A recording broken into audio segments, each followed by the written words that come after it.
Before the fear begins, hit like and subscribe, don't miss the chills. Tell us where you're watching from, and brace yourself for stories so terrifying, they'll haunt your night. Story 1. It was a quiet evening when I realized someone had been living in my attic for months without my knowledge. The first clue was the occasional sound of footsteps overhead, but the real horror began when I found a hidden stash of my belongings in a dark corner of the attic. I had dismissed the noises, initially attributing them to the house settling, or perhaps the scurrying of squirrels, but one chilly evening curios it got the better of me. Armed with a flashlight, I climbed the creaky steps to the attic, my heart pounding with every step. The dim beam of the flashlight cut through the darkness, revealing layers of dust and forgotten boxes filled with old clothes and books. As I moved deeper, the unmistakable sound of something or someone stirring in the shadows stopped me dead in my tracks. My breath caught in my throat, and for a moment I considered retreating. But then I noticed at a small, poorly concealed pile of my own belongings, old photo albums, several pieces of jewelry, and even clothing I hadn't worn in years. It was clear. Now someone had been rummaging through my house, taking things and hiding them up here.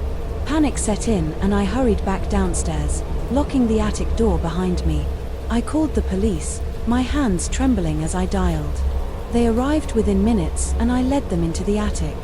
We found more than just my belongings. There was a makeshift bed, food wrappers, and a stack of newspapers all dated from the last few months. The officers were thorough, checking every possible hiding spot but found no one. They suggested that the intruder had likely heard us coming and found a way to escape. They promised to patrol the area and advised me to change the locks. I was left with a deep sense of violation and unease that lingered long after they had gone. That night I barely slept, jumping at every little sound. My home, once my sanctuary, now felt like a trap. Over the next few days I had all the locks changed and installed a security system, but the feeling of safety eluded me. Then, 3 days later, the noises started again. It was subtle. At first just a faint scraping sound above my bedroom. I told myself it was the wind or the house settling. Yet the fear gwed at me. I couldn't ignore it any longer. By the second night I had to know. With a heavy bat in my hand, I climbed the attic stairs again. This time the silence was oppressive. My flashlight flickered as I scanned the room, the shadows seeming to dance around the edges of the light. My eyes settled on the small, grimy window at the far end of the attic. It was slightly ajar, letting in a cool breeze that hadn't been there before.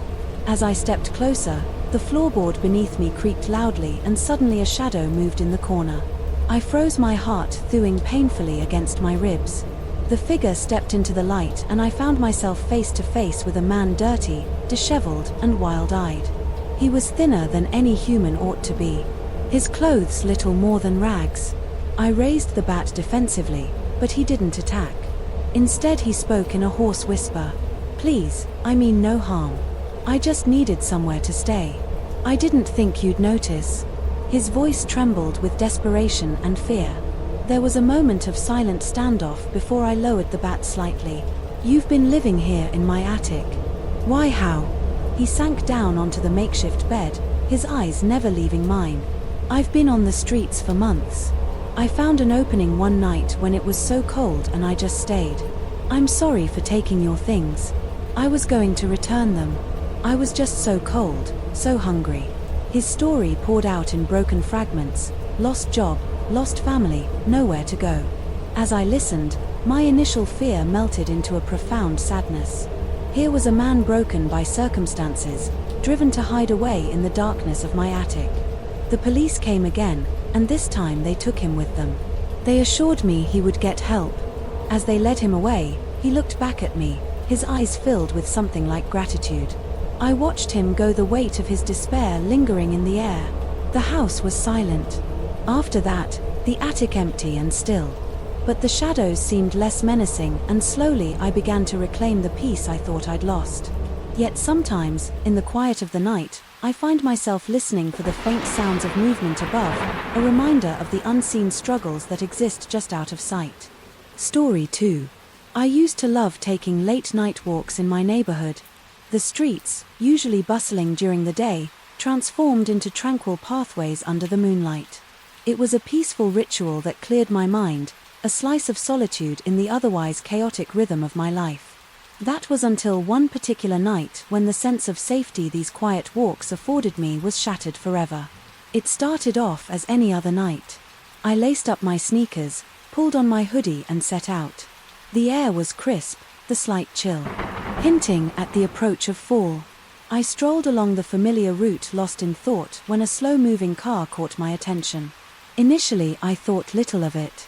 Cars came and went, and some drove slowly to navigate the dimly lit streets. But as I turned down Maple Avenue, the same car appeared again, maintaining a steady distance behind me. A thread of unease began to weave its way through my thoughts. I quickened my pace, turning down another street, hoping to see the car continue on its way. But it didn't. Instead it turned as I turned, its headlights a constant presence just in the periphery of my vision. The driver's face was obscured, hidden behind the glare of the street, lights reflecting off the windshield. My heart started to pound, each beat echoing loudly in my ears. I tried to convince myself it was a coincidence, or perhaps the driver was lost. Desperate to shake off the growing fear, I made several abrupt turns, even doubling back at one point, but it was clear the car was following me. Panic set in as I approached my house. The familiar sights of my neighborhood, usually comforting, now seemed menacing, shadows lurking in every corner. I fumbled from my phone, my fingers trembling as I dialed 911. The operator's voice was a distant, calming presence. As I explained the situation in hushed tones, my eyes never leaving the car that now idled just a few houses down from my own stay on the line. The operator instructed her voice, "Steady, help is on the way. Do not go inside your house. Stay where you are, if you can." I nodded, realizing a moment too late she couldn't see the gesture, clutching the phone. I watched as the car's door opened. My breath hitched. A figure stepped out, tall and shrouded in darkness, their features indistinguishable. They stood by the car, seemingly staring in my direction. I was frozen on the spot. My home, just out of reach, a sanctuary, turned into a mirage of safety. Police sirens pierced the night, a sound that had never been more welcome. The figure glanced toward the noise, then back at me before abruptly getting back into the car. Tires screeched as they sped away, disappearing down the street. Just as the police turned the corner, the officers took my statement, their flashlights casting long shadows. As they searched the area, they assured me they would patrol the neighborhood and keep an eye out for the car, described only by its make and the fleeting glimpse of its license plate. In the days that followed, I was jumpy. Every car that passed by a potential threat, the peace my late-night walks once brought me, had been replaced by a persistent dread. I installed security cameras and added extra lock to my doors, but the sense of security they brought was superficial. Driven by a need to understand and confront my fear, I began to investigate. I spent hours online searching for similar incidents, trying to find any pattern or explanation. My inquiries led me to a local online forum where others shared similar experiences, describing the same type of car, the same elusive behavior. We organized a neighborhood watch, pooling our observations, determined to protect our community. Weeks turned into months with no sight of the car. The police patrols gradually decreased and life slowly started to normalize. Yet the shadow of that night lingered, a constant reminder every time I glanced out the window or heard the crunch of gravel under tires. Then, one evening, as I was reviewing footage from the new security cameras, I noticed a car passing by slowly, its license plate obscured. It was the same make, the same ominous presence. I called the police immediately. My earlier fears reignited. This time they caught the driver, a local man with a history of stalking behavior. His motives murky, but his intentions undoubtedly malicious. As he was taken into custody, a small part of the fear that had taken residence in me diminished. However, the true terror of that night never fully left me. My neighborhood walks became a thing of the past, replaced by a vigilant routine of locks and cameras. The simple pleasure of a quiet walk had been stolen, replaced by a weariness that perhaps, in the end, was the wisest companion of all. Story 3, I moved into a new apartment, thrilled for a fresh start in a city brimming with possibilities. The apartment was a modest one-bedroom on the third floor of an old brick building with creaky floors and a charming view of the bustling street. Below the landlord, a hurried man with too many keys jangling from his belt handed me the lease with a smile that didn't quite reach his eyes. "It's a steal for the area," he had assured me, and indeed it was. I signed the papers without hesitation, eager to unpack my life from the boxes that filled the back of my rented truck. The first few days were a blur of arranging furniture and exploring the neighborhood. It wasn't until the end of the first week that I discovered something unsettling. My mailbox, which I had only just gotten around at checking, contained more than the usual assortment of ads and bills. There was a letter, crumpled and slightly yellowed, addressed to the previous tenant. Curiosity piqued. I turned the envelope over in my hands. It was postmarked over 6 months ago. A quick decision to respect privacy crumbled under a growing sense of intrigue, and I tore it open. The message inside was typed with an old-fashioned typewriter, each letter pressing unevenly onto the paper. It read, "If you don't return what you took, the consequences will be dire." The chill that ran down my spine was swift and sharp. I told myself it was just some misunderstanding or perhaps a bad joke, but discomfort settled in the pit of my stomach. I decided to ask the landlord about the previous tenant. Oh, the young man left in a hurry, didn't hear much from him. After that, quite the quiet sort, kept to himself.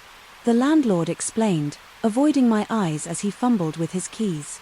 His vague response left me more unsettled.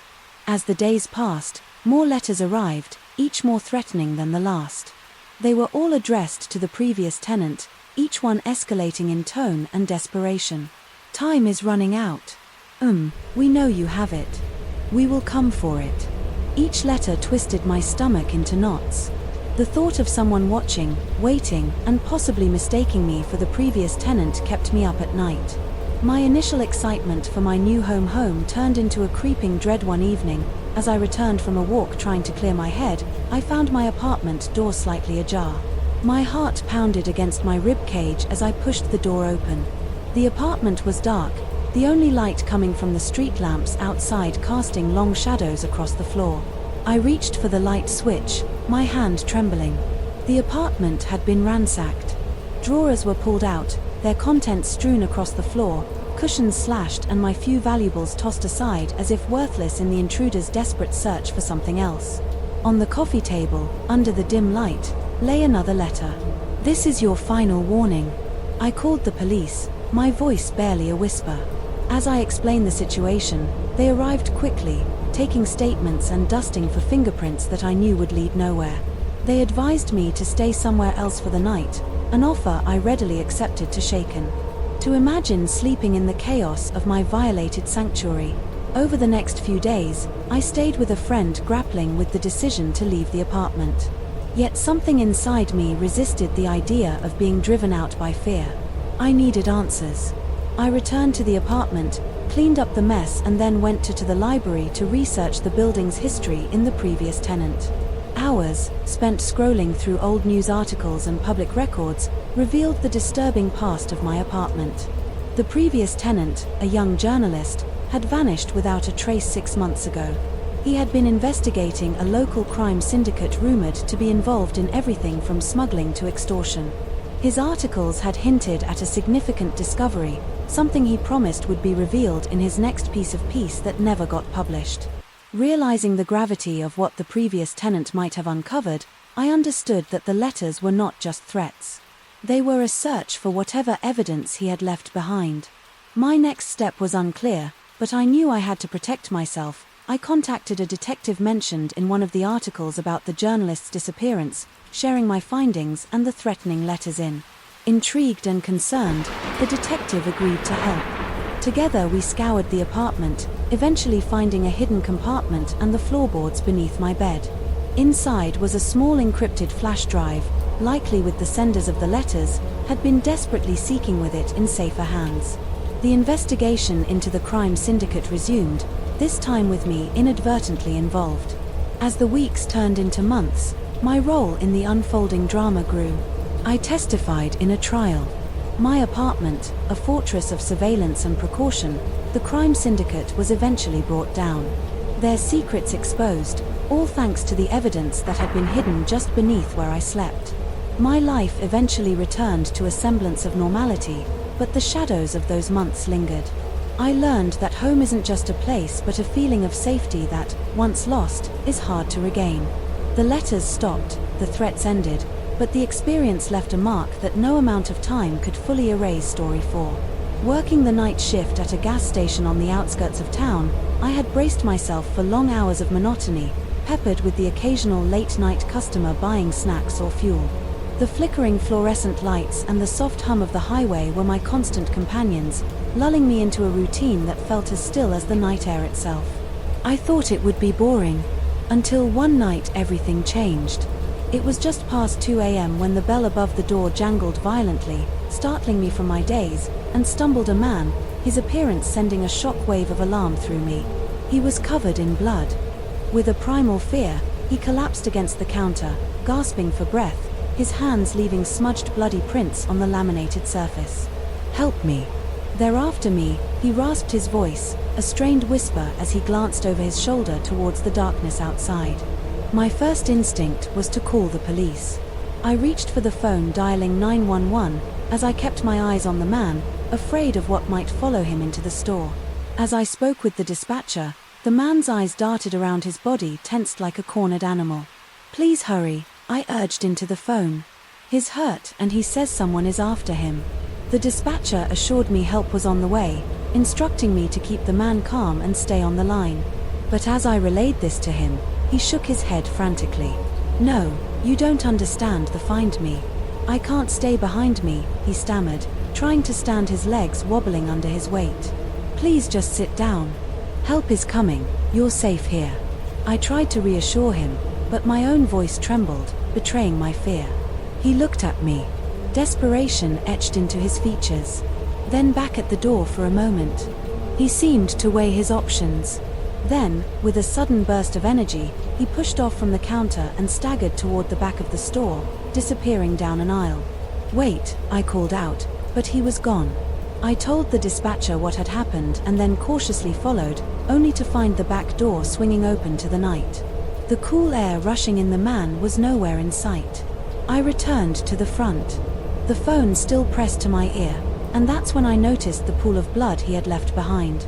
It was more than just a few drops. It was a stark, spreading stain on the white-tiled floor. The police arrived minutes later, their lights piercing the night. I explained everything, showing them the blood, the path the man took, but there was no sign of him outside, no footprints, no traces of his passage, except for the blood he'd left behind. An officer stayed with me. As others searched the area, the sense of dread hung heavy in the air. The night suddenly filled with the potential of hidden dangers lurking just beyond the reach of the gas station's lights. As dawn approached, the police had found nothing. No sign of the man, no indication of where he might have gone or who might have been after him. They took my statement, cleaned up the blood and promised to patrol the area. The next few nights were restless shifts, every shadow and sound causing me to jump.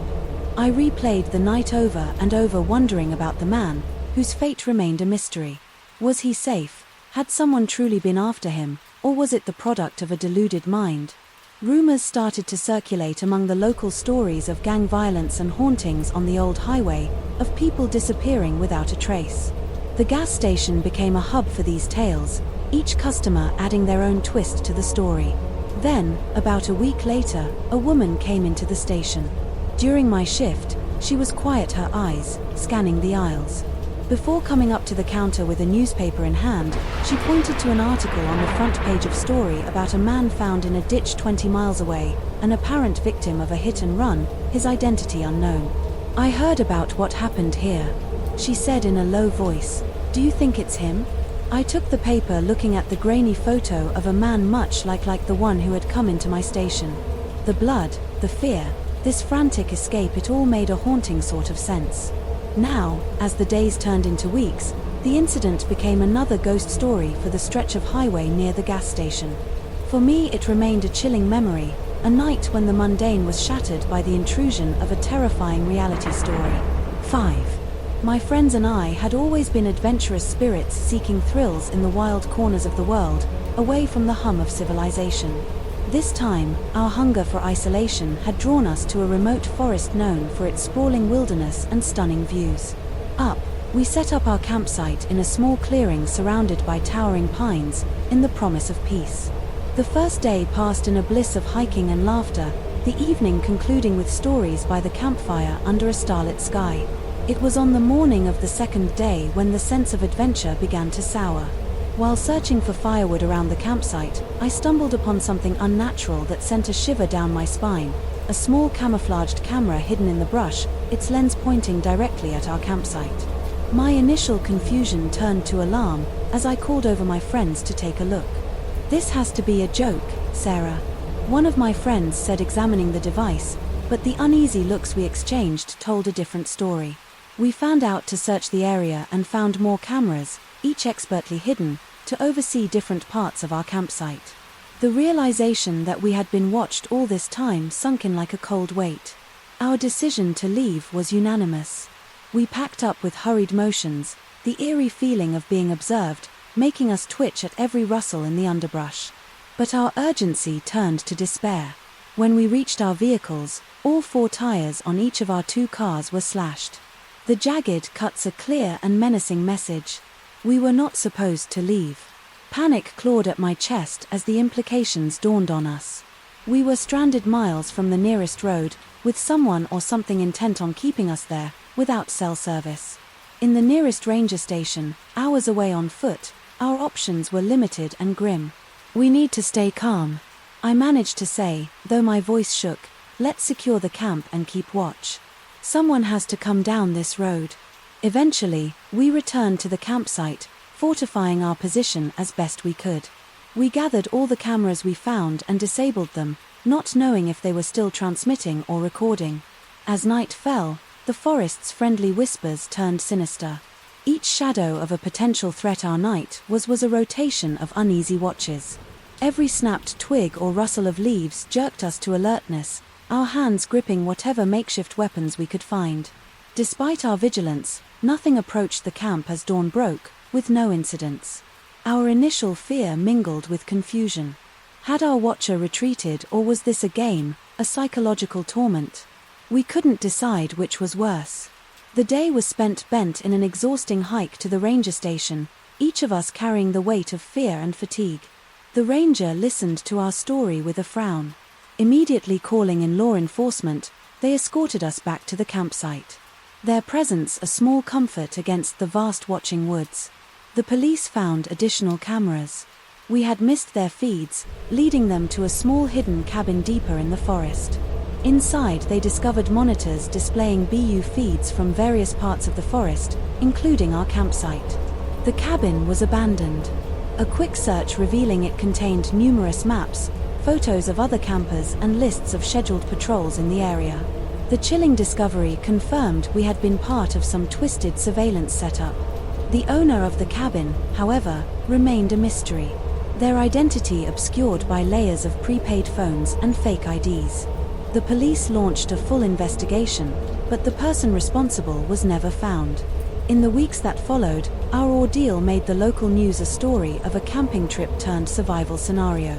We were interviewed, our faces marked by the ordeal. Our smiles tight and uneasy. The forest, once a place of escape, had transformed in our minds into a sinister trap. I returned to normal life, but the shadows lingered longer now, a reminder that our isolation had been an illusion. I avoided the wilderness, my camping gear gathering dust in the attic. The fear eventually faded into an uneasy caution. But the lesson remains: some remote places hold secrets and some eyes watch from the darkness. Unseen and uninvited.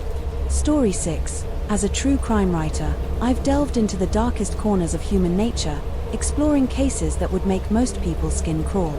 My office was littered with files on unsolved mysteries, cold cases, and grisly murders.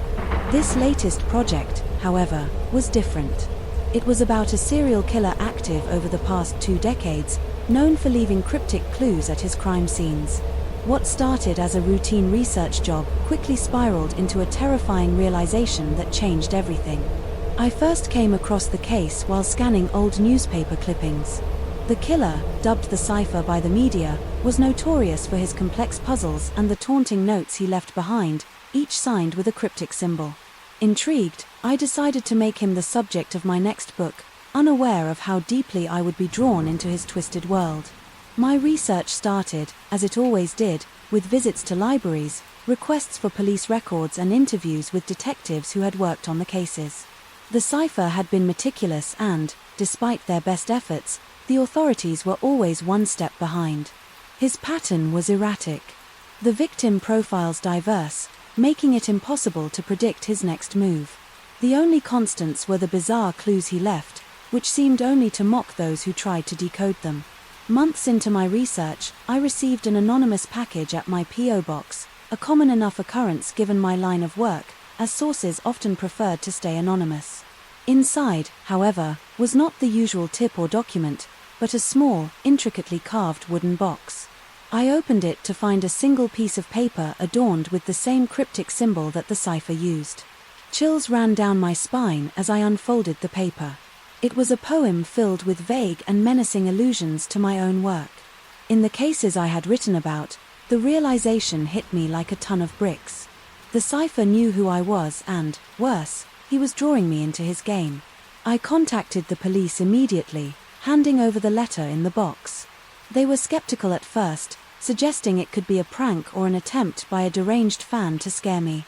But as I pointed out the similarities to the cipher's known clues, the atmosphere shifted from dismissive to grave concern. From that point on, my project took on a dual-purpose, not only to write about the cipher but also to catch him. With each passing day, my involvement deepened. I received more letters, each more personal than the last, each challenging me to play along and solve his puzzles to save potential future victims. The game had turned deadly and I was unwillingly one of the players. I hired a security consultant, beefed up my home's defenses and tried to keep my fears at bay. But the isolation of my work, once a solace, now felt like a trap. Every shadow hinted at danger, every unopened letter a potential threat. One evening, as I pored over the latest letter, trying to decipher the cryptic references and coded messages, I realized that the cipher was not only taunting me but also guiding me. The locations mentioned in the puzzles correlated with his past crime scenes. But there was a pattern that had been overlooked, a secondary layer hidden within the geographic profiling. With this new insight, I worked with the detectives, revisiting each site, searching for anything we might have missed. It was during one of these trips at a seemingly innocuous rural location that we found a buried box containing personal items from each of the victims, trophies that only the true killer would possess. This discovery led to a breakthrough in the case. Using the new evidence, the police were able to link DNA from the items to a suspect, a former forensic analyst who had worked on some of the earlier crime scenes. The pieces of the puzzle finally fell into place, revealing a terrifying picture of a killer hiding in plain sight. The trial was a media frenzy, with my role in unmasking the cipher bringing an uncomfortable level of attention. I testified, recounting the harrowing months of receiving clues, living in fear and ultimately confronting the reality that I had been targeted by one of the very monsters I wrote about. After the conviction, I took a long break from writing. The experience had left a deep scar, a constant reminder of the dangers lurking behind the stories I chased. But eventually I returned to my typewriter, driven by a newfound resolve to use my writing as a tool not just to entertain but to uncover truth and seek justice. As I now reflect on those chilling events, I realize how close I came to becoming a victim myself. The line between observer and participant had blurred dangerously, reminding me that sometimes the stories we tell can come to life in ways we never expect. Story 7. Volunteering at the local animal shelter was something I had always looked forward to, a chance to give back and make a difference in the lives of abandoned and rescued animals.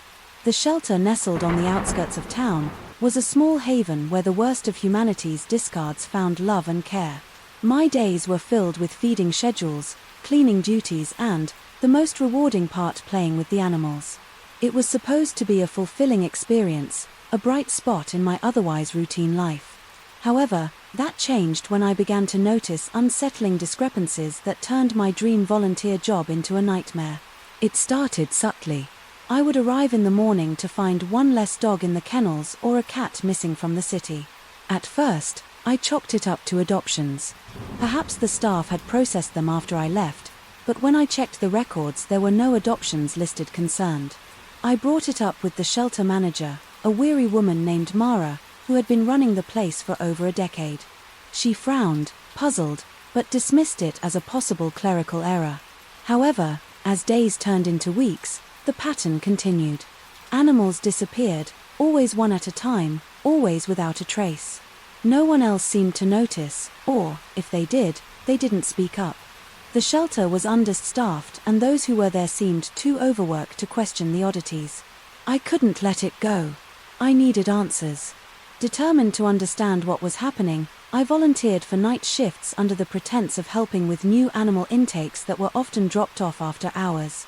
The first few nights were uneventful, but late one Thursday evening, as I sat in the dim light of the office sifting through adoption paperwork, I heard a noise of soft thud from the direction of the kennels. My heart raced as I approached the kennel area, the minimal security lighting casting long shadows along the corridor. The sound did not repeat and everything appeared normal. The dogs were restless, but that wasn't uncommon. I decided to review the security footage from the previous nights, wondering if perhaps the noises were a regular occurrence and I had only just noticed. I rewound the tapes, my eyes glued to the grainy black and white images that flickered across the screen. At first everything seemed normal, animals sleeping or pacing in their enclosures. Then the footage from 2 nights ago made my blood run cold. The screen showed a shadowy figure. At the back entrance of the shelter, a nondescript person, hooded and gloved, breaking in without triggering the alarm. The figure moved with chilling precision, heading straight for the kennels. The camera angle only captured parts of what happened next, but it was enough to send chills down my spine. The figure reached into one of the kennels and the soft whimpering of the dog abruptly stopped. The person then exited the kennel with the animal, a limp form, hanging from their grasp, and disappeared from the frame only to return minutes later, music, empty-handed. I paused the footage, nausea and horror swirling within me. The implications of what I just witnessed were too grotesque to fully grasp. I immediately called the police, my hand shaking as I tried to explain the situation. The investigation that followed was swift and grim. The police managed to enhance the security footage, identifying a license plate from a car that appeared briefly in the video. It led them to a man who lived on a secluded property a few miles from the shelter. There they discovered the worst. The man had set up a sort of gruesome trophy room where he kept motos from the animals he had taken. It was a scene straight out of a horror story, with items that I couldn't bring myself to describe. He was arrested, facing multiple charges of animal cruelty and theft. The community was shocked. The shelter's reputation suffered and Mara, broken by the betrayal to the animals she cared so deeply for, st down. I too left the shelter unable to bear the weight of what had occurred. The trust and safe I had felt there were irrevocably shattered. Months later, the shelter has implemented stricter security measures and has slowly started to regain the community's trust. As for me, I still volunteer for animal rights, but I no longer work directly in shelters. The shadows of that experience linger, a stark reminder of the depths of depravity that can hide behind the facade of a quiet, ordinary place. Story 8. Working as a late-night janitor at the old Monitor Hotel, I had grown accustomed to the quirks and creaks of the aging structure built in the late 1800s. The hotel boasted a grand history in architecture that drew in guests curious about its past and rumored hauntings. I was mostly unfazed by the supernatural stories. My concerns were more mundane, keeping the floor polished and the rooms clean. One night, while investigating a leak in one of the ground floor utility closets, I noticed a section of the wall that seemed oddly misaligned. Curiosity got the better of me and I prodded around, finding that the wall concealed a narrow door. Surprised at my discovery and bolstered by a mix of curiosity in the late hour, I pushed the door open, revealing a steep staircase spiraling downward into darkness. Grabbing my flashlight, I descended the steps which groaned under my weight. The air grew colder as I reached the bottom, stepping into a large hidden basement. My flashlight beam swept across the room, revealing rows of strange antique medical equipment. There were old surgical tables, stands with rusty scalpel, glass bottles with faded labels and large metal devices that looked like early X-ray machines. Initially fascinated by this unexpected museum of medical history, I wandered through the aisles marveling at the equipment. It was like stepping back in time, a secret slice of the hotel's past that had been forgotten. But my fascination quickly turned to horror when my flashlight beam landed on a particularly large surgical table in the corner of the room. There I saw fresh bloodstains splattered across the otherwise dusty surface. My heart pounded in my chest as the implications of my discovery sank in. This hidden basement wasn't just a forgotten storeroom. It was being used. I scanned the room more frantically now, searching for any other signs of recent activity. Near the table I found a small bloody piece of cloth and footprints in the dust, leading to a far corner of the basement where a large old bookcase stood against the wall, approaching caution. I noticed that the bookcase was slightly ajar. Pulling it open, I uncovered a hidden passage that led into a more modern section of the basement, one that looked actively used, with cleaner floors and newer walls. The passage ended at a locked door. Behind it I could hear the faint sounds of someone moving, and a chill ran down my spine. I rushed back to the main part of the basement and up the stairs, sealing the secret door behind me. Once back in the safety of the well-lit utility closet, I locked the door and called the police, my hands shaking as I tried to explain what I had found. When the police arrived, I led them to the hidden basement. We descended together, the officers moving cautiously through the collection of medical antiquities. As they documented the scene, I showed them the surgical table with the bloodstains in the hidden passage. The police broke through the locked door at the end of the passage, revealing a small makeshift laboratory filled with medical equipment that was clearly in use. They found notes and records indicating that someone had been performing illegal medical experiments in this hidden facility. The horror of what had occurred there, far from the eyes of the unsuspecting hotel guests above, was overwhelming. The investigation quickly revealed that the hotel's reclusive owner was behind the activities, a former surgeon. He had been stripped of his medical license years earlier for unethical practices. Unwilling to abandon his work, he had turned the hotel's hidden basement to his personal laboratory. As the story broke out, the hotel was closed down and the owner was arrested, facing numerous charges. The local media swarmed the hotel, drawn by the sensational story of a hidden medical lab in the heart of an historic hotel. Guests and staff were interviewed, each adding their own shocked reactions to the unfolding drama. For me, the discovery was a stark reminder of how easily dark secrets can hide behind closed doors. I quit my job at the hotel, unable to shake the eerie feeling of the basement and its gruesome secrets. The experience haunted me, a constant reminder of the night. I uncovered a hidden horror in a place where no one thought to look. Story 9. Growing up, we all heard the stories about the reclusive old man living in the woods, a figure shrouded in mystery in the subject of numerous urban legends. As children, we would dare each other to venture near the forest edge, but none of us was ever brave enough to actually enter. The stories grew wilder, with each telling tales of strange lights in the woods at night, eerie sounds, and even glimpses of the man, always at a distance, watching from the shadows. As I grew older, I dismissed these stories as just childish fantasies designed to scare and thrill in equal measure. However, my skepticism was challenged one autumn afternoon when I decided to go hiking in those very woods. The forest was dense and beautiful, the leaves a riot of colors, the air crisp and clear. It was peaceful, and I found myself drawn deeper into the woods, further than I had ever gone before. That's when I stumbled upon a makeshift cabin, crudely constructed and well hidden beneath thick foliage. Curiosity overcame caution, and I approached the old legends echoing in my mind. The door was slightly ajar, creaking ominously as I pushed it open. The cabin was small and cluttered, filled with objects that seemed both ordinary and bizarre: pots and pans, books about wilderness, survival, and strange handcrafted dolls that hung from the ceiling. But it was what I found on a dusty table that stopped me in my tracks. There were photographs, dozens of them spread across the surface and pinned to the walls. They were photographs of people, some smiling and seemingly unaware. They were being watched. A cold chill ran down my spine as I recognized several faces, people who had gone missing from our town over the years. Hard pounding, I realized I needed to leave and report this to the police. But just as I turned to go, I heard it, the unmistakable sound of footsteps approaching the cabin. Panic seized me. I was alone, unarmed and far from any help. The footsteps grew louder, more deliberate. In a moment of desperation, I ducked under the table, pushing myself against the wall in an attempt to hide.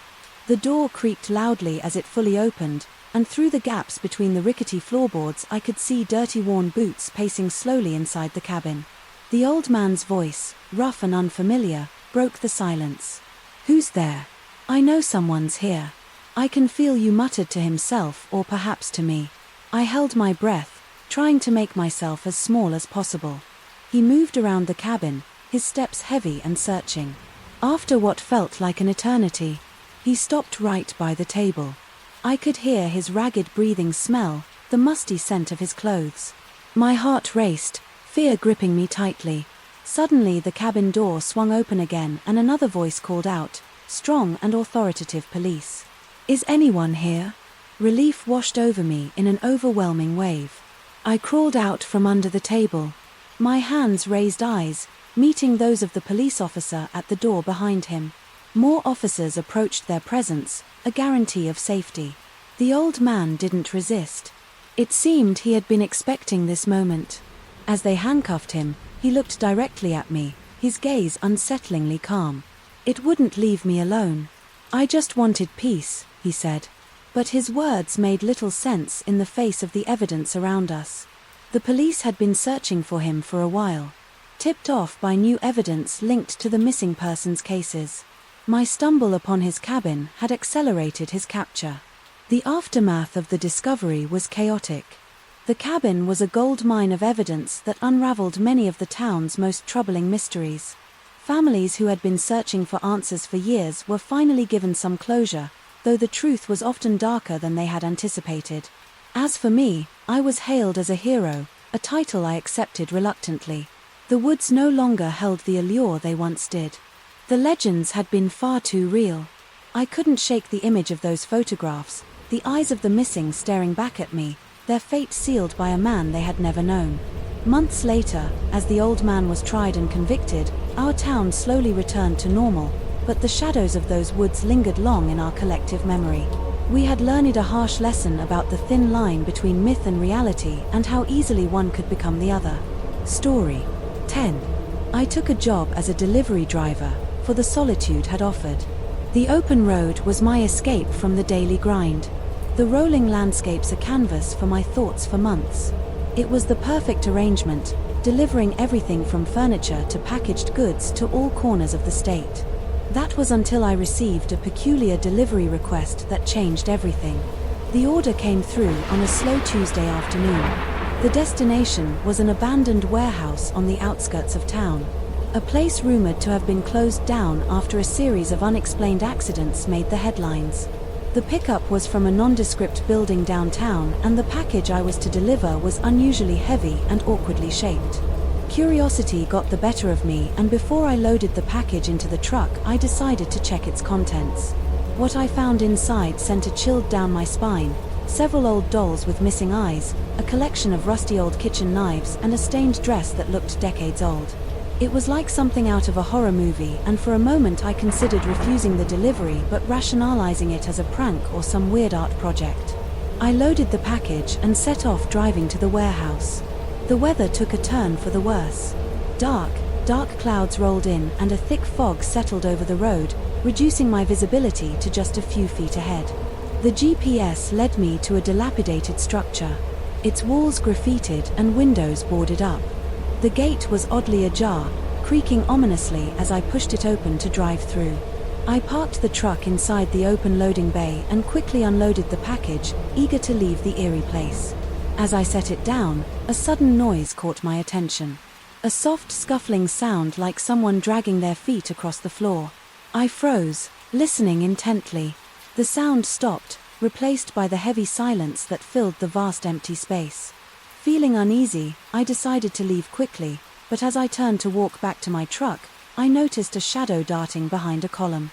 My heart raced. I wasn't alone, straining my eyes to see. Through the dim light, I spotted movement again, this time closer. Someone was watching me, hiding in the shadows. Panic set in. I considered running but realized I didn't know my way around the warehouse. The layout was a maze of corridors and storage rooms, a perfect place for someone to trap me. Instead, I backed slowly toward the truck, keeping my eyes on the shadowy figures that seemed to multiply. Just then my phone rang. The sudden noise made me jump, but it also gave me an idea. I answered the call on speaker loudly, announcing the police were on their way, hoping it would scare off whoever was lurking in the dark. To my relief, the shadows retreated, disappearing as suddenly as they had appeared. I wasted no time jumping into my truck and speeding out of the warehouse, not stopping until I reached the safety of a well-lit gas station. Once there, I called the police for real, reporting what had happened. They took my statement and went to investigate, but when they arrived at the warehouse they found nothing but the empty package and no sign of anyone having been there. The incident left me shaken, and I quit the delivery job soon after. The solitude of the open road no longer felt freeing. Instead, it reminded me of how vulnerable I was out there alone. The memory of that delivery haunted me, the not knowing worse than any concrete horror could have been. Later I learned from a fellow former employee that the address I delivered to had a history linked to a series of unexplained disappearances. The police could never prove anything, but the rumors were enough to convince me that I had narrowly escaped a dangerous situation. As time passed, the fear gradually faded, replaced by an unease that lingered whenever I passed by old warehouses or secluded areas. The open road had lost its charm. A reminder of that day when what I thought was just a job turned into a brush with something dark and unexplainable. Story 11. I had just moved into my new apartment, full of excitement for a fresh start. The place was cozy, nestled in a bustling part of town that promised convenience and a vibrant community life. Everything seemed perfect, a promising beginning to my new chapter. The cabin was small and cluttered, filled with objects that seemed both ordinary and bizarre: pots and pans, books about wilderness, survival, and strange handcrafted dolls that hung from the ceiling. But it was what I found on a dusty table that stopped me in my tracks. There were photographs, dozens of them spread across the surface and pinned to the walls. They were photographs of people, some smiling and seemingly unaware. They were being watched. A cold chill ran down my spine as I recognized several faces, people who had gone missing from our town over the years. Heart pounding, I realized I needed to leave and report this to the police. But just as I turned to go, I heard it, the unmistakable sound of footsteps approaching the cabin. Panic seized me. I was alone, unarmed and far from any help. The footsteps grew louder, more deliberate. In a moment of desperation, I ducked under the table, pushing myself against the wall in an attempt to hide. The door creaked loudly as it fully opened, and through the gaps between the rickety floorboards I could see dirty, worn boots pacing slowly inside the cabin. The old man's voice, rough and unfamiliar, broke the silence. "Who's there? I know someone's here. I can feel you," muttered to himself, or perhaps to me. I held my breath, trying to make myself as small as possible. He moved around the cabin, his steps heavy and searching. After what felt like an eternity, he stopped right by the table. I could hear his ragged breathing, smell the musty scent of his clothes. My heart raced, fear gripping me tightly. Suddenly the cabin door swung open again and another voice called out, strong and authoritative: "Police. Is anyone here?" Relief washed over me in an overwhelming wave. I crawled out from under the table. My hands raised, eyes meeting those of the police officer at the door behind him. More officers approached, their presence a guarantee of safety. The old man didn't resist. It seemed he had been expecting this moment. As they handcuffed him, he looked directly at me, his gaze unsettlingly calm. "It wouldn't leave me alone. I just wanted peace," he said. But his words made little sense in the face of the evidence around us. The police had been searching for him for a while, tipped off by new evidence linked to the missing persons cases. My stumble upon his cabin had accelerated his capture. The aftermath of the discovery was chaotic. The cabin was a gold mine of evidence that unraveled many of the town's most troubling mysteries. Families who had been searching for answers for years were finally given some closure, though the truth was often darker than they had anticipated. As for me, I was hailed as a hero, a title I accepted reluctantly. The woods no longer held the allure they once did. The legends had been far too real. I couldn't shake the image of those photographs, the eyes of the missing staring back at me, their fate sealed by a man they had never known.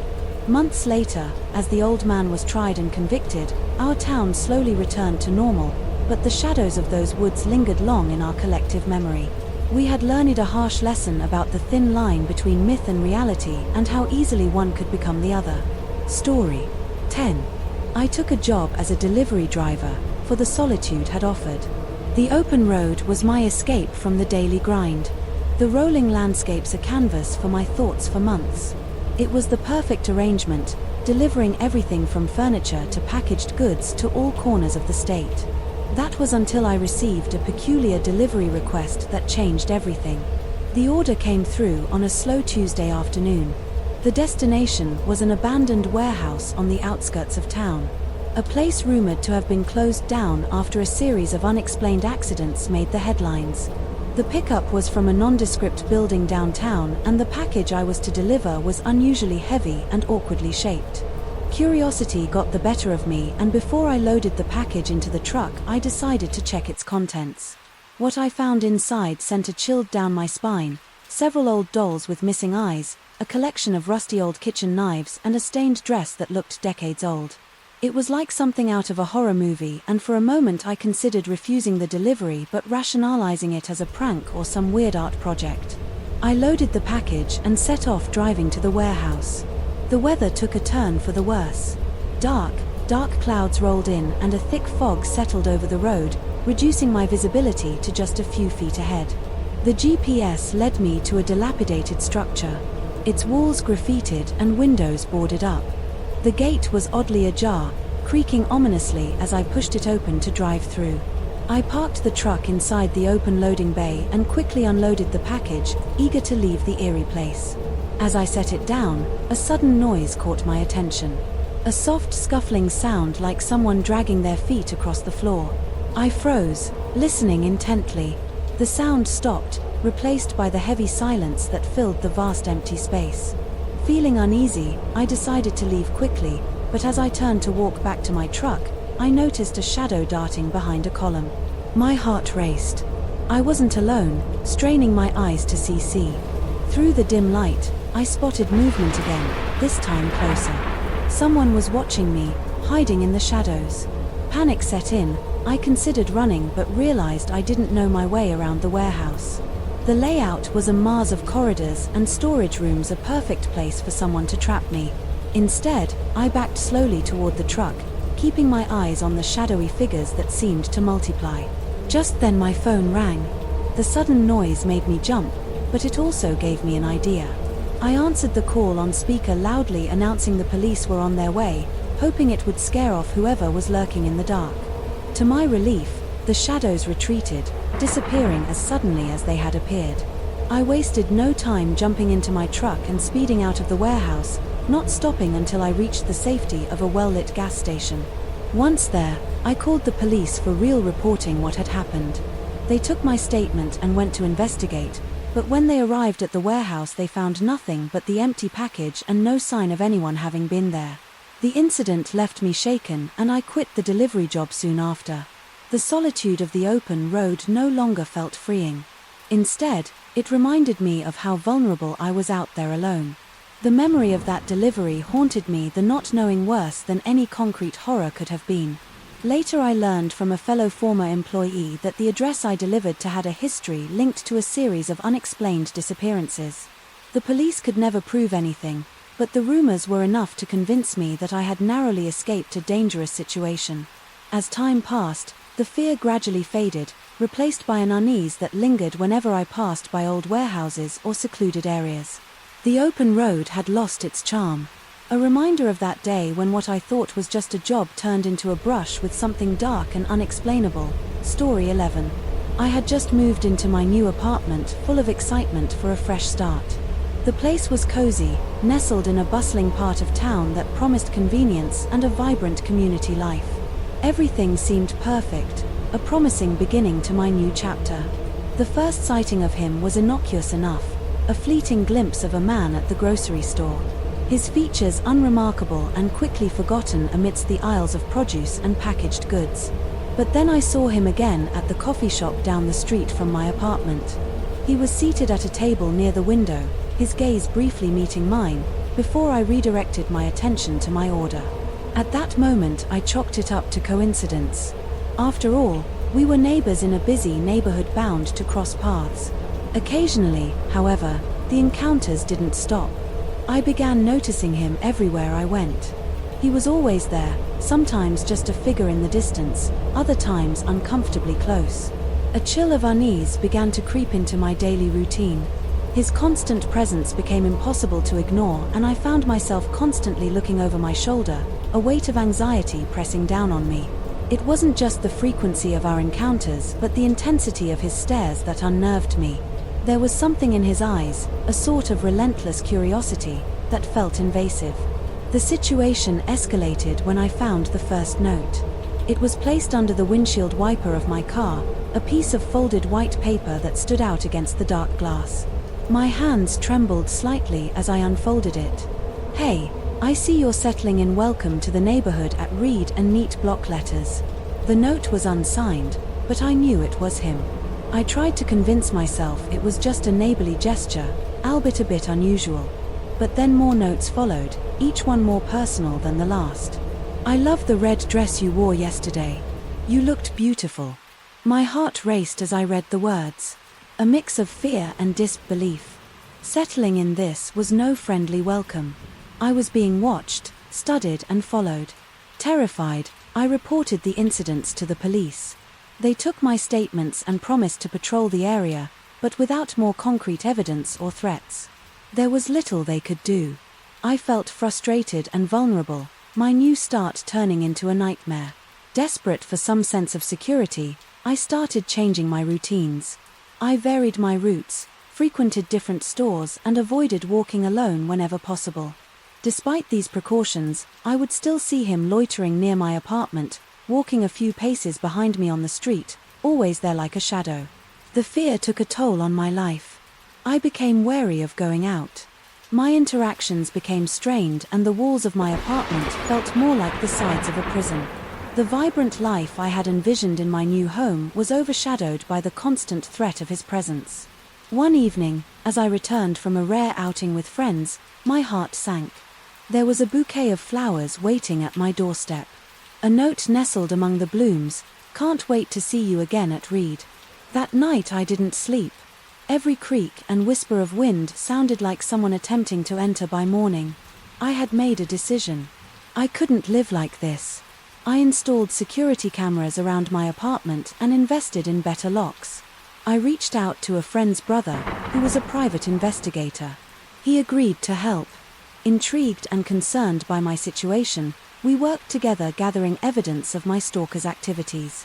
The footage from the cameras was chilling, capturing him lingering near my door at odd hours, confirming my worst fears. With substantial evidence in hand, we approached the police again. This time they acted. My stalker was arrested a few days later. It was a local man who had developed an obsession with me from the moment he first saw me at the grocery store. His apartment was a shrine to his surveillance, filled with photos and notes about my daily life. The relief I felt at his arrest was palpable, but the trauma of the experience lingered. I learned that safety is a precious commodity. Easily shattered, I became more cautious, more aware of my surroundings and less trusting of strangers. Story, music, 12.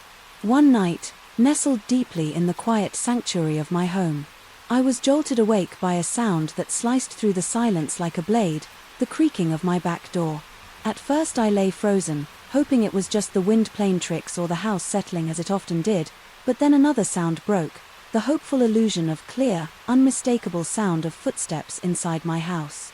My heart raced, pounding against my chest, as the reality of the situation sunk in. There was someone in my house in a panic. I grabbed my phone from the nightstand. My hands shook as I dialed 911, whispering frantically into the phone that someone had broken into my home. The dispatcher's voice was a calm contrast to my mounting terror, instructing me to find a safe place to hide and assuring me that help was on the way. Without hesitation, I slipped out of bed and tiptoed across the room, avoiding the creaky floorboard near my closet. I slipped inside, pulling the door closed silently behind me.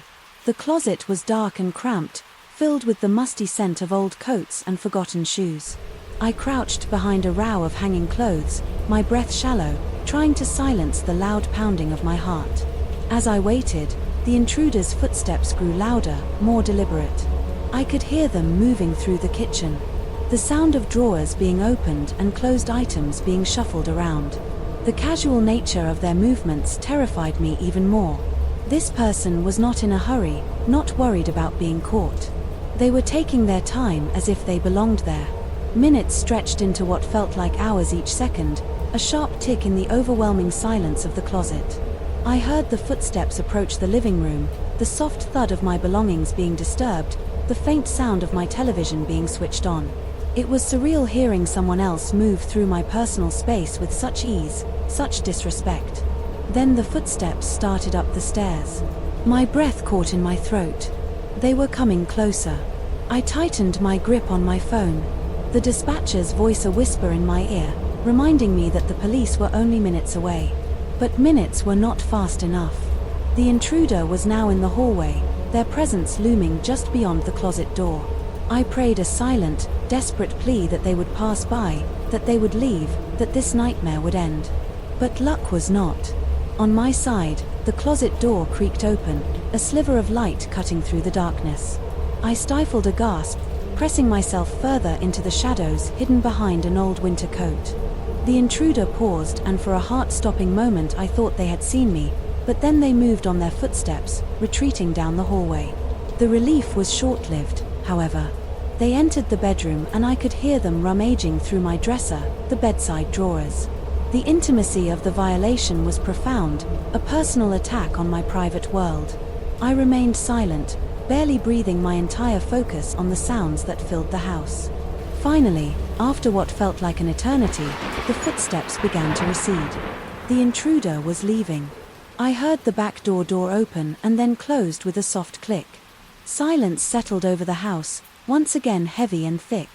It was only when I heard the distant sirens approaching that I dared to emerge from my hiding place. The police arrived minutes later, sweeping the house and confirming that the intruder had indeed left. They took my statement and inspected the point of entry at Jimmy back door, which I had locked the night before.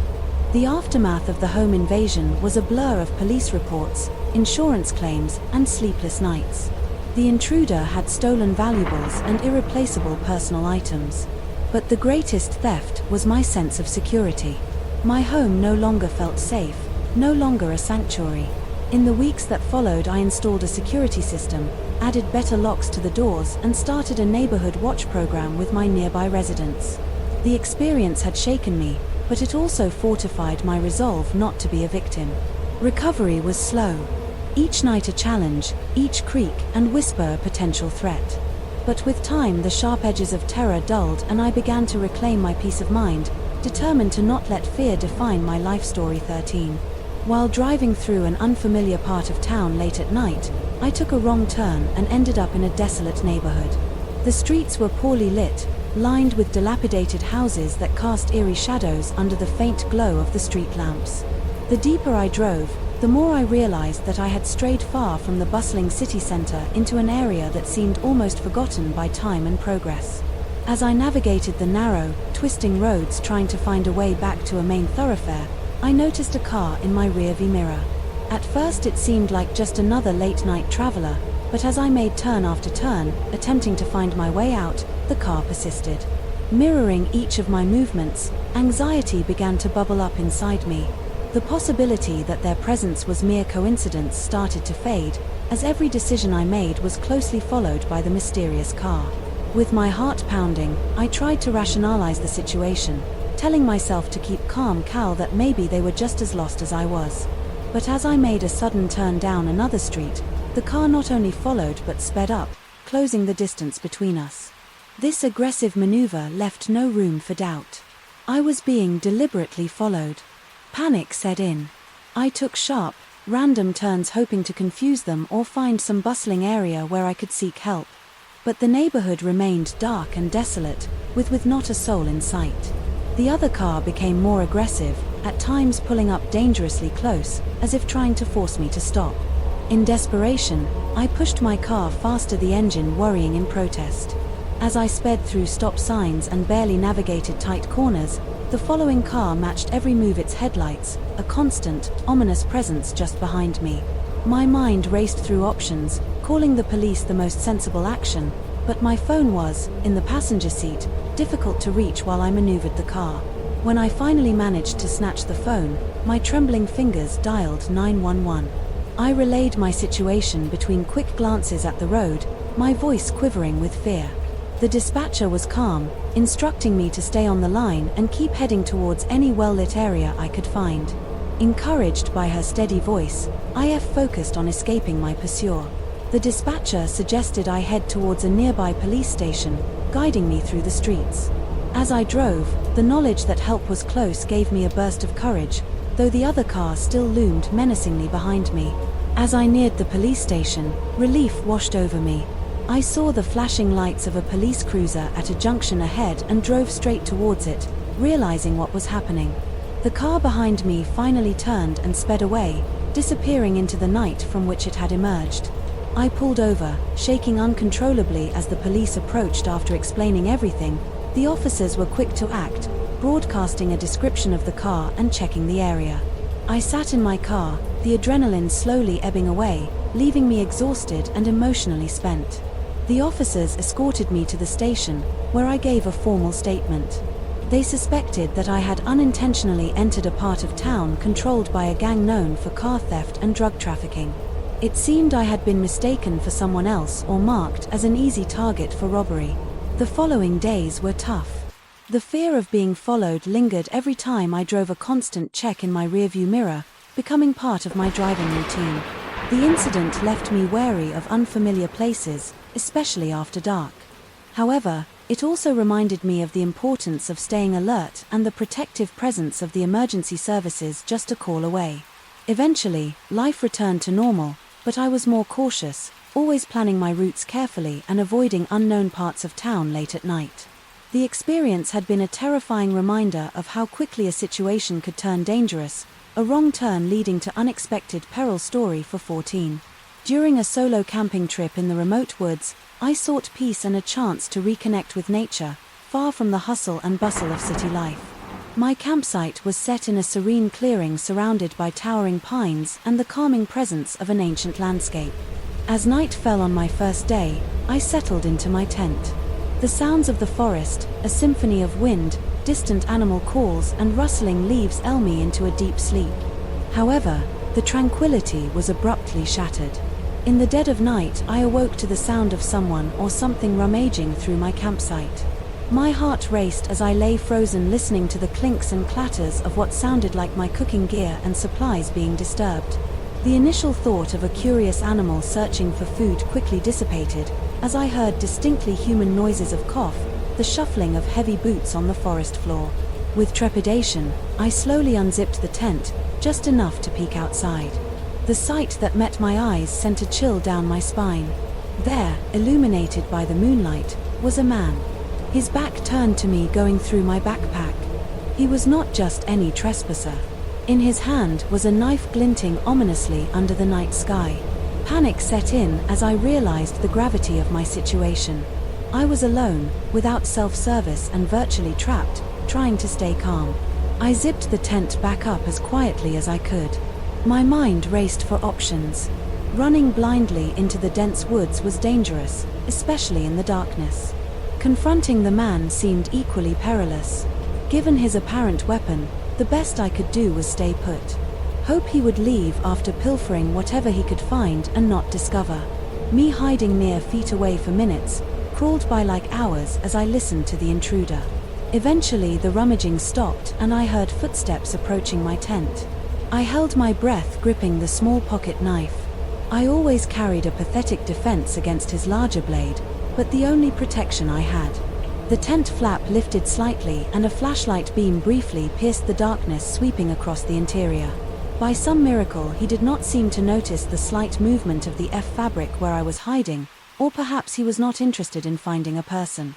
The light vanished as quickly as it had appeared, and I heard the man walk away from the tent. I dared not move. Not yet. After what felt like an eternity of silence, my fear and adrenaline subsided enough for me to consider peeking outside again. This time my campsite was empty. The man had taken my food supplies and some of my equipment, but fortunately nothing that I couldn't survive without knowing I couldn't stay. After such a terrifying encounter, I packed up my tent as the first light of dawn crept through the trees. With my remaining gear, I began the trip back to my car, constantly looking over my shoulder, jumping at every natural sound in the forest. The hike back was nerve-wracking. Every rustle in the bushes, every snap of a twig sending shocks of fear through me, fearful the man might be lurking watching. When I finally reached my car, the relief was overwhelming, yet the fear of what had happened kept playing over in my mind. I drove straight to the nearest ranger station to report the incident. The rangers were sympathetic and promised to investigate. They mentioned that there had been similar incidents in the past, likely the work of drifters who used the remote parts of the forest to hide from the law. The drive home gave me plenty of time to reflect on the ordeal. The wilderness, with all its beauty and solitude, also harbored dangers that I had naively overlooked. My love for solo camping was deeply shaken, and it would be a long time before I could even think about returning to the woods alone. I learned a harsh lesson about preparation and the illusion of being truly alone in the wild. From then on, I made sure to inform several people of my whereabouts when venturing out, invested in more reliable safety gear, and, most importantly, I learned to trust my instincts, a little more understanding that the wilderness demands respect and caution. Story 15. I was driving home late one night after a long shift at work. The roads mostly empty and bathed in the soft glow of my headlights. My route took me along a secluded stretch of highway that wounded through the woods, a shortcut I had taken countless times before that night. However, the monotony of the drive was broken by the sight of a figure standing by the roadside. A man, his thumb outstretched, was hitchhiking. Against my better judgment, something about the loneliness of the scene made me slow down. It was cold outside, and the thought of leaving someone to the mercy of the night didn't sit well with me. As I pulled over, the man hurried to the passenger side, a grateful smile on his face. "Thanks for stopping," he said. As he climbed in, shaking off the chill, "I'm Mark," he introduced himself. I nodded, giving him a small smile. "I'm heading towards Millersville. How far are you going?" "That's perfect. I'm going just past there," Mark replied, settling into a seat. At first our conversation was typical. Small talk, comments about the weather, the late hour. Mark seemed like a normal guy, perhaps a bit down on his luck, but as the miles passed I began to notice subtle shifts in his demeanor. His responses became clipped, his eyes darting nervously around the cabin of my car. A tense silence fell between us, broken occasionally by his fidgeting. I tried to rekindle the conversation to ease the growing unease, but my attempts seemed only to agitate him further. Then, without warning, his behavior took a sharp turn. Mark's calm facade crumbled, giving way to a barrage of paranoid accusations. "Why are you driving this way? Are you trying to trap me?" he demanded, his voice, rising in panic, startled. I tried to reassure him, explaining that this was just my usual route home, but my words seemed to fuel his paranoia. "I know what you're trying to do," he hissed, his face contorted with fear and anger. My heart pounded in my chest as the situation escalated. I realized then that I had made a grave mistake. I needed to get out of this situation safely, but the dark winding road offered no place to easily pull over, and I feared what Mark might do if I attempted to stop the car abruptly. Thinking quickly, I decided the best course of action was to appease him until I could find a safe way to let him out. "Look, I'll drop you off at the next gas station." "Okay, you can find another ride from there," I offered, my voice calm. Mark seemed to consider this, then nodded slowly. "Fine," he muttered, though his body remained tense, coiled like a spring. As I drove, I kept talking to him, trying to distract him from his earlier thoughts. I pointed out familiar landmarks, talked about the upcoming town, anything to keep him engaged in harmless topics. My plan was to reach the brightly lit gas station where there would be other people around, providing a safe environment to part ways. Finally, the lights of the gas station appeared up ahead, a beacon of safety. I pulled into the lot and stopped near the entrance. "Here we go," I said, unlocking the doors. Mark unbuckled his seat belt. His movements stiff. "Thanks for the ride," he said, not meeting my eyes. As he got out of the car, I watched him walk towards the gas station before driving off, my body shaking with the release of tension. The drive home was nerve-wracking, every shadow and noise making me jump. When I finally made it, the relief was overwhelming, but so was the realization of how differently the night could have ended. The experience left a lasting impression on me. I vowed never to pick up another hitchhiker, no matter the circumstances. The risk was too great, the stakes too high. The road home that night had taught me a terrifying lesson in trust in the unpredictable nature of Stranger's Story 16. When I started my new job at a bustling marketing firm, I was filled with optimism and determination. The workplace was vibrant, my colleagues seemed friendly, and the opportunity won for professional growth were promising. Among the staff was one co-worker, Tom, who initially came across as overly friendly but harmless. However, it didn't take long for his demeanor to shift in a way that made me uncomfortable. Tom's interest in my personal life soon crossed the boundaries of workplace camaraderie. He would often mention details about my weekend plans or hobbies that I hadn't shared with him. One day he casually referred to a concert I had attended the previous night, a detail I had only discussed on my private social media accounts, which were not connected to any of my co-workers. His knowledge of my activities outside of work was both puzzling and disturbing. The situation escalated when I started noticing Tom at various places I frequented outside of work the first few times I passed it off. As coincidence, we lived in the same city after all. However, when he showed up at a cafe I often visited on Saturdays, sitting at a table near mine and watching me intently, it became clear that these were not coincidences. His presence made me uneasy, and his uninvited intrusions into my personal space left me anxious. Fearing for my safety and privacy, I decided to report his behavior to our HR department. I explained how Tom seemed to know too much about my personal life and his unsettling habit of appearing wherever I went. The HR manager listened and assured me that they would handle the situation discreetly and professionally. However, after my complaint, Tom's behavior didn't improve. It worsened. The veiled friendliness vanished, replaced by a cold hostility that was palpable. He started sending me emails with veiled threats insinuating that reporting him had been a mistake and that I would regret it. Each email was more aggressive than the last, and I saved the small as evidence. Feeling increasingly threatened, I approached HR again, this time armed with the emails. Despite the clear escalation, their response was frustratingly tepid. They talked about initiating a more formal investigation, but advised me to try and keep a professional relationship with Tom. In the meantime, this advice felt dismissive and left me feeling isolated and vulnerable. The final straw came one evening when I left work late. As I walked to my car in the dimly lit parking lot, I heard footsteps behind me, heart pounding. I turned around to see Tom closing the distance between us, his expression unreadable. In the faint light, fueled by fear, I hurried to my car, locking the doors. The moment I got inside, Tom reached the car and tapped on the window, signaling me to roll it down. I refused, and after a tense moment he left. I sat in the car, shaking, unable to drive until I had calmed down the next day. Armed with this new incident, I went to HR once again demanding immediate action. This time, I was not alone. I had contacted a lawyer who specialized in workplace harassment. The legal perspective pushed the company to take my complaints seriously. An investigation was launched and Tom was put on administrative leave pending its outcome. The investigation revealed that Tom had a history of similar behavior in previous jobs, a fact that had not been disclosed or discovered when he was hired. With solid evidence and a legal team on my side, Tom was eventually terminated from his position. Furthermore, I was granted a restraining order against him given the severity and persistence of his actions.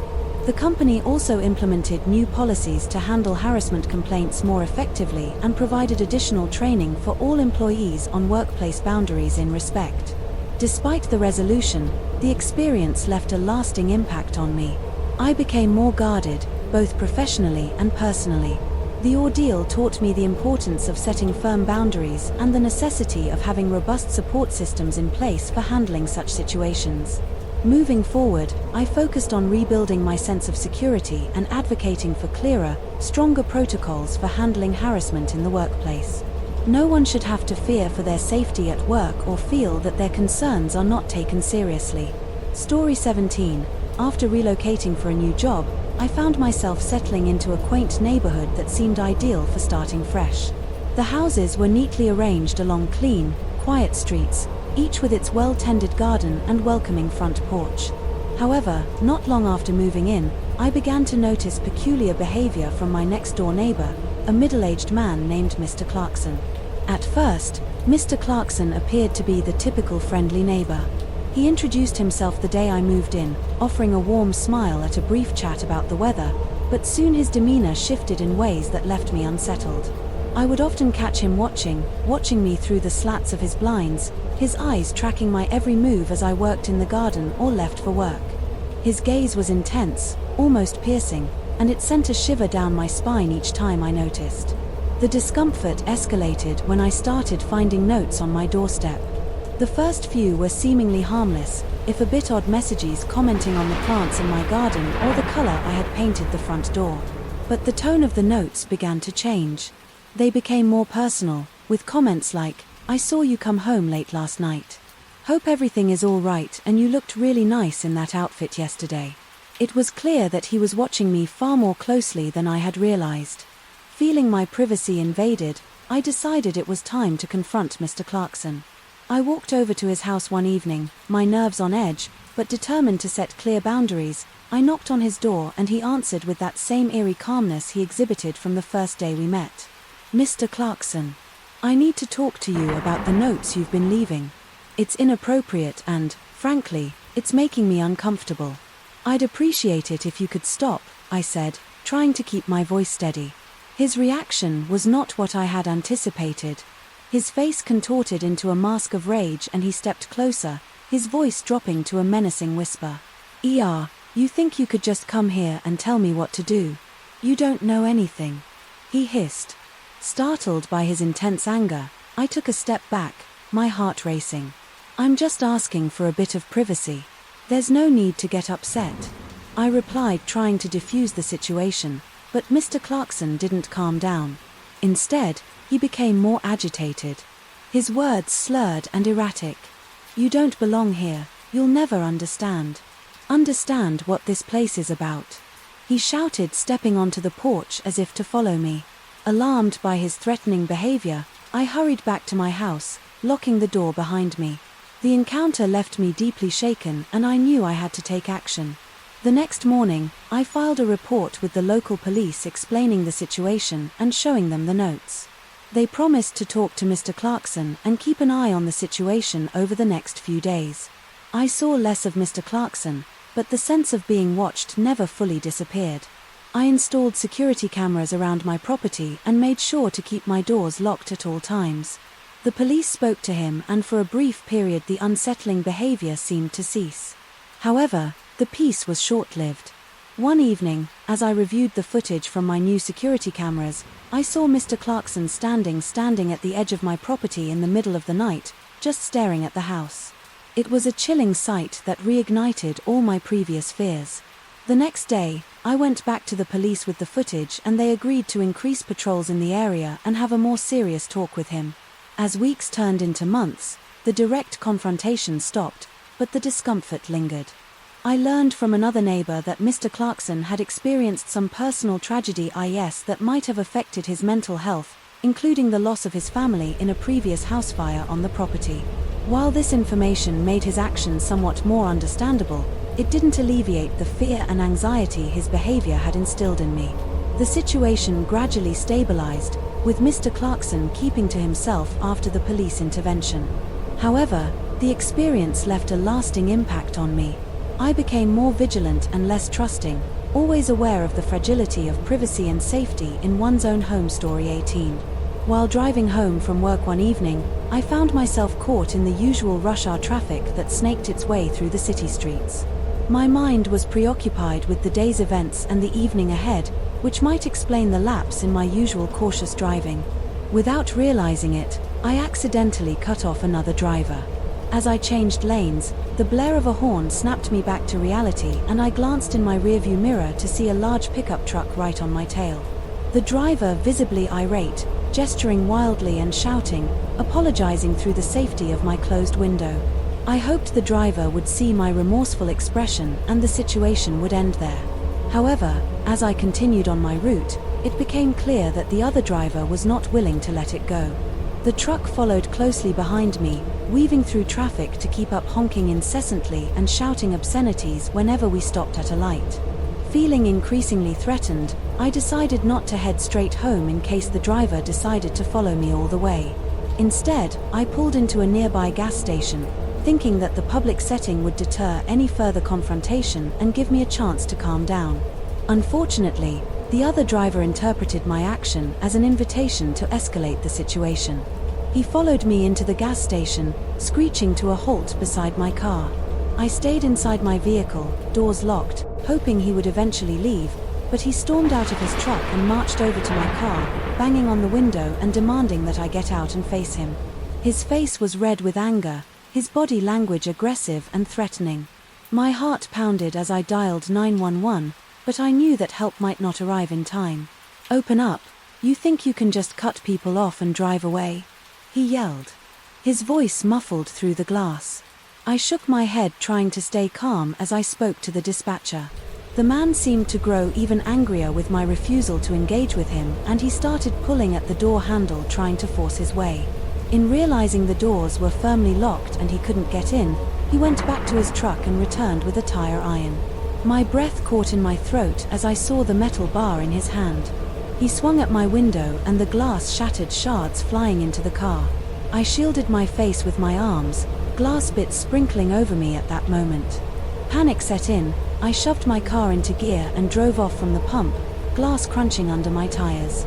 I could see him in my rearview mirror, standing there watching as I drove away. I drove directly to the nearest police station, not stopping to check the damage until I arrived in the safety of the police parking lot. The police took my statement and the description of the man in his vehicle. They sent a car to the gas station to check for surveillance footage and to see if the man was still in the vicinity. Thankfully, the cameras at the gas station had captured the entire ordeal, and the footage provided clear images of both the man and his truck, including the license plate. Over the following days, the police were able to track down the driver. It turned out he had a history of aggressive behavior and road rage incidents. He was charged with assault and property damage, among other offenses. The incident led to a court case where I faced him again, this time in a courtroom. The process was stressful, but it provided a sense of justice and closure once he was convicted and sentenced. The experience left me shaken and more cautious. On the road, I became hyper-aware of my surroundings while driving, avoiding any actions that might provoke another driver. The incident also underscored the unpredictability of other people's actions and the extreme lengths some might go to over minor traffic disputes. Reflecting on the situation, I realized how quickly everyday situations could escalate into dangerous confrontations. I learned the importance of de-escalation techniques and maintaining a calm demeanor in stressful situations, and I invested in a dash cam to protect myself in the future. Story 19. My friends and I had always been drawn to the thrill of exploration, the lure of abandoned places whispering secrets of the past. So when we heard about an old forsaken building on the outskirts of town, it was only a matter of time before curiosity got the better of us. We planned our adventure for a Saturday afternoon, equipped with flashlights, cameras, and a shared sense of excitement. The building was a relic of another era, its once grand facade now marred by peeling paint and shattered windows. Nature had begun reclaiming the structure, with vines crawling up the sides and wildflowers dotting the entrance like a strangely bow. For welcome, Matt, we entered through a broken doorway, the creak of the old metal echoing ominously as we stepped into the shadowy interior inside. The air was cool and musty, filled with the scent of damp and decay. Our flashlights cast eerie shadows on the walls, revealing graffiti, covered corridors, and debris-strewn floors. We wandered through the ground floor, our voices low and cautious, now wanting to disturb the heavy silence that seemed to envelop the building. As we ventured deeper, the initial excitement began to give way to a creeping unease. It started when we found a room that looked different from the others. Unlike the graffiti and general disarray, this room had a semblance of order. In the corner there was a makeshift bed crafted from old blankets and newspapers. Nearby, a small battered suitcase lay open. Its contents closed some canned food and a few personal items. Neatly arranged, the sight was jarring, a stark reminder that we might not be alone. The realization hit us fully when we noticed fresh footprints in the dust leading away from the room and deeper into the building. The size and shape of the print suggested they were not old, adding a new layer of tension to our adventure. The playful banter that had filled the air earlier now faded, replaced by an apprehensive silence. We debated whether to continue or turn back, but our curiosity, now tinged with a dose of fear, pushed us onward. We followed the footprints, which led us to a staircase descending into the basement. The air grew colder as we made our way down, the light from our flashlights bouncing off the damp walls. The basement was a labyrinth of rooms, and corridors, the atmosphere growing heavier with each step as we navigated the maze. Like space, the sense of being watched grew stronger. We turned a corner and stopped abruptly. There on the wall was a freshly written message, "Leave now." The warning was clear, and its urgent message made our hearts race. We turned to leave, but the sound of a door slamming somewhere in the depths of the basement halted us. Footsteps, heavy and measured, echoed in the near distance. The realization that someone was indeed there and aware of our presence turned our apprehensive exploration into a frantic escape. We retraced our steps. The sound of our own footsteps loud in our ears as we hurried back to the staircase. The sense of urgency was palpable. Each shadow and noise a potential threat. As we reached the ground floor, the relief was immense, but we didn't stop moving until we were back outside the sunlight, harsh after the gloom of the building. Once outside, we caught our breath, the abandoned building looming ominously behind us. The thrill of exploration had been overshadowed by the frightening encounter, a stark reminder of the risks involved in venturing into such places. We reported our experience to the local authorities, not just to share our encounter, but also out of concern for the person living there. The police later investigated and found the building to be a temporary refuge for a homeless person. They worked to provide assistance to the individual, a small comfort after the unsettling events. The adventure left a lasting impact on all of us.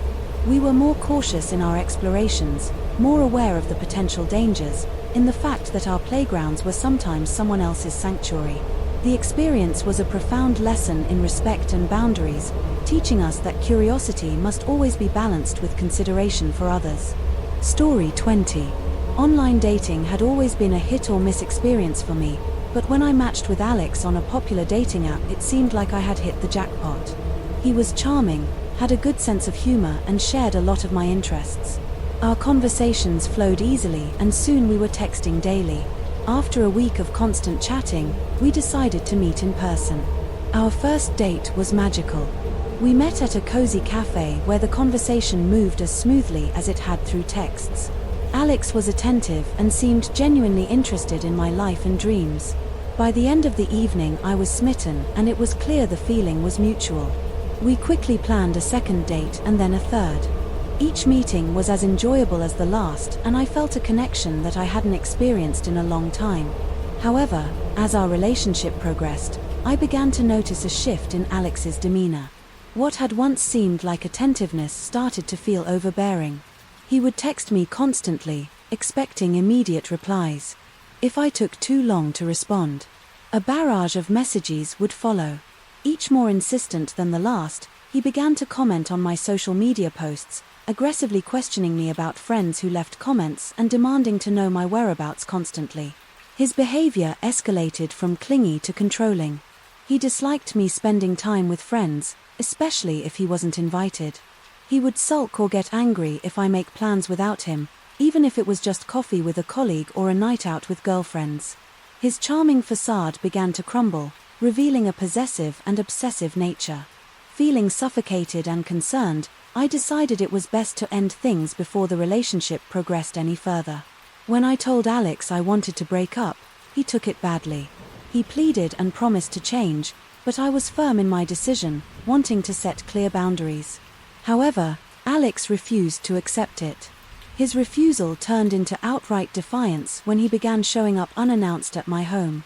The first time it happened, he brought flowers and pleaded for a second chance. I asked him to leave, reiterating that I was not interested in continuing our relationship. But Alex wouldn't take no for an answer. He started appearing at my workplace, waiting for me outside at the end of the day, causing awkward scenes in front of my colleagues. His behavior was humiliating and frightening. I blocked his number and all his social media accounts, but he found other ways to contact me, using different numbers and creating new accounts. Each message was a mix of pleas and veiled threats indicating that he was not ready to let go. The situation escalated to a point where I feared for my safety. Desperate and scared, I approached the police and filed a report. They took my concerns seriously, especially when I showed them the messages and told them about his unannounced visits. The police warned out Alex to stay away from me, and for a while it seemed to work. However, one evening he appeared again at my door, more agitated than ever. This time, the police were called immediately and he was arrested for trespassing and harassment. The following weeks were tough. I struggled with anxiety and feared leaving my house. I felt violated and unsafe, realizing that someone I once trusted could become so invasive and threatening. I took legal steps to ensure my safety, obtaining a restraining order against Alex. This legal boundary provided some peace of mind, but the fear lingered. This experience changed my approach to dating. I became more cautious, taking longer to trust new acquaintances. I shared my story with close friends and family who supported me and helped reinforce my sense of security. I also sought counseling to deal with the emotional aftermath of the harassment. Reflecting on the experience, I learned about the importance of listening to my instincts. Warning signs that I had initially overlooked became lessons in setting boundaries and recognizing red flags. I also realized the importance of having supportive people around me and legal protections in place to deal with situations that threaten personal safety. Story 21. Walking home from work late one evening, I enjoyed the cool, crisp air and the quiet streets. It was a route I had taken countless times, feeling safe and familiar with my surroundings. The stars twinkled above and the distant hum of traffic was the only sound breaking the stillness of the night. As I turned onto a narrower, less busy street, I felt a slight unease, but dismissed it quickly. It was only a 10-minute walk to my apartment and I had never had any trouble before. Halfway down the street, I noticed a van slowing down as it approached me from behind. The van was old and beat up. Its paint chipped and windows darkened. A chill ran down my spine, but I tried to ignore it, quickening my pace slightly. The van matched my speed, creeping alongside me, and my heart began to race without warning. The van screeched to a halt just ahead of me and a man jumped out from the passenger side. He moved quickly, his intentions. Clear panic surged through me as he lunged, his hands reaching out to grab me. Acting on pure instinct and adrenaline, I swung my bag at him, hitting him squarely in the chest. The force of the blow surprised him and he stumbled back momentarily, get away from me. I screamed, the sound echoing down the deserted street, but the man recovered quickly, his expression turning from shock to anger. He lunged again, this time grabbing my arm with a vice-like grip. I fought back with every ounce of strength I had, kicking and scratching, desperate to free myself. During the struggle, I managed to stomp hard on his foot, making him loosen his grip just enough for me to break free. I didn't waste a second.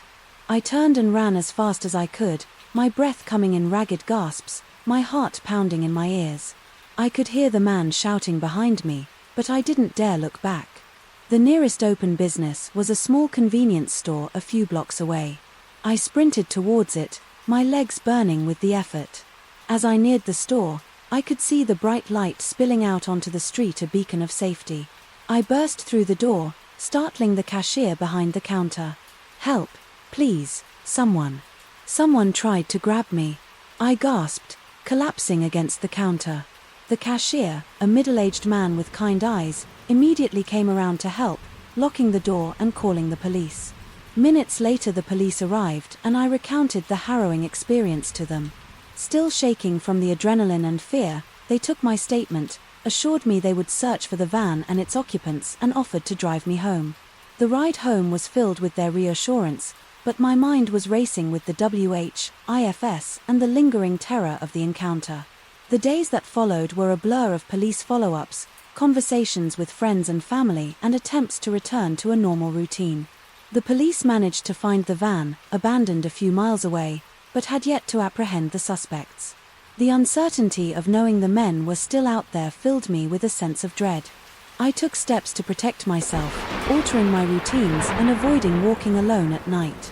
I purchased pepper spray, enrolled in a self-defense class, and coordinated with co-workers to ensure I always had someone to walk with after late shifts. Despite these measures, the psychological impact of the attempted kidnapping lingered. Every unexpected noise, every unfamiliar car that slowed down nearby sent waves of anxiety through me. Counseling, help, talking about the experience, understanding my reactions, and learning coping strategies gradually eased the intensity of my fear. I learned to reclaim my sense of safety and began to rebuild my confidence. The support from friends, family, and even colleagues who walked with me and checked in regularly was invaluable. Months later, while I had resumed my regular activities, the experience had left a permanent mark. I was more cautious, more aware of my surroundings, and less trusting of the quiet streets I once found so comforting. The fear of that night would never completely disappear, but it had transformed into a cautious vigilance. Rather than paralyzing terror, the police eventually caught the men involved thanks to a string of similar incidents that led to their arrest. Knowing they were off the streets provided a significant sense of closure, allowing me to breathe a little easier. The ordeal taught me the importance of being prepared and staying alert. It reminded me of the strength I possessed, the ability to fight back and survive. Though I had faced a nightmarish situation, I emerged with a deeper understanding of my resilience and the vital importance of personal safety. Story 22. I went on a hike in a national park, confident in my survival skills. The weather was perfect, the sky a brilliant blue and the forest alive with the sounds of nature. Equipped with a map, compass, and a backpack full of supplies, I felt ready for any challenge the wilderness might present. The trail started out well marked, and I enjoyed the solitude and the beauty of the untouched landscape. As the day progressed, I ventured deeper into the forest, eager to explore beyond the usual paths. I decided to take a lesser-known route that promised stunning views but was less traveled. The trail markers became scarce, but I was undeterred, relying on my map and compass to guide me. Hours passed and the sun began to dip lower in the sky, casting long shadows through the trees. Suddenly I realized I hadn't seen a trail marker in quite some time. Panic set in as I scanned my surroundings, trying to recognize any landmarks. The dense forest all looked the same, and my attempts to retrace my steps only led me deeper into unfamiliar territory. My confidence began to double as the reality of being lost. Settled in, I decided to set up camp for the night, hoping to regain my bearings with the morning light. My stomach rumbled, but I rationed my food, knowing I needed to conserve supplies. As darkness enveloped the forest, the sounds of nocturnal creatures filled the air, a dark reminder of how isolated I was. Sleep came in fitful bursts, interrupted by the rustling of leaves and the distant calls of owls.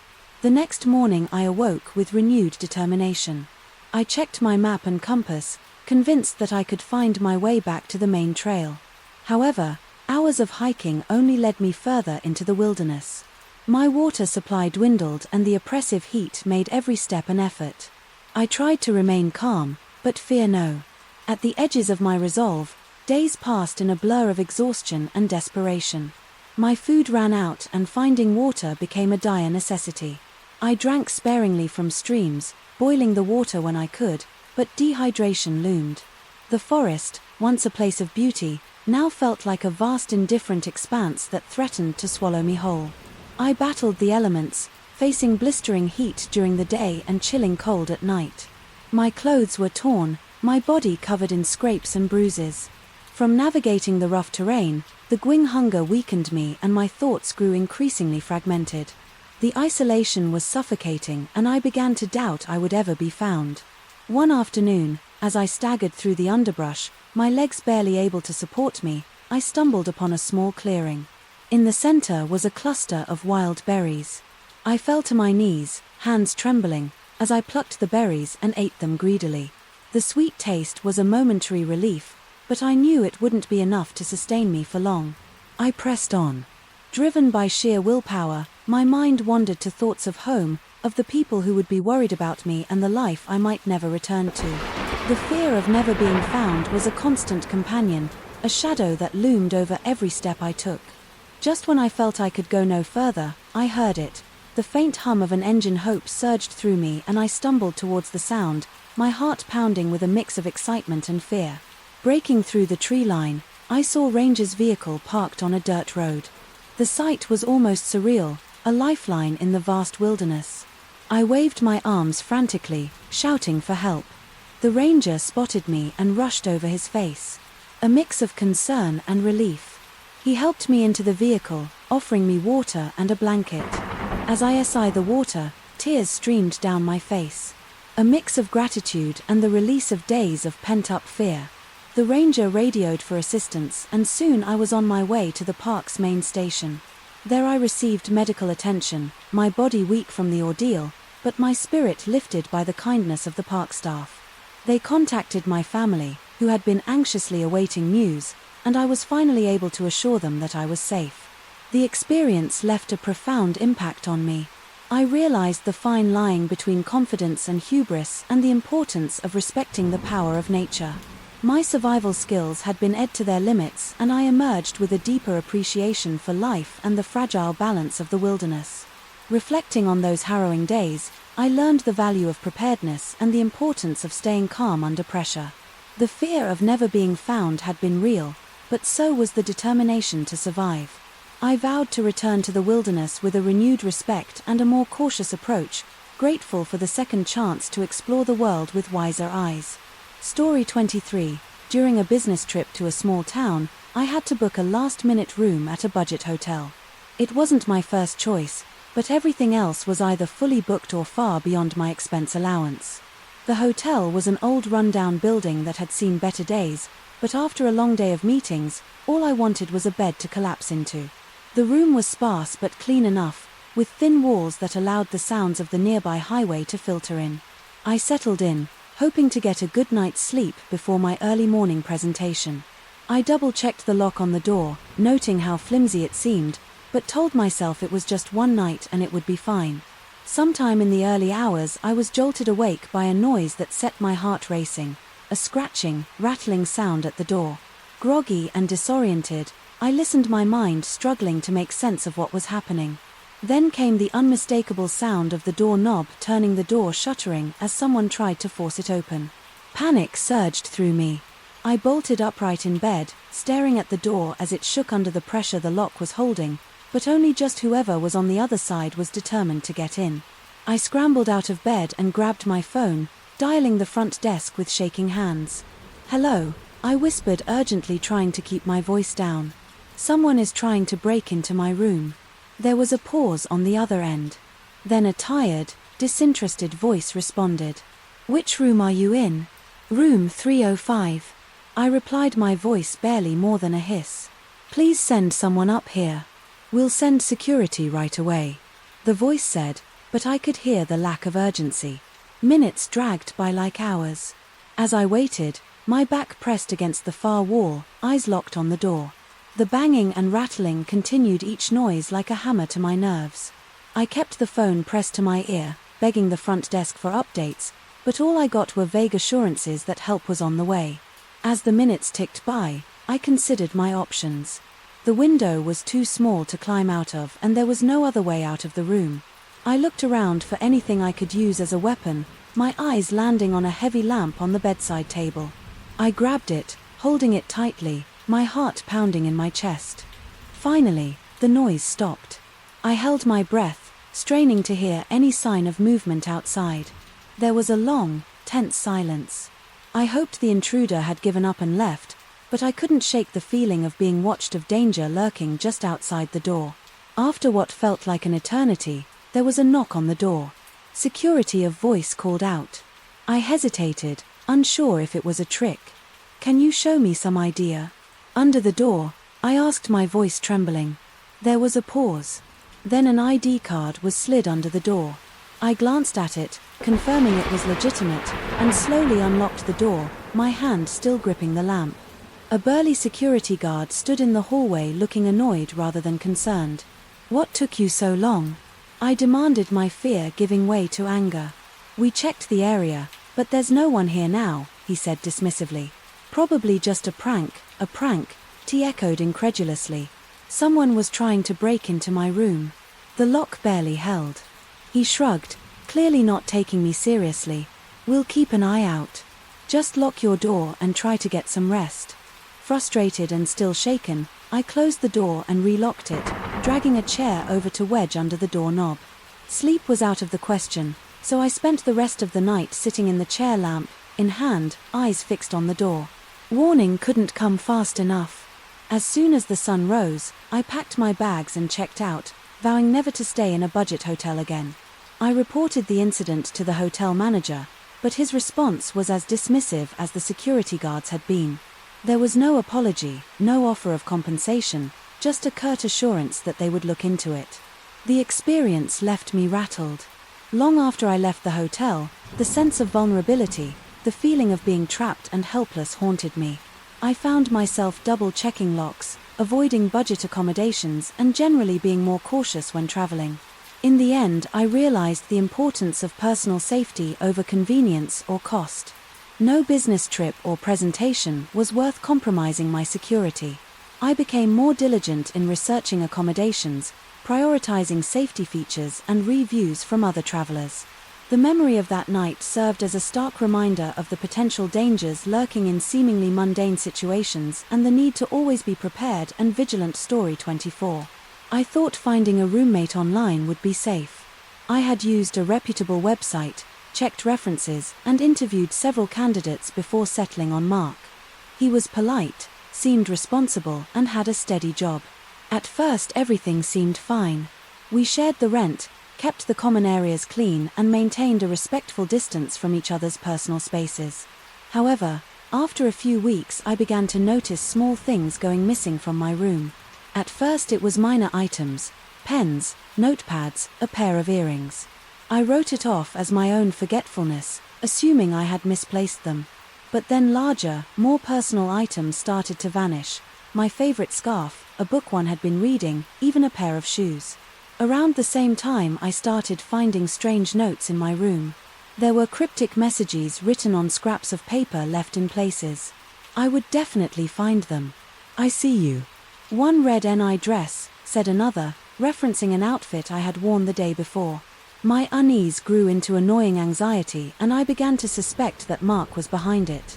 One evening after a particularly stressful day at work, I came home to find my bedroom door slightly ajar. My heart sank as I pushed it open and saw the disarray inside. Drawers had been rifled through, the contents scattered across the floor. A fresh note lay on my bed. "Do you think you can hide from me?" That was the last straw. I decided to confront Mark when he returned home. I approached him in the living room, my hands trembling with a mix of fear and anger. "Mark, we need to talk," I said, trying to keep my voice steady. "Have you been going through my things and leaving these notes?" He looked at me with an expression that was equal parts confusion and amusement. "What are you talking about?" I showed him the latest note, my eyes searching his face for any sign of guilt. Instead, his demeanor shifted. His eyes darkened and a sinister smile crept across his lips. "You think I'm the one doing this?" he asked, his voice low and menacing. "Maybe you're just losing your mind." His words sent a chill down my spine. The carefree, polite roommate I had welcomed into my home was gone, replaced by someone far more sinister. I realized I needed to get out of the situation immediately. "I'm not losing my mind, I said, my voice trembling. "I want you to move out now." Mark's smile faded, replaced by a cold, hard stare. "You don't get to tell me what to do," he said, stepping closer. "This is my home too." Fear gripped me, but I stood my ground. "I've already called the landlord." I lied, they're on their way over to change the locks. For a moment he seemed to consider his options. Then, without another word, he turned and walked to his room, slamming the door behind him. I hurried to my own room, locking the door and calling a friend to come over. I needed someone there with me, someone who could help if things took a turn for the worse. My friend arrived quickly and together we packed up some of my essentials. I decided it was safest to stay somewhere else. Until Mark was gone. We went to the landlord's office first thing in the morning to explain the situation. The landlord, alarmed by my account, agreed to change the locks and issue an eviction notice to Mark. The next few days were a blur of anxiety and tension. Mark refused to leave quietly, but with the landlord's intervention and the presence of law enforcement, he was eventually forced out. The relief I felt when he finally left was immense, but it was tempered by the lasting impact of his behavior. The experience left me shaken and wary of trusting strangers. I installed additional security measures in my apartment and decided to live alone for a while, needing time to rebuild my sense of safety. The notes and missing items had been deeply unsettling, but the confrontation had revealed a darker side to Mark. That was truly terrifying. In the aftermath, I reflected on the warning signs I had missed. I realized the importance of thoroughly vetting potential roommates and, trusting my instincts, what had started as a convenient living arrangement had turned into a nightmare, one that taught me valuable lessons about personal security and the complexities of sharing a living space with the stranger. Story 25. While working late in an empty office building, I was focused on finishing a project with a tight deadline. The building, usually bustling with activity, was eerily silent, its long corridors dimly lit. As the clock neared midnight, I finally wrapped up my work feeling a mix of exhaustion and relief. I gathered my things and headed toward the elevators, the sound of my footsteps echoing through the deserted hallways. When I reached the elevator, I pressed the button and waited, listening to the faint hum of machinery. As the elevator ascended to my floor, the doors opened with a soft D and I stepped inside, pressing the button for the lobby. The elevator started its descent but suddenly, with a jarring halt, had stopped between floors, the lights flickered and then went out, plunging the small space into darkness. My heart raced as I fumbled for my phone, its screen casting a weak glow in the pitch-black elevator.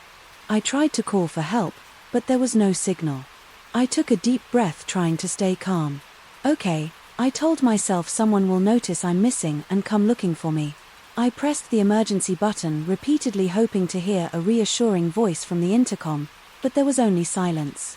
Time seemed to stretch endlessly. Minutes felt like hours as I sat on the cold metal floor, my mind racing with thoughts of what could go wrong. The air grew stuffy and I could feel panic creeping in. I banged on the walls shouting for help, but the thick steel doors absorbed the sound and my cries went unanswered. I tried to focus on my breathing using the meditation techniques I had learned to keep my anxiety at bay. I recited comforting phrases in my head, but the isolation in the darkness made it increasingly difficult to remain calm. I thought about my family and friends, the things I hadn't yet done in life and the possibility of never getting out. After what felt like an eternity, my phone buzzed. A tiny flicker of hope ignited as I saw a single bar of signal appear. I quickly dialed 911, praying the call would go through. After a few agonizing seconds, I heard the voice of the operator, 911. What's your emergency help? I'm trapped in an elevator in my office building and the power is out. I can't get out and my phone signal is weak. Please send someone to help me. I blurred it out, my voice trembling.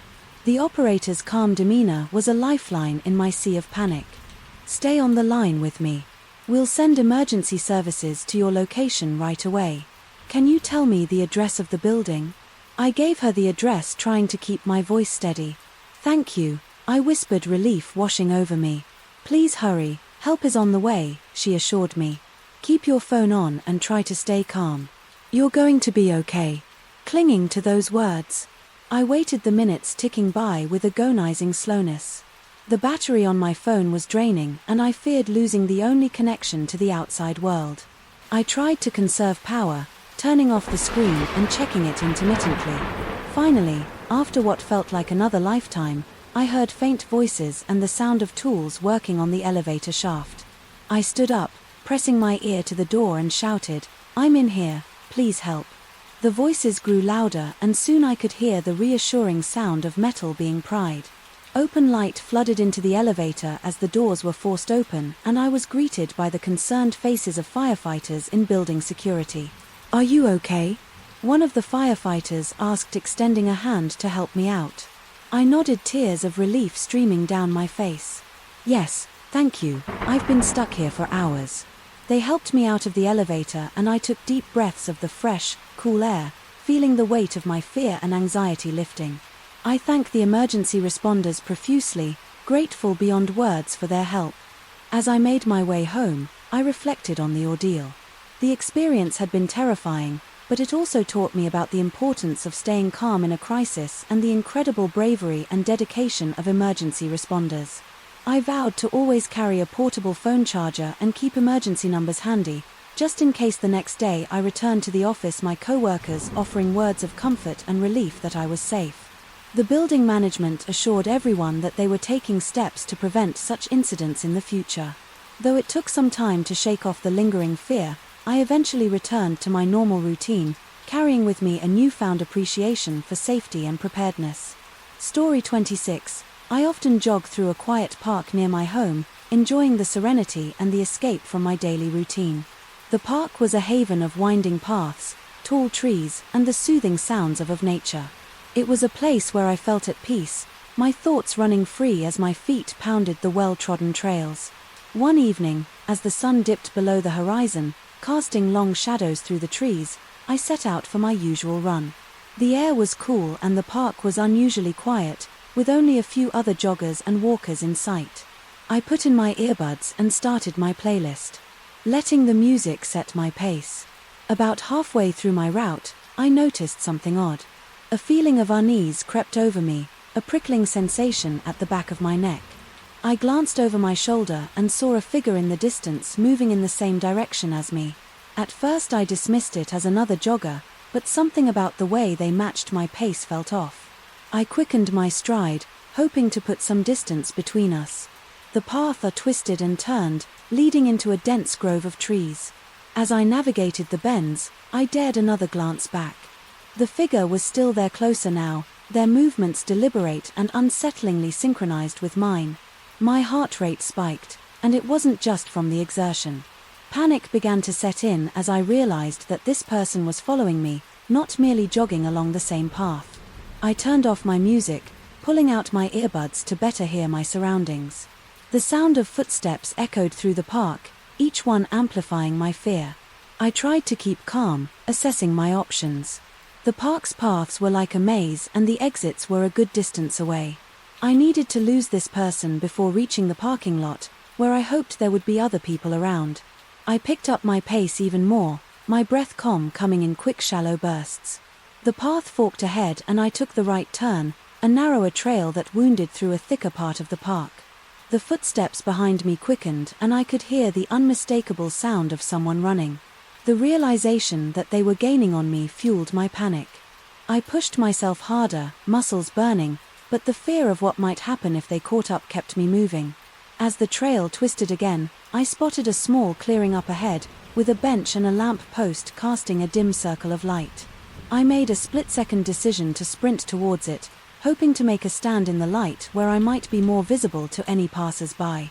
I burst into the clearing, turning quickly to face my pursuer. The figure emerged from the shadows and, under the faint glow of the lamp, I could see him clearly for the first time. He was a man in his late 30s, with an unkempt appearance and a menacing look in his eyes. He slowed his pace, realizing I had stopped, and began to approach me with a sinister smile. "Why are you following me?" I demanded, trying to keep my voice steady. Despite the fear coursing through me, he didn't answer. Continuing to walk towards me, my mind raced, trying to figure out my next move. I glanced around, hoping to see someone, anyone, but the park seemed deserted. "Stay back," I shouted, hoping to deter him, but he ignored my warning.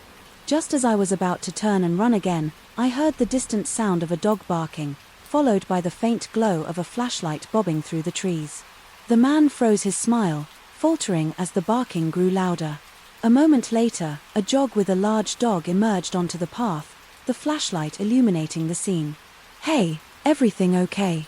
The jogger called out, his dog straining at the leash, barking fiercely at the man. The man took a step back, his eyes darting between me and the jogger. Without a word, he turned and bolted back down the path, disappearing into the darkness. I stood there trembling as the jogger approached with concern etched on his face. "Are you all right?" he asked his dog, now quiet but alert. "I think so." I stammered, relief washing over me. "Thank you." I don't know what he wanted, but he was following me. The jogger stayed with me, walking me to the nearest exit and insisting on calling the police to report the incident. The officers arrived quickly, taking my statement and searching the park for the man, but he was long gone. They assured me they would increase patrols in the area, but the experience left me shaken. In the days that followed, I couldn't shake the fear that had gripped me that night. The park, once a place of solace and peace, now felt tainted by the memory of the silent pursuer. I changed my jogging routine, opting for well-lit, populated areas and always carrying my phone in a personal alarm. The encounter taught me the importance of staying vigilant and trusting my instincts. Though the memory of that night lingers, I refused to let fear dictate my life. I became more cautious, but also more aware of my strength and resilience. Story 27. I hosted a small gathering at my home, inviting some friends and a few acquaintances. It was meant to be a relaxed evening of laughter and good company. The night started off wonderfully, with everyone enjoying the food, drinks, and conversation. Among the guests was Eric, an acquaintance I had met a few times through mutual friends. He seemed friendly enough, and I thought nothing of including him in the invitation. As the evening wore on, people began to drift out saying their goodbyes and thanking me for a lovely night. By midnight, only a few guests remained chatting casually as they gathered their things to leave. Eventually, it was just Eric and me left in the living room. I assumed he would follow suit and head out, but he remained seated. A strange look in his eyes. "So great party," he said, his voice low and a bit slurred. "I think I'll stay for a bit longer." I forced a smile, feeling a prickle of unease. "Thanks, Eric, but it's getting late and I have an early morning. Maybe we can catch up another time." He didn't move, just stared at me with an intensity that made my skin crawl. "I'm not ready to leave yet," he replied, his tone more insistent. I tried to stay calm, my mind racing with thoughts of how to handle the situation. "I'm really tired, Eric. I need to get some sleep." His demeanor shifted, his face hardening. "You don't want me here. After inviting me to your party," he said, a menacing edge creeping into his voice. The fear that had been simmering beneath the surface now surged forward. It's not that I lied trying to plate him. I just need to get some rest. You understand, right? He stood up slowly and I instinctively took a step back.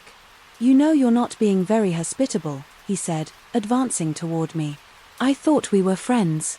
My heart pounded in my chest as I realized the gravity of the situation. I needed to get him out of my house.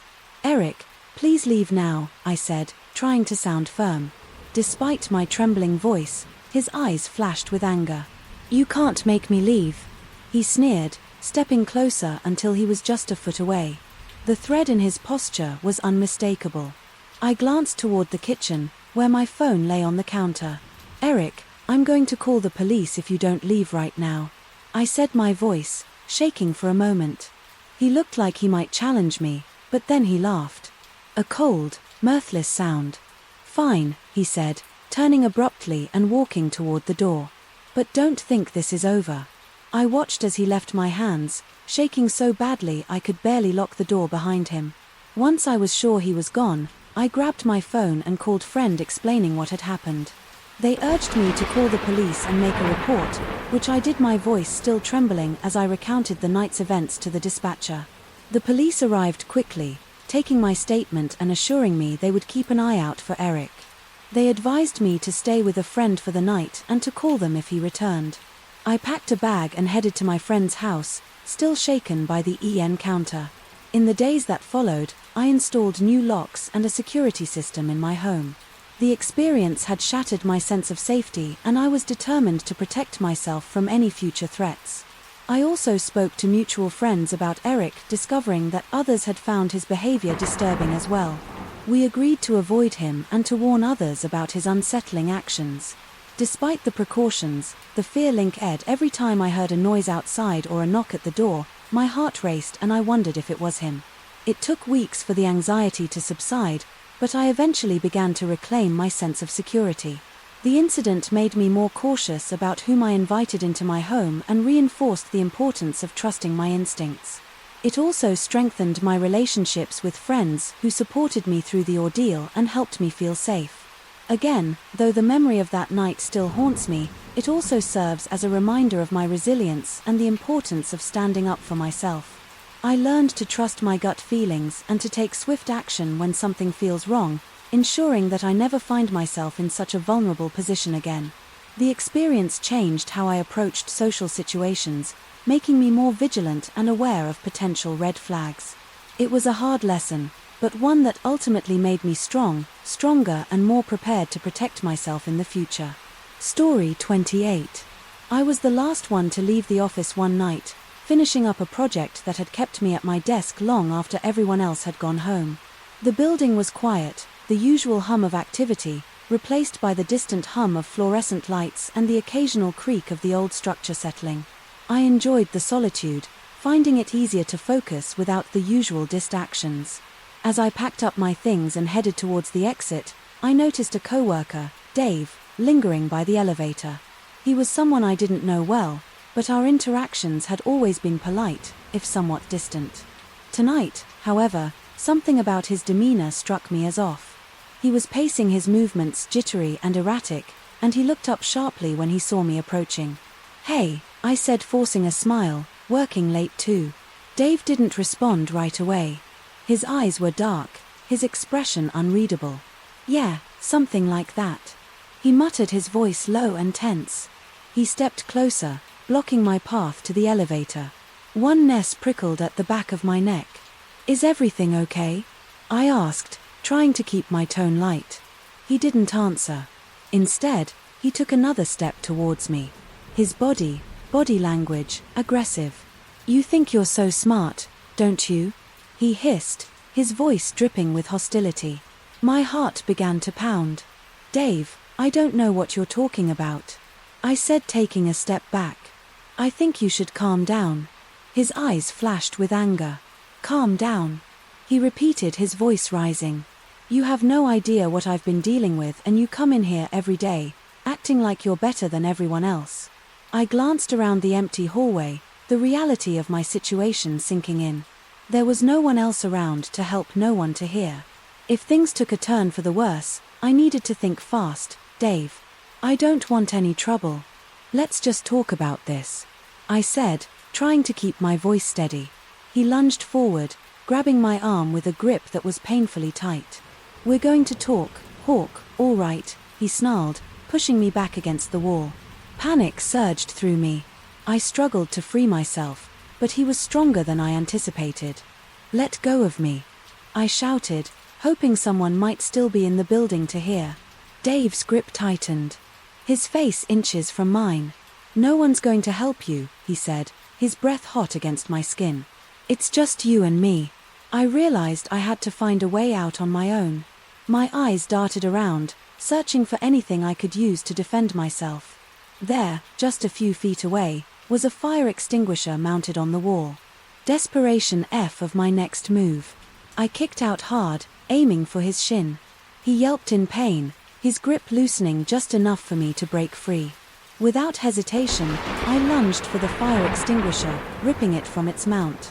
I turned and swung it with all my might, hitting Dave square in the chest. He stumbled back, stunned by the impact, and I didn't wait for him to recover.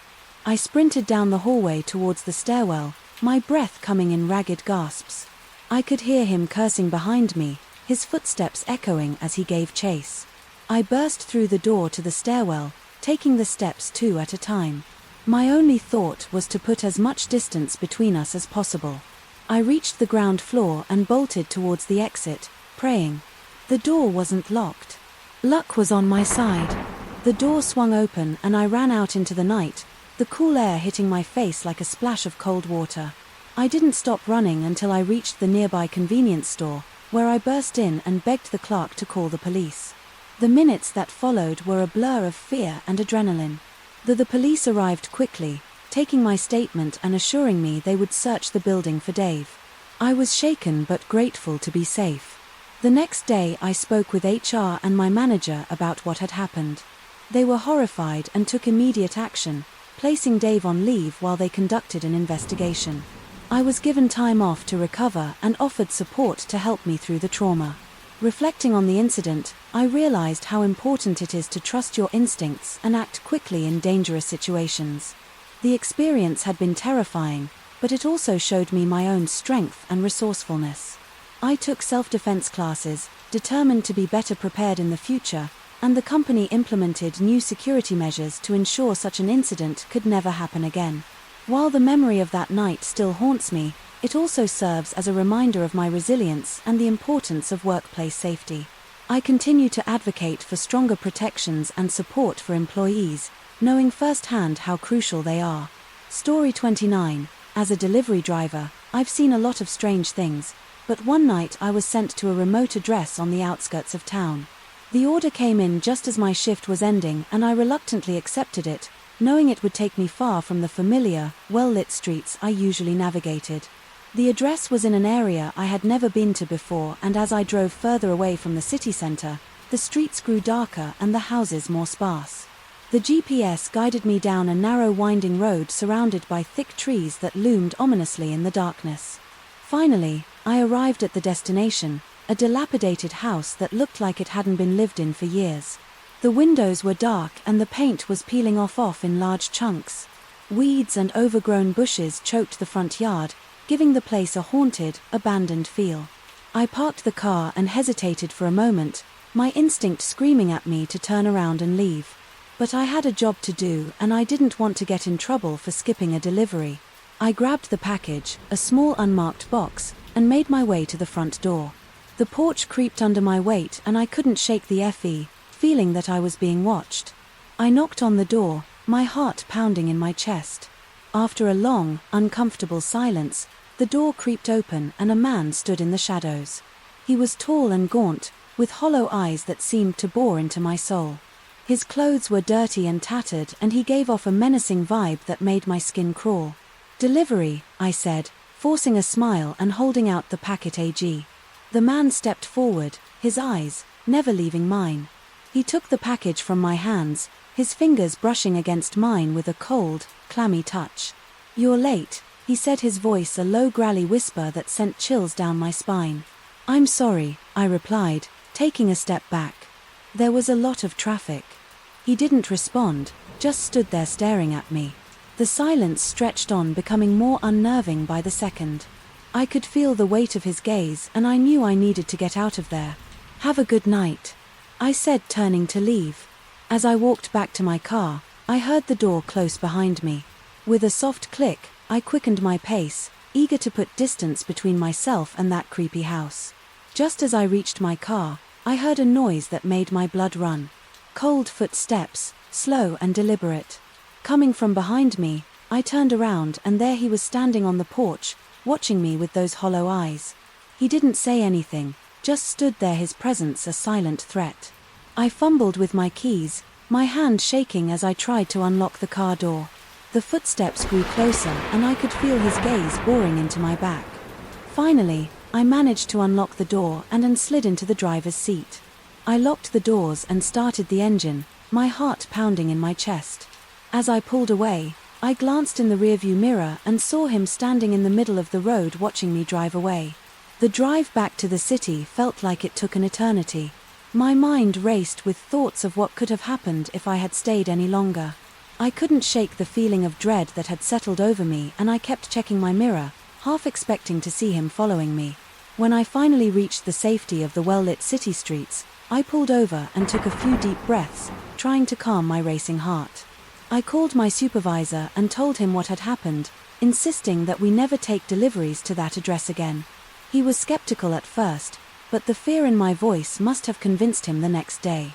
I couldn't stop thinking about the man in the dilapidated house. I decided to do some research, hoping to find some explanation for the unsettling experience. What I found only deepened my sense of unease. The house had a dark history, rumored to be the site of several disappearances over the years. Locals avoided it, believing it to be cursed or haunted. The experience left a lasting impact on me. I became more cautious about accepting late-night deliveries, especially to remote or unfamiliar addresses. I also started carrying pepper spray and a personal alarm, determined to protect myself in case I ever found myself in a similar situation again. Reflecting on that night, I realized the importance of trusting my instincts and prioritizing my safety. The world is full of strange and dangerous places, and sometimes it's better to walk away than to risk becoming another statistic. Story 30. My best friend Sarah and I had been planning our road trip for months. It was supposed to be an adventure, a chance to explore new places and make unforgettable memories. We set off with a sense of excitement and freedom, our car packed with snacks, maps, and a carefully curated playlist. After a few days on the road, we decided to stop at a small town we had never heard of before. It was charming in a quaint, old-fashioned way, with its tree-lined streets and vintage storefronts. We found a cozy bed and breakfast and decided to stay the night, eager to explore the town's quiet charm. The owner of the BB, an elderly woman named Mrs. Thompson, greeted us warmly and showed us to our room. We unpacked, freshened up and headed out to find dinner. The town seemed peaceful, with friendly locals who nodded and smiled. As we passed by, we found a small diner and spent the evening laughing and talking, enjoying the simplicity of the place. The next morning I woke up to an eerie silence. I called out for Sarah, but there was no response. Her bed was neatly made and her things were still in the room, but she was nowhere to be found. Panic set in as I searched the BB, hoping to find her in the common areas or the garden, but she was gone. I went to Mrs. Thompson explaining that my friend was missing. She gave me a puzzled look and said she had never seen Sarah. "You checked in alone, dear," she insisted, her eyes wide with feigned innocence. My heart raced as I tried to make sense of her words. "No, we both checked in last night. You met her. She was right here with me." Mrs. Thompson shook her head. "I'm sorry, but you must be mistaken." Desperation. F of my next steps. I rushed to the diner where we had eaten the night before, hoping someone would remember us. The waitress, a young woman with a friendly smile, looked confused when I asked about Sarah. "I'm sorry, miss, but you were alone last night." Frustration turned to fear as I retraced our steps, asking anyone who would listen if they had seen Sarah. Each person responded with the same puzzled look and denial. It was as if she had vanished without a trace, and the entire town was conspiring to erase her existence. Determined not to give up, I went to the local police station.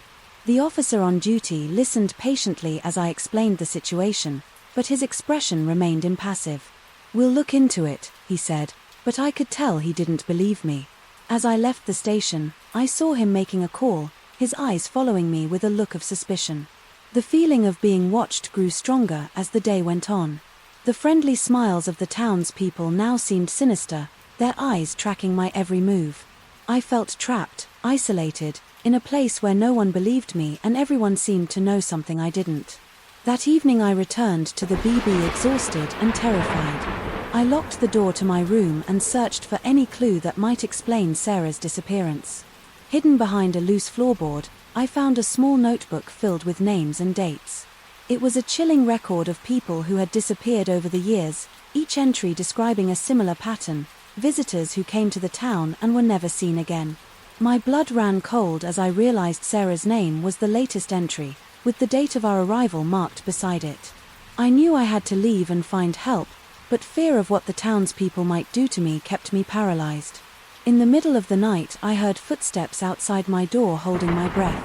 I listened as they paused, then moved on. I waited until everything was silent again before gathering my things and quietly slipping out of the room. I crept through the darkened hallways, praying I wouldn't run into anyone. I made it to my car and sped out of the town, my heart pounding with fear and adrenaline. I didn't stop driving until I reached the next town, where I went straight to the police. This time they took me seriously. They sent officers to the small town, but when they arrived they found nothing unusual. The BB was empty and the townspeople denied any knowledge of the notebook or the disappearances. Despite their skepticism, The authorities launched an investigation, and over time they uncovered a dark history. The town had a long tradition of luring travelers and making them disappear, a secret they had guarded fiercely for generations. The notebook I had found was evidence of their sinister activities, and it eventually led to the arrest of several key figures, including Mrs. Thompson. The ordeal left me scarred, the loss of Sarah, a wound that never fully healed. I became more cautious, wary of unfamiliar places and the people I met. The memory of that small town and its dark secrets haunted me, a constant reminder of the fragility of safety and the depths of human deceit. In the end, I wrote about my experience, hoping to warn others and keep Sarah's memory alive. Her disappearance became a catalyst for change, prompting tighter regulations on small towns and remote accommodations.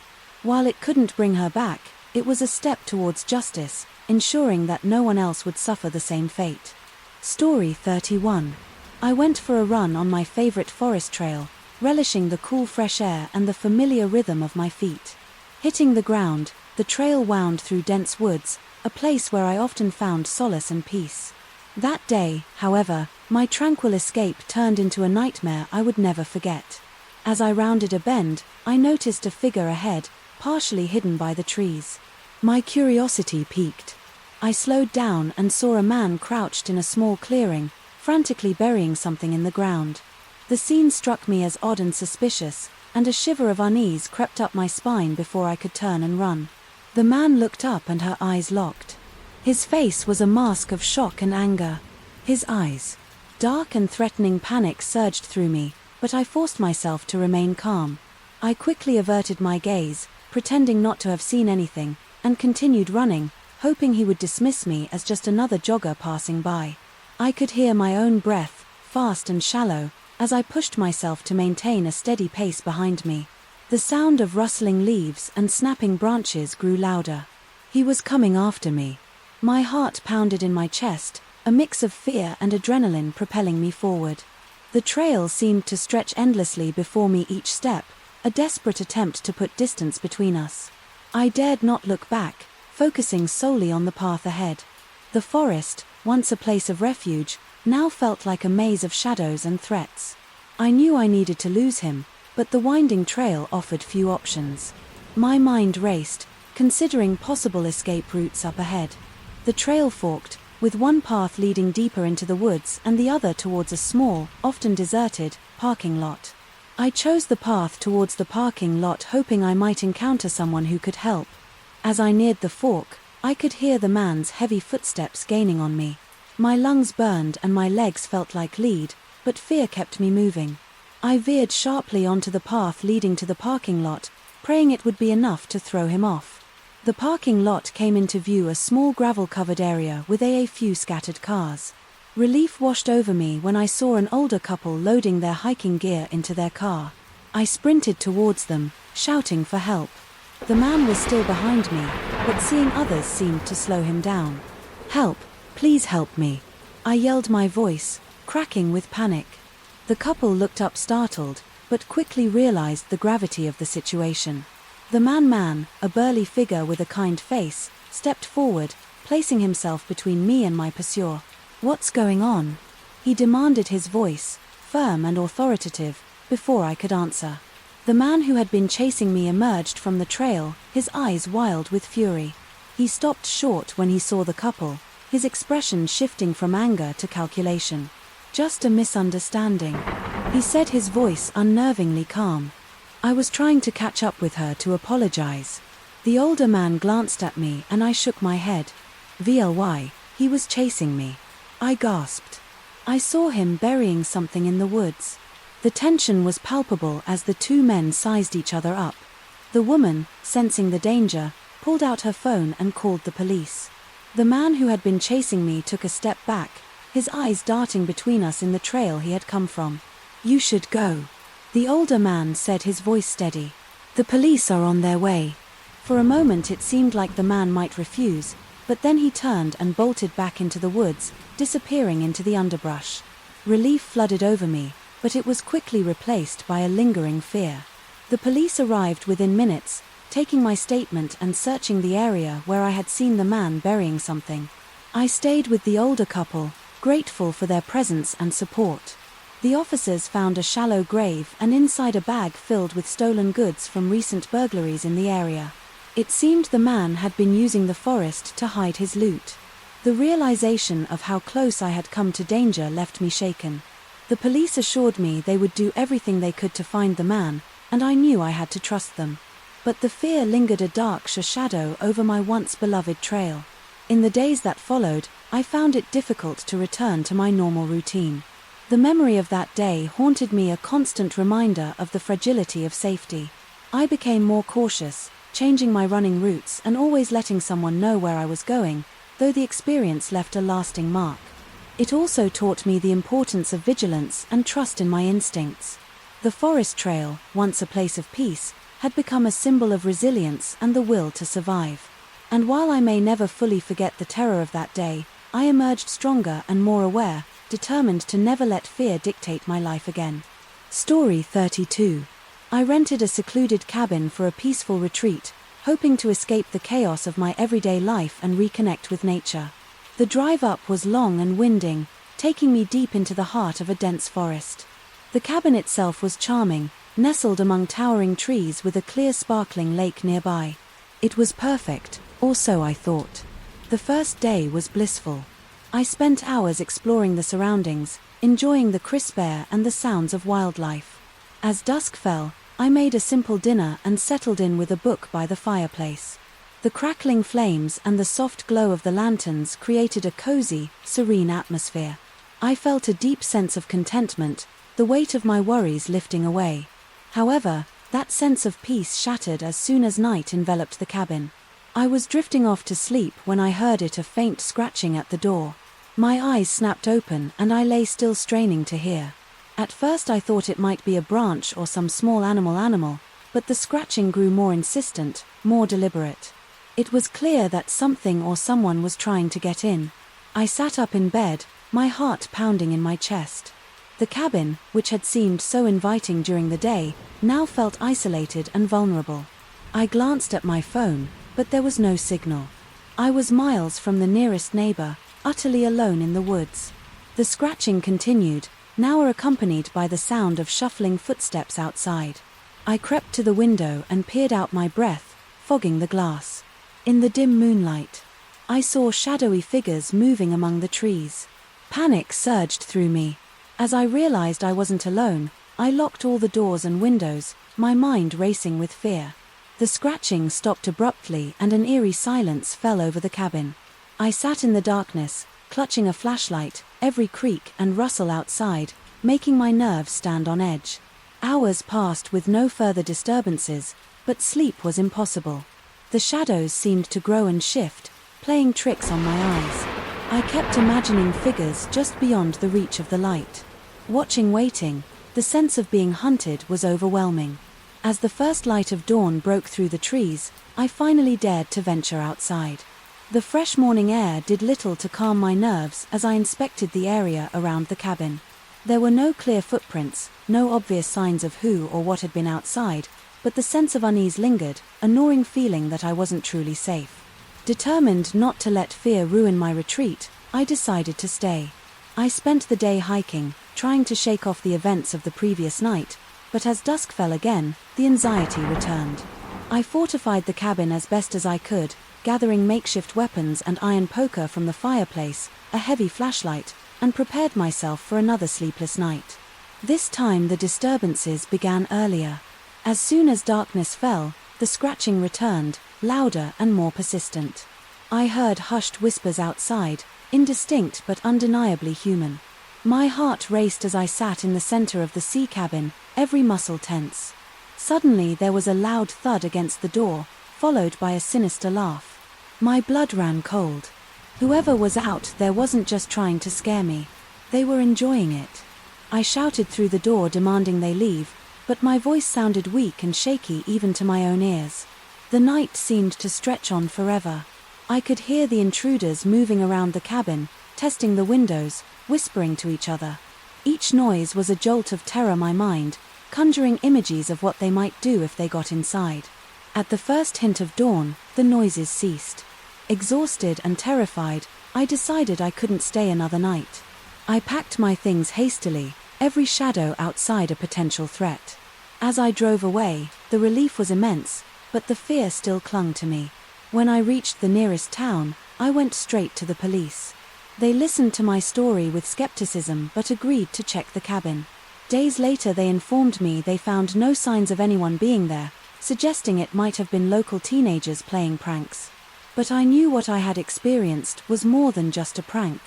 The retreat that was supposed to be a peaceful escape had turned into a nightmare. The sense of being watched, of being hunted, lingered long after I left the cabin.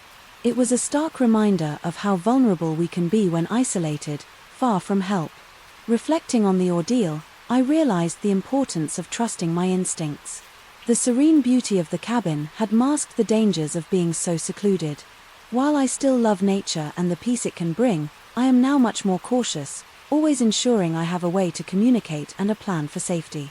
The experience left a lasting impact, teaching me that even in the most peaceful places, danger can lurk. It's a lesson I won't forget, one that has made me appreciate the balance between solitude and security. Story 33. As a security guard at a shopping mall, I was used to quiet nights. The long hours were often spent patrolling empty corridors and watching the surveillance feeds, ensuring that nothing out of the ordinary disturbed the peace. Most nights were uneventful, the biggest excitement being a raccoon sneaking into the trash bins. But one evening that all changed, turning a routine shift into a nightmare I'd never forget. It started as a typical evening. The mall had closed its doors to the public hours earlier and the cleaning crews had finished their work and gone home. The mall was silent, save for the hum of the fluorescent lights and the whir of the ventilation system. I sat in my small office, surrounded by monitors displaying feeds from various cameras throughout the mall. Just past midnight I noticed something strange on one of the screens. A group of figures clad in dark clothing and masks was moving through a service corridor. At first I thought it might be a prank or a late-night maintenance crew, but as I watched it became clear that this was something more sinister. They moved with precision, disabling cameras. As they went heading straight for my office, a cold chill ran down my spine. I hit the record button on the surveillance system, ensuring that their actions were documented. Then I grabbed the walkie-talkie and tried to contact the other guard on duty, Tom, who was patrolling the north wing of the mall. There was no response. Only static panic began to set in. Were they jamming our communications? I locked the office door and checked the monitors again. The intruders were methodical, moving through the mall with practiced ease. They carried bags and tools, clearly prepared for whatever they had planned. My heart pounded as I watched them approach each disabled camera, bringing them closer to my location.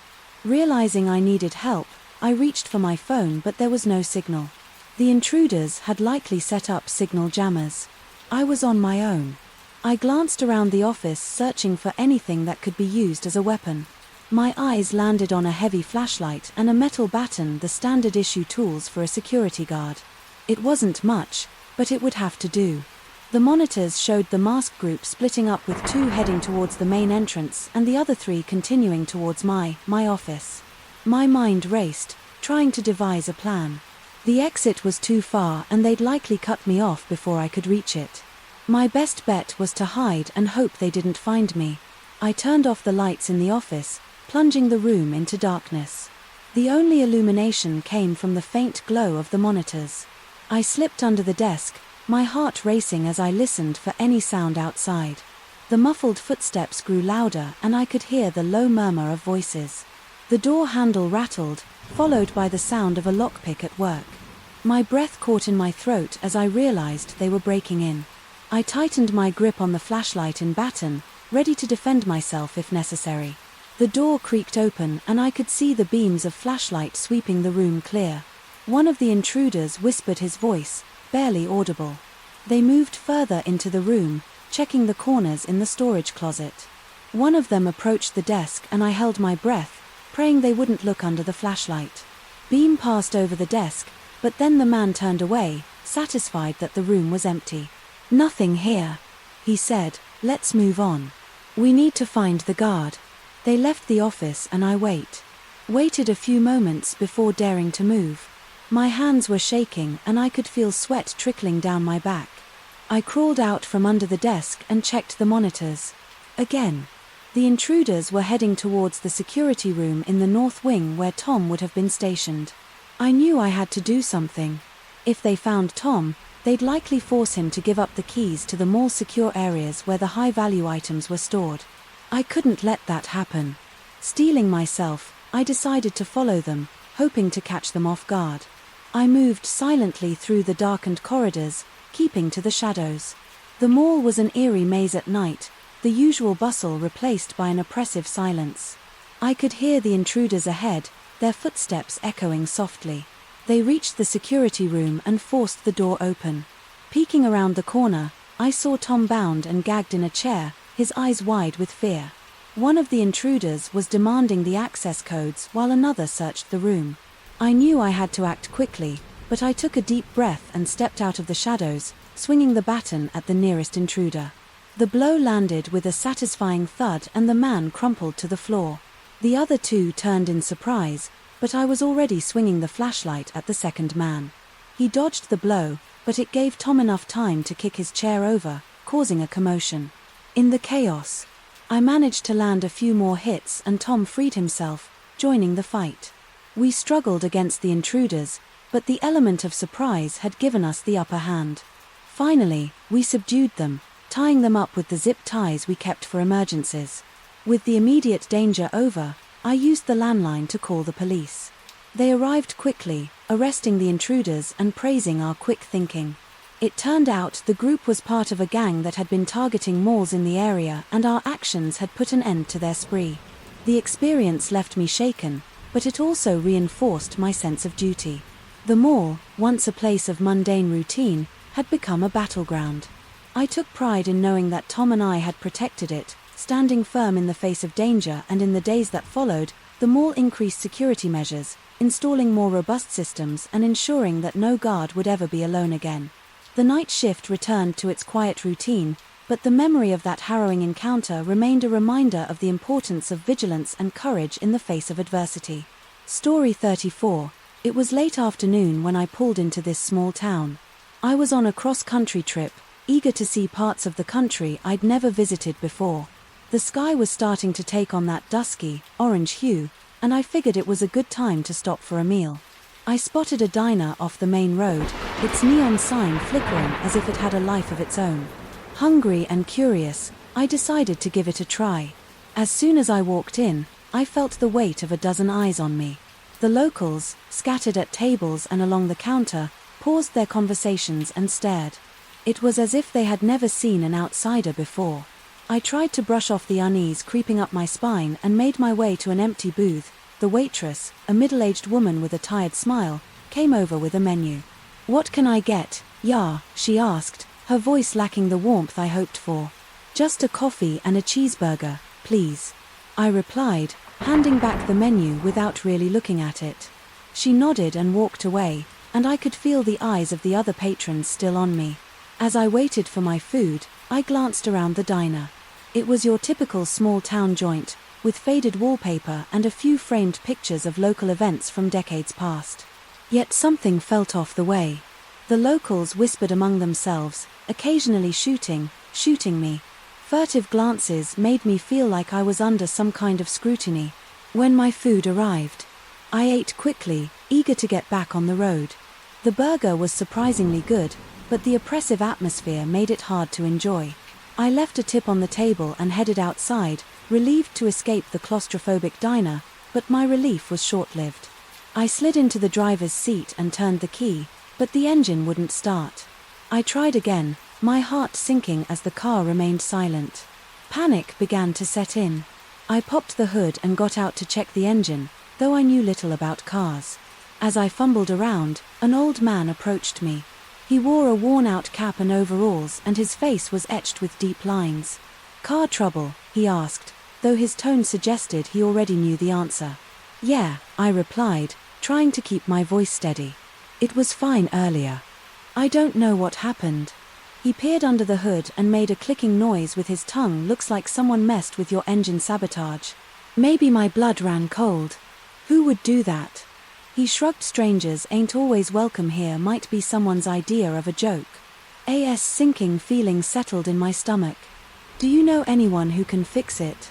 The old man nodded. There's a mechanic on the other side of town, but it'll take a while to get there and back. You might want to find a place to stay for the night. I glanced back at the diner. The thought of spending more time in this town filled me with dread, but I didn't have much choice. Is there a motel nearby? Yeah, just down the road, can't miss it, he said, pointing in the direction I had come from. Thanks, I muttered, feeling a sense of helplessness wash over me as he walked away. I closed the hood and grabbed my bag from the trunk. I decided to head for the motel, hoping I could figure out a plan in the morning. The motel was as run down as I feared. The neon sign buzzed erratically and the paint was peeling off the walls. I checked in with the disinterested clerk and made my way to my room. The door creaked loudly as I opened it, revealing a sparse and outdated interior. But at least it had a bed and I was exhausted. I locked the door and double-checked the windows before lying down. Sleep didn't come easily. Every noise outside seemed amplified and my mind raced with thoughts of who might have sabotaged my car and why the unsettling feeling from the diner lingered, making it impossible to relax in the dead of night. I woke to a faint tapping sound. At first I thought it was just my imagination, but then it grew louder. It was coming from the window. My heart pounded as I got up and cautiously approached the source of the noise. Peering through the thin curtain, I saw a figure standing just outside the window. It was too dark to make out any features, but the silhouette was unmistakably human. The tapping continued, more insistent. Now who's there? I called out, my voice. Barely more than a whisper. The tapping stopped and for a moment there was silence. Then a low voice replied. Just checking on you, stranger. I didn't recognize the voice, but it sent a chill down my spine. What do you want? Just making sure you're comfortable. The voice said, with a sinister edge, wouldn't want anything bad to happen to our guest. My mind raced. Was this the person who tampered with my car? What did they want from me? I backed away from the window, my hand shaking. Leave me alone, I demanded, trying to sound braver than I felt. There was a low chuckle. Sleep tight, the voice said, and the figure slowly moved away from the window. I stood there for a long moment trying to steady my breathing. I knew I wouldn't get any more sleep that night. I sat in the chair by the door, clutching my phone and wondering if I should call the police. But what would I tell them? That someone had tampered with my car and was now lurking outside my window. As the first light of dawn filtered through the curtains, I decided I couldn't stay another minute in that town. I gathered my things and left the motel room, my senses on high alert. I walked back to the diner, hoping to find the old man or anyone who could help me get out of there. The town was eerily quiet in the early morning light. When I reached the diner, it was closed and there was no sign of the old man. Desperation clawed at me as I made my way to the mechanic the old man had mentioned. It was a small garage on the out of town and the mechanic, a gruff-looking man in his 40s, eyed me wearily. As I approached, I explained my situation and he agreed to take a look at my car. It felt like hours as he worked on it, though it was probably only an hour or so when he finally finished. He wiped his hands on a rag and told me it was fixed. How much do I owe you? I asked. Reaching for my wallet, he shook his head. Just get out of here, he said, his voice low, and don't come back. I didn't need to be told. Twice. I handed him some cash anyway and drove off, my heart pounding as I left the town behind. I couldn't shake the feeling that I had narrowly escaped something sinister. Every mile I put between myself and that eerie place felt like a weight lifting off my shoulders. I drove without stopping until I was well beyond the town, my mind replaying the events over and over. What was that town hiding? Why did they target me? I had no answers, only a gnawing sense of dread. The relief I felt upon seeing larger towns and more cars on the road was immense, but the memory of that strange encounter lingered. Days later, after I had reached my destination, I found myself browsing the internet late at night, searching for any mention of the town. I combed through forums and old news articles, but found nothing out of the ordinary. It was as if the town didn't exist, or at least no one had ever had an experience like mine there. This only deepened the mystery. The rational part of me tried to write it off as a series of unfortunate events, but the encounter at the window, the tampering with my car, and the cryptic behavior of the townspeople told a different story. I couldn't shake the feeling that I had stumbled into something I wasn't supposed to see. Months passed and the experience began to fade into the recesses of my mind, becoming one of those odd, unsettling memories that resurface. In the dead of night I returned to my normal routine, though I was more cautious about where I stopped. During my travels, that eerie town had taught me to be wary of the seemingly to question the ordinary. One evening I was watching TV when a news segment caught my attention. A reporter was discussing a string of mysterious disappearances along the same route I had taken. My heart skipped a beat as they mentioned the general area where the town was located. I listened intently as the reporter detailed how several travelers had vanished without a trace. There were no leads, no suspects, just a growing list of missing persons. The last place many of them were seen small, out of the way, towns that seemed friendly enough on the surface but hid dark secrets beneath. Chills ran down my spine as I realized how close I had come to possibly becoming one of those missing persons.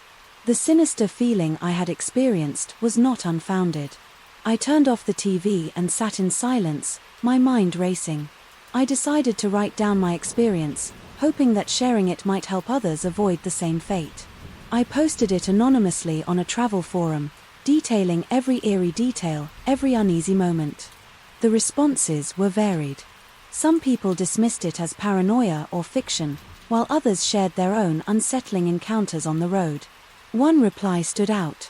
A user claimed to have had a similar experience in a different small town. They described the same uneasy feeling, the strange behavior of the locals, and a mysterious figure outside their window. It was eerily similar to my own story. We exchanged messages, comparing notes and trying to piece together a pattern. It became clear that there was something more to these towns, something hidden in plain sight. We both agreed to be more cautious in our travels and to spread the word to others. Though I moved on with my life, the memory of that bizarre encounter remains with me. Every time I see a diner or a motel on the side of a lonely road, I'm reminded of that fateful night. It's a cautionary tale, a reminder that sometimes the most ordinary places can harbor the darkest secrets.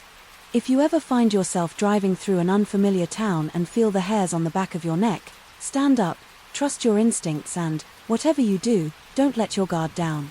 You never know what or who might be watching you.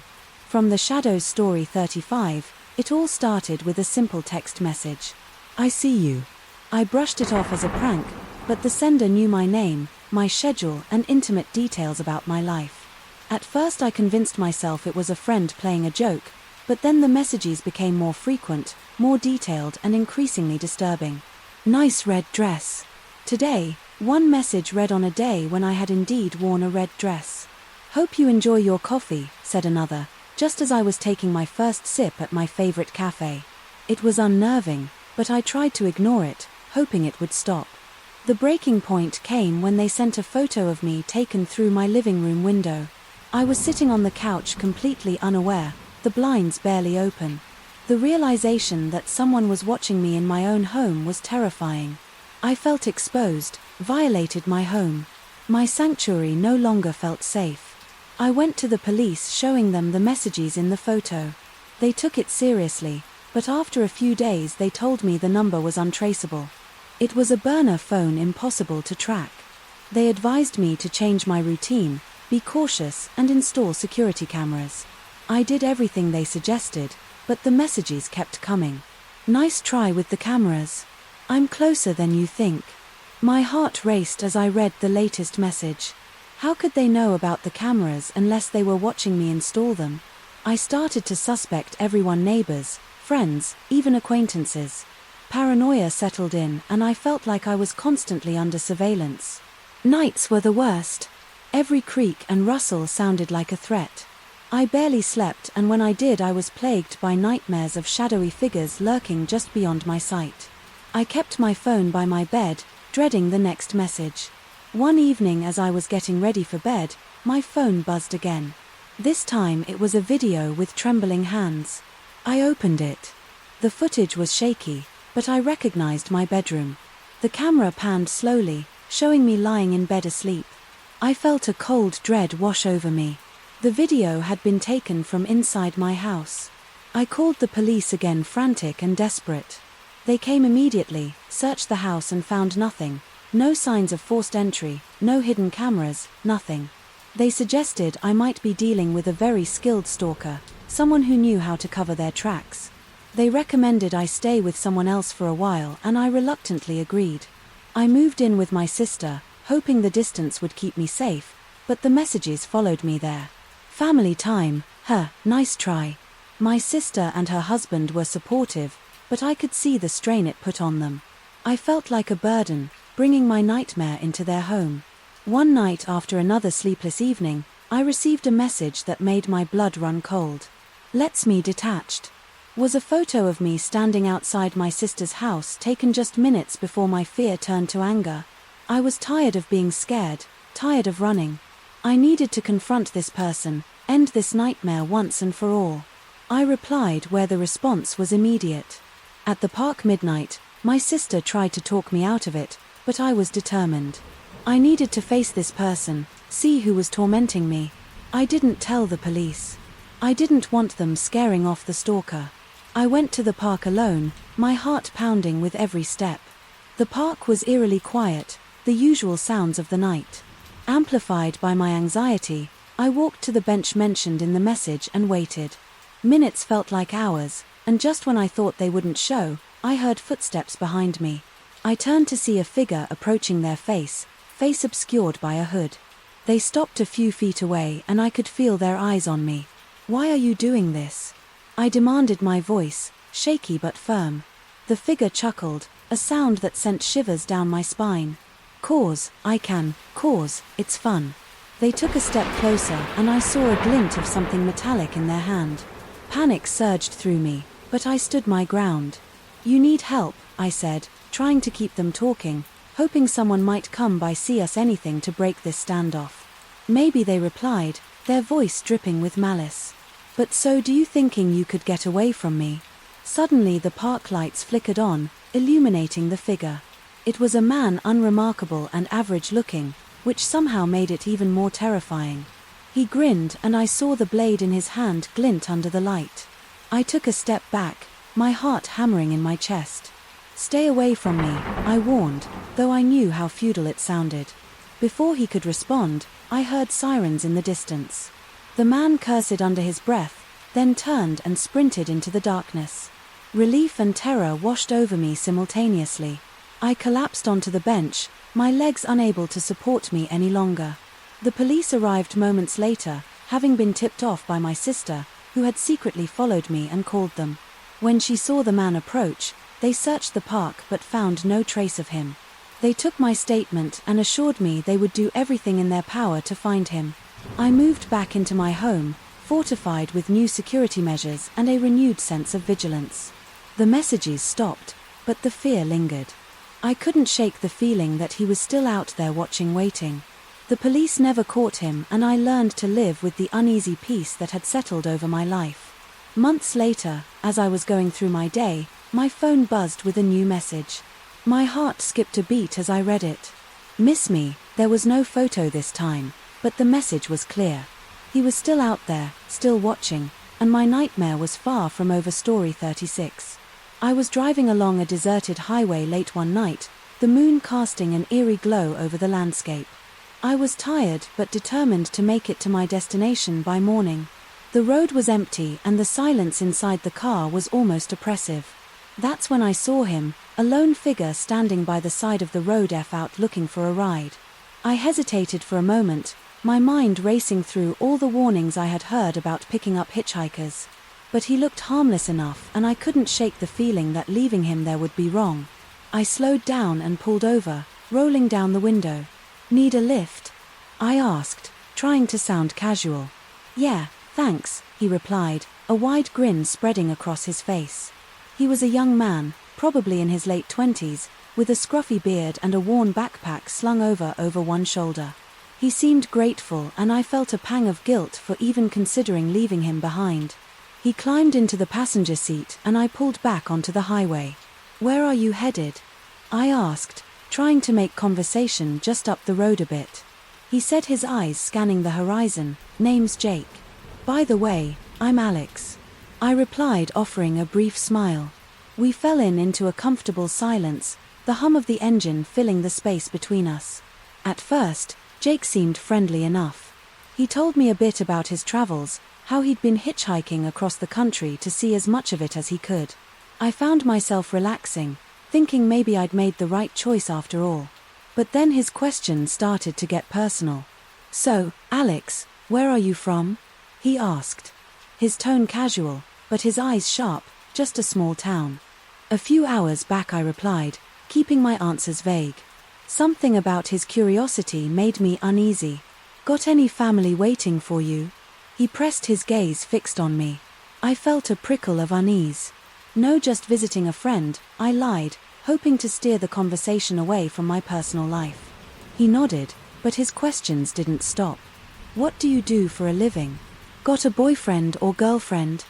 I tried to deflect, giving short, non-committal answers. The atmosphere in the car grew tense, the friendly veneer slipping away. Jake's behavior became more erratic. He fidgeted, constantly, tapping his fingers on the dashboard and shifting in his seat. His eyes darted around as if searching for something. We drove in silence for a while, the tension thickening with each passing mile. Finally, I saw the lights of a gas station up ahead. I decided it was the perfect opportunity to get him out of the car. "I'm going to stop for gas," I said, trying to keep my voice steady. "You can get out here if you like." Jake's expression darkened. "I think I'll stay," he said, his voice low and menacing. "It's a long walk to the next town." A chill ran down my spine. I pulled into the gas station, my mind racing for a plan. I needed to get help, but I didn't want to provoke him. I parked near the pumps and turned off the engine, my hands trembling. "I'm just going to use the restroom," I said, forcing a smile. "Be right back." He eyed me suspiciously but nodded. I got out of the car, my heart pounding in my chest. I walked into the gas station trying to appear calm. The clerk behind the counter glanced up as I entered and I felt a surge of relief. "Can I help you?" the clerk asked, his eyes flicking to the car outside. I leaned in, lowering my voice. "I picked up a hitchhiker and now he won't get out of my car. I think he's dangerous." The clerk's eyes widened and he nodded. "Stay here," he said, picking up the phone. "I'll call the police." I waited, my heart racing as the clerk spoke to the dispatcher. Minutes felt like hours and I kept glancing out the window, expecting Jake to burst in at any moment. But he stayed in the car, his gaze fixed on the gas station. Finally, I saw the flashing lights of a police car pulling into the station. 2 officers got out and I felt a wave of relief. They approached my car and I watched as they spoke to Jake. He seemed calm at first, but then his expression twisted with anger. He started shouting and gesticulating wildly. The officers quickly subdued him, handcuffing him and leading him to their patrol car. One of the officers approached me and I stepped outside to meet him. "Are you okay?" he asked, his tone concerned. I nodded, still trembling. "Thank you, I didn't know what to do." "You're safe now," he said, giving me a reassuring smile. "We'll take him in for questioning. Do you want to press charges?" I hesitated, then nodded. "Yes, he scared me." The officer took my statement and I watched as they drove Jake away. I felt a mixture of belief and lingering fear. I thanked the clerk and got back into my car, my hands still shaking. I drove away from the gas station, the deserted highway stretching out before me. As I continued my journey, I couldn't shake the feeling that I had narrowly escaped something terrible. The road ahead seemed darker, more foreboding. I vowed never to pick up another hitchhiker, no matter how harmless they seemed. The experience left me more cautious, more aware of the dangers lurking in the shadows. Every time I saw a lone figure by the side of the road, I felt a shiver of fear. I had learned a valuable lesson. Sometimes even the kindest intentions can lead to the most dangerous situations. Story 37. I had always been fascinated by history, especially the dark and gritty past of places like old prisons. So when I found out that a nearby historical prison had been turned into a museum, I couldn't resist taking a tour. The massive stone walls and iron bars told stories of long-gone inmates and whispered secrets of the past. The tour started out normally enough. Our guide, a woman with a passion for history and a flair for the dramatic, led us through the old cell blocks, the Ms. Hall and even the warden's office. Her stories brought the prison's past to life, painting vivid pictures of the daily lives of the inmates and the harsh conditions they endured.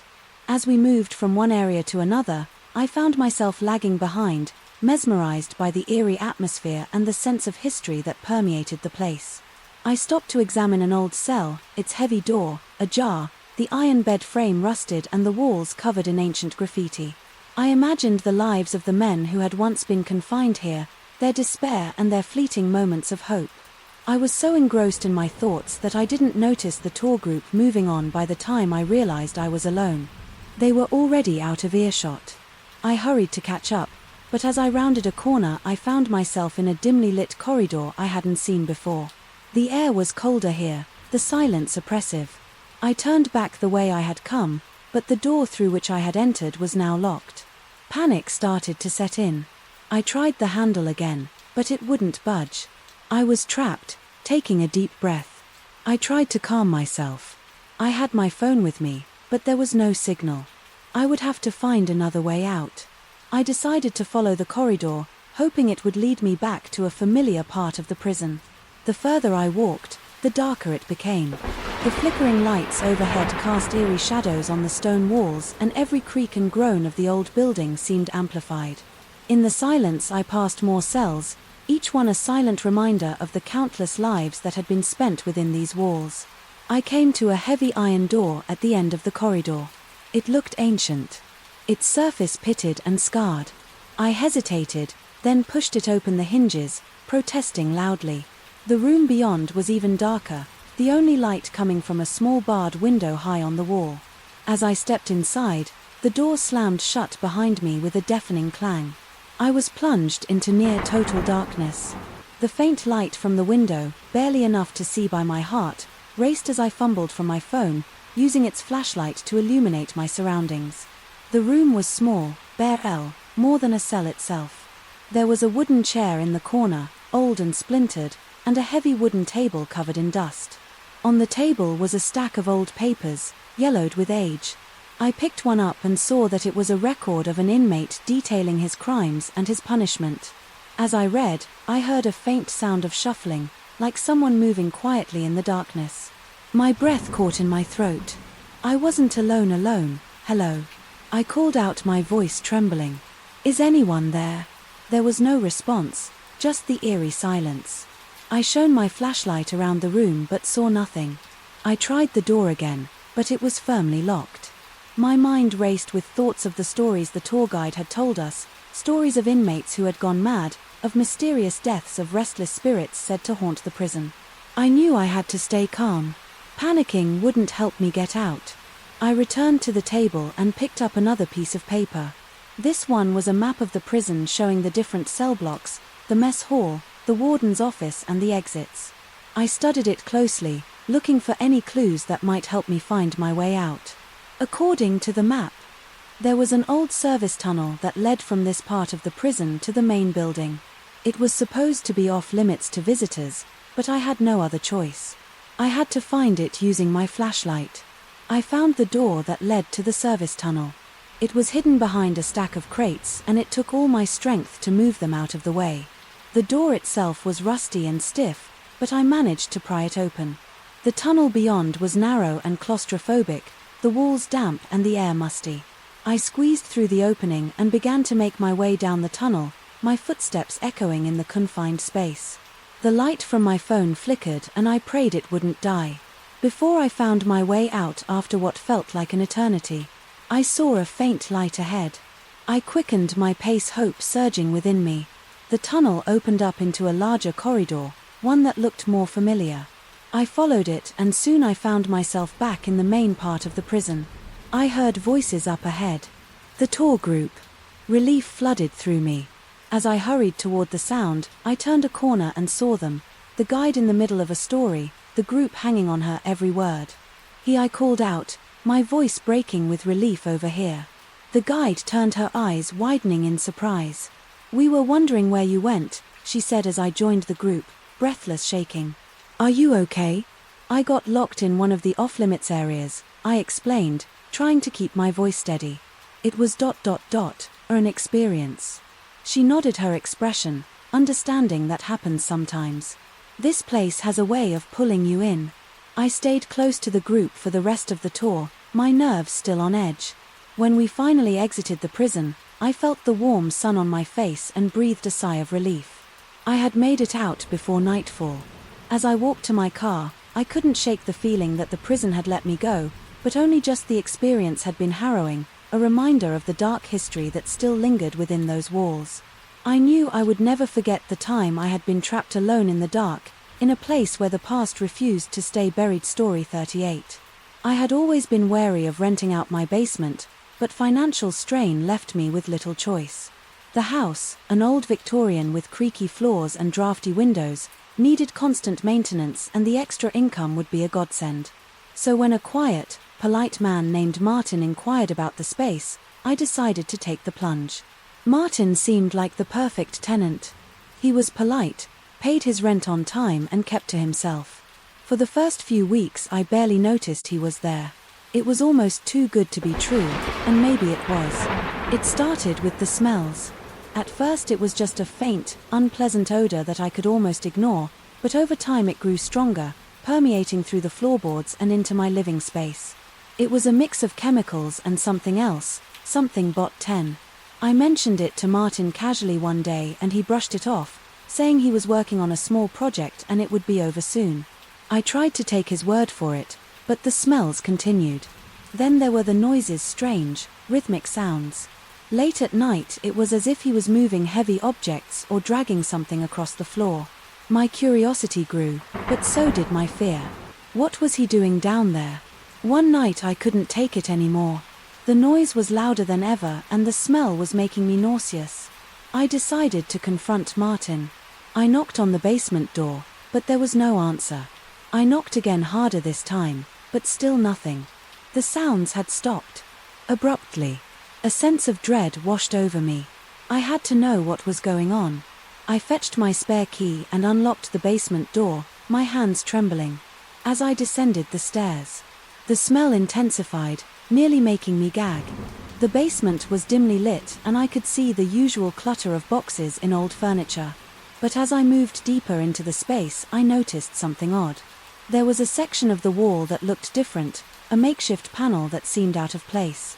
I approached it cautiously, my heart pounding in my chest. With a deep breath I pushed against the panel and it swung open to reveal a hidden room. The sight that met my eyes was beyond anything I could have imagined. The room was a stark contrast to the rest of the basement. It was sterile, with white walls and bright lights. In the center of the room was a large metal table and the smell was overpowering. On the table were various jars and containers filled with what looked like biological specimens. There were tubes and syringes and strange, unidentifiable equipment scattered around. It looked like some kind of Maori laboratory.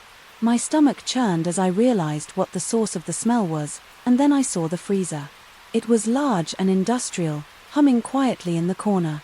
I hesitated, my hand shaking as I reached for the handle. I had to see where Martin was hiding.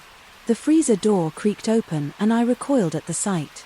Inside were various animal parts, neatly packaged and labeled. But it wasn't just the sight that horrified me. It was the realization that some of the labels were in languages I couldn't read and some were in what looked like scientific shorthand. This was no ordinary hobby. This was something far more sinister. I backed away, my mind racing. I needed to get out of there and call the police, but as I turned, I heard a noise behind me. Martin was standing in the doorway. His expression unreadable. Interesting, isn't it? He said, his voice calm, too calm. "What is this?" I demanded, my voice shaking. "What are you doing down here?" Martin sighed and stepped into the room. "It's not what you think," he said, but his eyes were cold, devoid of any warmth or remorse. "I'm a biologist. I study ... specimens, specimens," I echoed, feeling a surge of anger and fear. "This is illegal, this is." He cut me off, raising a hand. "Calm down. There's no need to overreact. These are all animal parts, nothing more. I can explain everything, but I didn't want to hear his explanations. I needed to get out to call the authorities. I took a step back, but Martin was faster. He grabbed my arm, his grip like iron. "You're not going anywhere," he said quietly, and for the first time I saw the true menace in his eyes. I struggled, but it was too strong. He shoved me against the wall, his face inches from mine. "Listen," he hissed. "You need to understand that this is my work. It's important and you will not interfere." Fear coursed through me as I realized how dangerous Martin really was. I had to find a way out of this. "I won't say anything," I whispered. "Just let me go. I swear I won't tell anyone." He stared at me for a long moment as if weighing my words. Finally, he released his grip slightly. "If you breathe a word of this to anyone," he said, his voice deadly calm, "you will regret it." I nodded, trying to hide my terror. He stepped back and I bolted for the stairs. Not daring to look back, I ran up to my phone and dialed 911 with shaking hands. I reported everything: the smells, the noises, the hidden room. The operator assured me that help was on the way. Minutes later, the police arrived. They searched the basement and found Martin's hidden room. He was arrested and taken away in handcuffs, glaring at me as he was led out of the house. The days that followed were a blur of police interviews and sleepless nights. The basement was sealed off as a crime scene, and I learned that Martin had been under investigation for illegal research in trafficking of animal parts. His calm demeanor had hidden a dangerous OB session. I couldn't shake the feeling of dread that had settled over me. My home, once a place of comfort, now felt tainted. I had rented out my basement to a quiet tenant, hoping to ease my financial burden, but instead I had unwittingly led a monster into my home. As I packed my things and prepared to move out, I couldn't help but feel a sense of relief. I would never forget the horror of what I had discovered, but at least I was safe. I had learned a valuable lesson about trust and the dangers that can lurk behind a friendly face. Story 39. It was a long night out with friends and I was exhausted by the time I decided to head back. My friend, Joe, had offered me a place to crash and I was grateful for the invitation. However, in my tired and slightly inebriated state, I ended up on the wrong street. And what happened the next became a nightmare I would never forget. I stumbled up the driveway of what I thought was Joe's house, barely noticing that the lights were off. Joe had mentioned he'd leave the door unlocked for me. So when I found the door open, I thought nothing of it. I entered quietly, trying not to wake anyone, and made my way to the living room. The house was eerily silent and I felt a slight unease, but exhaustion overrode my sense of caution. I collapsed onto the couch, grateful for the soft cushions, and promptly fell asleep. I was startled awake by a loud noise, my heart racing. At first I was disoriented, not recognizing my surroundings. The living room looked different in the dim light. That's when I realized my mistake. This wasn't Joe's house. Panic set in as I tried to gather my thoughts and figure out what to do next. Suddenly the light flicked on, blinding me momentarily. Standing in the doorway was a man, his face contorted with rage and fear. In his hand he held a shotgun aimed directly at me. I froze my mind, racing with fear. "Who the hell are you?" the man demanded, his voice shaking with a mix of anger and fear. "What are you doing in my house?" I raised my hands, trying to appear as non-threatening as possible. "I'm so sorry," I stammered. "I thought this was my friend's house. It was an honest mistake. Please, just let me explain." He took a step closer, his eyes narrowing. "Explain quickly, or I swear I'll shoot." I gulped, trying to steady my voice. "I was out with friends tonight and my friend Joe lives on this street. He said he'd leave the door unlocked for me. I must have gotten the address. Dress is mixed up. I promise I didn't mean any harm." The man didn't lower the shotgun. "You expect me to believe that you break into my house in the middle of the night and I'm supposed to just let you walk out?" I nodded desperately. "Yes, it was a mistake. If you let me go, I'll leave right now and never come back, I swear." He seemed to hesitate, his grip on the shotgun loosening slightly. "How do I know you're not lying?" I didn't know how to prove my honesty. I was trembling with fear and cold sweat trickled down my back. "You can check my ID." I offered. "It'll have my address on it." "I have no reason to be here." He stared at me for what felt like an eternity, then slowly nodded. "Okay, show me your ID, but any sudden moves, and I won't hesitate." I reached slowly for my wallet, my hands shaking. I handed him my ID and he glanced at it. Then back at me.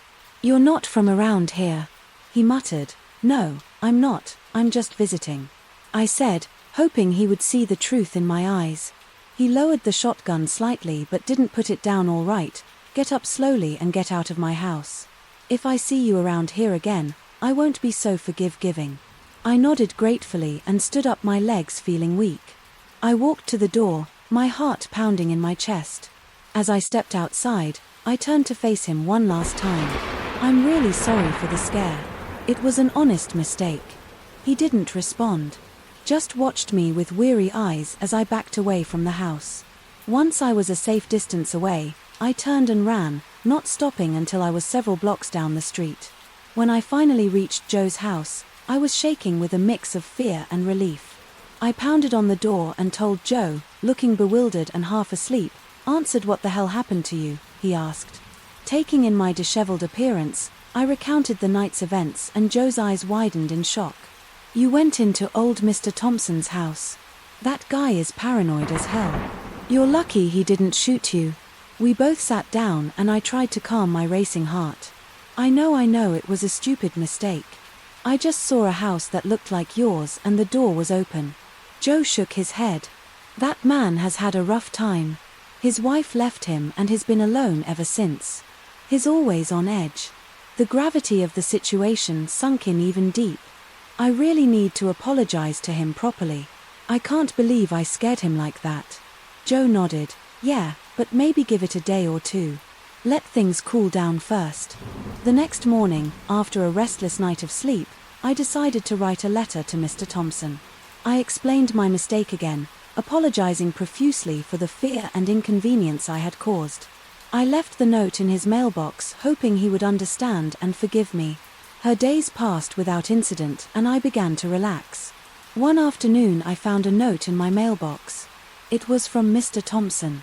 He wrote that he appreciated my apology and that he understood how such a mistake could happen. He also admitted he might have overreacted, but emphasized that he couldn't afford to take chances. I felt a wave of relief, though the memory of that night still haunted me. I knew I had done my best to make amends.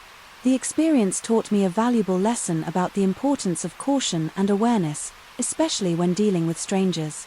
From then on I was more mindful of my surroundings and I never again assumed an open door meant a warm welcome.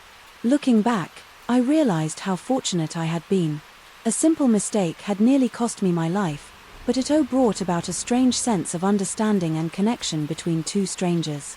The wrong house had turned into a lesson in humanity, one I would carry with me for the rest of my life. Story 40. It was late and the streets were deserted.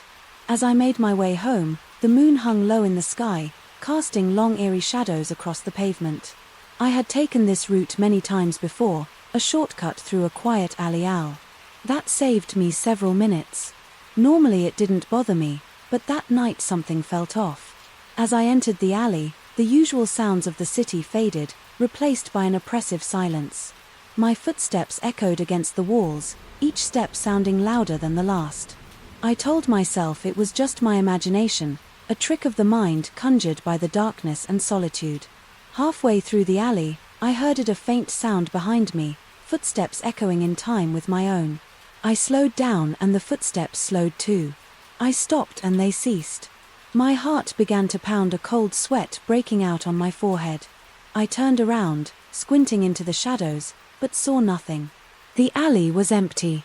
I shook my head, trying to dismiss the fear creeping up my spine. "Just your mind playing tricks," I muttered to myself. Determined to shake off the unease, I continued walking, but the footsteps resumed, matching my pace perfectly. This time I quickened my pace and the footsteps followed suit, growing louder and more insistent. Panic set in and I started to walk faster, my breath coming in short, sharp bursts. Every few steps, I glanced over my shoulder, but there was no one there, just the empty alley stretching out behind me. When I reached the end of the alley, I broke into a run, my footsteps pounding against the pavement. The sound of the following footsteps grew fainter, but I didn't stop until I was back on a well-lit street, surrounded by the comforting hum of distant traffic and the occasional passerby. I paused to catch my breath, my heart racing. I looked back at the alley, half expecting to see someone emerge from the shadows, but it remained empty. I felt a momentary sense of relief, but it was short-lived. I still had a few blocks to go before I reached home, and the fear lingered gnawing at the edges of my mind. I resumed my walk, this time staying on the main streets, where the lights in the presence of other people made me feel safer. But the unease never left me. Every shadow seemed to hide a threat. Every sound made me jump. I kept a brisk pas en casse, eager to reach the safety of my apartment. When I finally arrived at my building, I fumbled with my keys, glancing around nervously. The lobby was empty and the elevator seemed to take forever to arrive. As soon as the doors opened, I hurried inside, pressing the button from my floor repeatedly, as if that would make it move faster. The ride up was agonizingly slow and I kept expecting the doors to open and reveal some unknown salent, but they didn't. When I finally reached my floor, I almost sprinted to my apartment, unlocking the door and slipping inside as quickly as possible. I locked the door behind me, leaning against it for a moment, trying to calm my racing heart. The familiar surroundings of my apartment brought a measure of comfort, but the fear still lingered. I walked through the rooms, checking the locks on the windows and making sure everything was secure. Only then did I allow myself to relax, sinking onto the couch with a deep sigh the next morning. The events of the previous night seemed almost surreal, like a bad dream, but the fear had been very real. I couldn't shake the feeling that I had been followed, that someone had been watching me. Determined to put my mind at ease, I decided to take a different route home that night, one that avoided the alley altogether. The day passed uneventfully, and by the time I left work, I had almost convinced myself that it had all been in my head. But as I walked home, sticking to the main streets and avoiding any dark, secluded areas, I couldn't shake the sense of being watched. About halfway home, I felt it again, the sensation of someone behind me. I glanced over my shoulder, but the street was busy with people, everyone absorbed in their own lives. I shook my head trying to dispel the paranoia, but then, as I passed a particularly dark stretch of sidewalk, I heard it again, footsteps matching my pace. My heart leaped into my throat and I quickened my pace. The footsteps did the same. I turned abruptly, but again there was no one there, just the steady stream of people. Oblivious to my fear, I was nearing my building when I heard a voice behind me, low and menacing. "Why are you running?" I spun around, but there was no one close enough to have spoken. I felt a chill run down my spine. I turned back and hurried into my building, not stopping until I was safely inside my apartment. That night's sleep eluded me, every creak of the building. Every distant sound set my nerves on edge. I lay in bed staring at the ceiling, wondering who or what was following me. The fear was all-consuming, making it impossible to relax. The next day I decided to take action. I called a friend who lived nearby and asked if they could walk with me that night. Safety and numbers, I figured. My friend agreed, and that evening we walked together, chatting and laughing, my fear slowly dissipating. But as we passed the alley, I couldn't help but glance into its shadowy depths. For a moment I thought I saw a figure standing there watching us. I blinked and it was gone. I shook my head, telling myself it was just my imagination. As we neared my building, my friend turned to me. Okay, you've been jumpy all night." I forced a smile. "Yeah, just a bit on edge, thanks for walking with me." We said our goodbyes and I entered my building feeling a bit better. But the sense of unease never fully left me. The footsteps, the voice, the feeling of being watched, they haunted my every step. From that night on, I was always cautious, always aware of my surroundings. The fear had become a part of me, a constant reminder to stay vigilant, and every time I walked past that alley I quickened my pace, ears straining for the sound of following footsteps, eyes searching the shadows for the unseen watcher. Story 41. When Dan first joined our office, he seemed like any other new hire, quiet, unassuming, eager to make a good impression. He was assigned to the cubicle next to mine and we exchanged the usual pleasantries. At first he seemed normal enough, if a bit reserved, but then small, strange things started happening. It began with a simple note in my desk drawer. It was handwritten on a scrap of paper and said, "Nice smile." Today I brushed it off as an awkward attempt at friendliness. Maybe Dan was just trying to be nice, though leaving it in my drawer seemed odd. A few days later, another note appeared. "I liked your perfume." This one made me uneasy. How did he know what perfume I wore? I started to feel like someone was watching me. My discomfort grew when I found another note that said, "I know what you did last weekend." The realization that someone had been paying attention to my personal life filled me with dread. I decided to confront Dan after all. He was the only new person in the office and the notes had started appearing only after his arrival. One afternoon I walked over to his cubicle determined to get some answers. "Hey, Dan," I said, trying to sound casual. "Have you been leaving notes in my desk?" He looked up at me. His expression, blank notes. "What kind of notes?" "Just notes," I replied, feeling my confidence waver under his unblinking stare. "Compliments and stuff. It's just a little weird." "You know," he shrugged. "I don't know what you're talking about. Maybe someone else is leaving them." His response didn't ease my mind, but I had no proof. It was him. I decided to let it go, hoping the notes would stop, but they didn't. In fact, they got worse. One morning I found a note that made my blood run cold. "You're not safe." It was written in the same handwriting as the previous notes, but the tone had shifted from creepy to threatening. I immediately went to my supervisor and reported everything. My supervisor took it seriously and promised to look into it. They even reviewed the security footage, but found nothing conclusive. The notes were small and easily missed on camera. My unease grew and I started looking over my shoulder, wondering who was watching me. A few days later I found another note: "You shouldn't have told anyone." Fear tightened its grip on me. Whoever was leaving these notes knew I'd reported them. I couldn't shake the feeling that it was Dan, even though he continued to deny any involvement. I started noticing Dan's presence more. He seemed to be everywhere. I went by the coffee machine in the break room near the printer. His eyes followed me and I could feel his gaze, even when I wasn't looking at him. It was unnerving one night, as I was leaving the office, I saw him standing by the exit. He smiled at me, a smile that didn't reach his eyes. "Have a good night," he said, his voice carrying an unsettling edge. I hurried to my car, my heart pounding as I drove home. I couldn't shake the feeling of being watched. When I pulled into my driveway, I saw something that made my heart stop and no pinned to my front door. "You can't hide from me." The terror I felt was overwhelming. He knew where I lived. I called the police and reported everything, including my suspicions about Dan. They took my statement and promised to keep an eye on my house, but without concrete evidence. There wasn't much they could do that night. I barely slept. Every sound, every shadow outside my window filled me with dread. The next day at work I was a wreck. I confided in a few close colleagues and they promised to keep an eye on Dan. We all agreed to be vigilant, but the atmosphere in the office grew tense over the next few days. The notes stopped, but Dan's behavior became even more unsettling. He seemed to be watching me constantly, his gaze intense and unnerving. I started to feel like a prisoner in my own life, always looking over my shoulder waiting for the next threat. One evening, as I was leaving the office late, I saw Dan in the parking lot. He was leaning against his car, watching me with a cold, calculating look.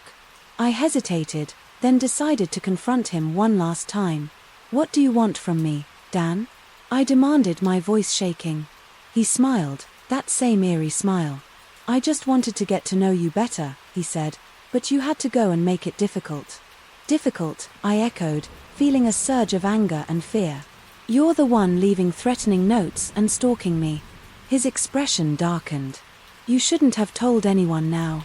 I have to do things the hard way." Before I could react, he lunged at me. I screamed and tried to run, but he grabbed my arm, his grip painfully tight. Just then headlights flooded the parking lot and a car pulled up beside us. It was my colleague, Sarah, who had stayed late to finish a project. "Hey, what's going on?" she shouted, jumping out of her car. Dan released me and took a step back, his expression shifting from anger to cold calculation. "Just a misunderstanding," he said, smoothly, "we'll sort it out." But Sarah wasn't buying it. She called the police and within minutes they arrived. I told them everything, showing them the latest note and describing Dan's behavior, this time with Sarah as a witness. They took immediate action. Dan was arrested and taken away, his expression a mix of fury and resignation. I felt a wave of relief but knew the ordeal wasn't over. There would be police reports, investigations, and possibly even a trial. In the days that followed, I learned more about Dan. He had a history of stalking and harassment, though none of it had been severe enough to warrant serious charges until now. The police found more notes in his apartment, along with a disturbing collection of personal information about me. The support from my colleagues and the police helped me regain a sense of normalcy, but the experience left me changed. I became more cautious, more aware of the people around me. The trust one had once taken for granted was replaced by a careful vigilance. Dan eventually pled guilty to charges of stalking and harassment and received a prison sentence. Knowing he was behind bars brought some peace, but the memory of his creepy smile and the terror of those nights stayed with me. Through it all, I realized the importance of listening to my instincts and the value of having a support network. My colleagues had been there for me when I needed them most, and I would always be grateful for that. That though the fear had been very real, I emerged stronger and more resilient, determined never to let anyone invade my life like that again. The experience taught me to value my safety and to never underestimate the importance of speaking out, no matter how small or insignificant the threat might seem. At first Story 42, it had been a fantastic night out with friends filled with laughter, drinks, and dancing. The vibrant city nightlife had a way of making you forget about the world outside the club's neon lights. When the night finally came to an end, I realized I had stayed out much later than intended. I waved goodbye to my friends and began the trek home. Confident I could navigate the city's labyrinthine streets, but soon I found myself in an unfamiliar part of the city. The tall buildings loomed over me, casting long shadows under the dim street lights. I pulled out my phone to check my location, but to my dismay, the battery was dead. Panic began to set in as I realized I had no way of contacting anyone or finding my way back. The streets were deserted, a stark contrast to the bustling nightlife I had left behind. I started walking, hoping to find a familiar landmark or a taxi. As I wandered through the empty streets, I noticed a car slowly approaching from behind. At first I thought nothing of it, but as I continued walking, the car kept pace with me. My heart began to race. I glanced over my shoulder and saw the silhouette of a driver, but the car's tinted windows made it impossible to see any details. I quickened my pace, hoping to shake off the feeling of being watched, but the car sped up to match my speed.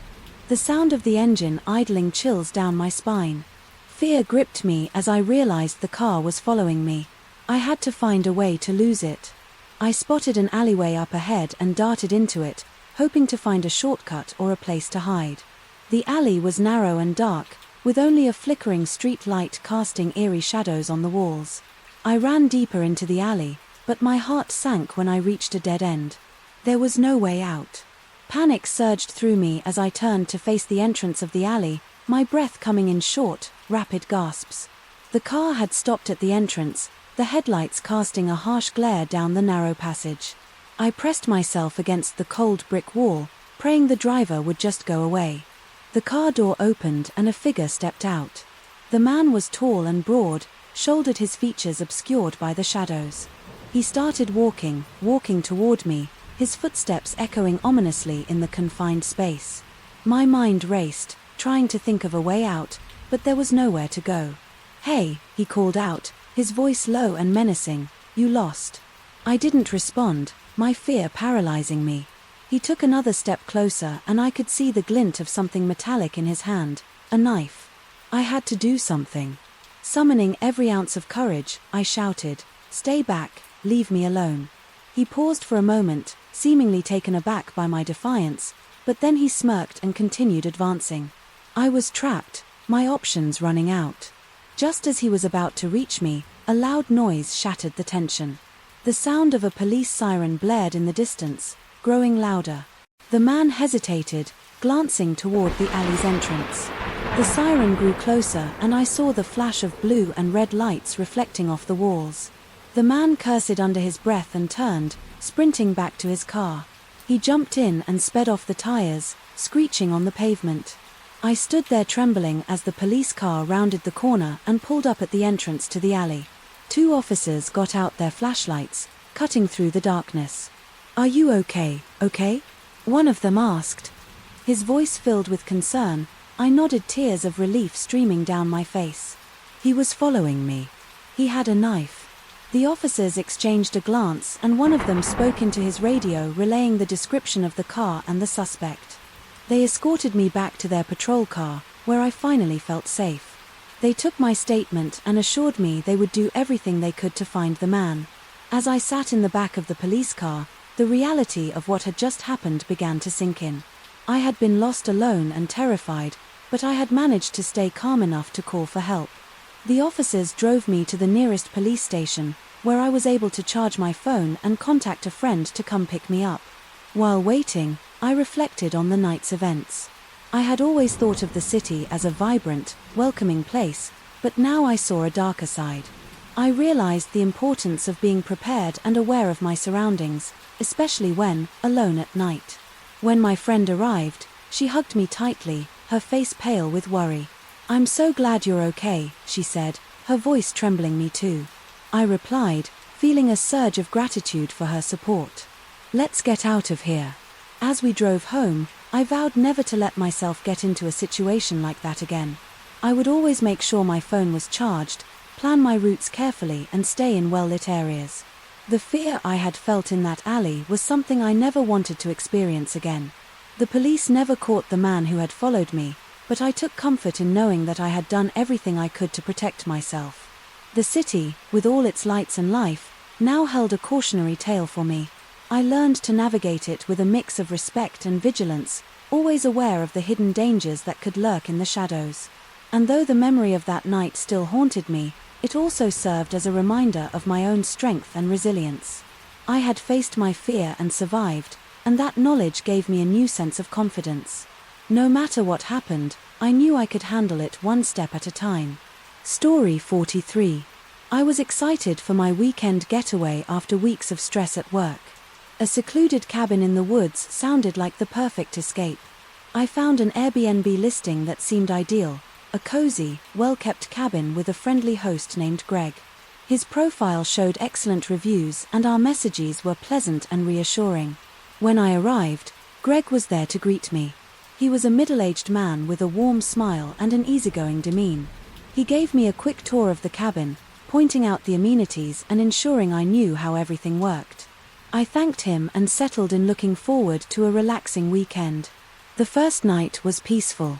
I enjoyed a quiet dinner, read a book by the fireplace and fell asleep to the soothing sounds of the forest. The next morning, however, things took a strange turn as I was getting ready for the day. I noticed something odd in the bedroom, a small blinking light on the bookshelf. Upon closer inspection, I realized it was a hidden camera, cleverly disguised among the books. A chill ran down my spine. I quickly checked the bathroom and found another camera hidden behind the vent. Panic set in. As I understood the implications, my privacy had been violated in the most intimate of spaces. I had to confront Greg and get out of there. I grabbed my phone and took photos of the cameras as evidence. Then, with my heart pounding, I headed outside to find Greg. He was chopping wood near the cabin. His expression calm and unsuspecting. "Greg, we need to talk," I said, trying to keep my voice steady. He looked up, wiping sweat from his brow. "Sure, what's up?" I took a deep breath and held up my phone, showing him the pictures.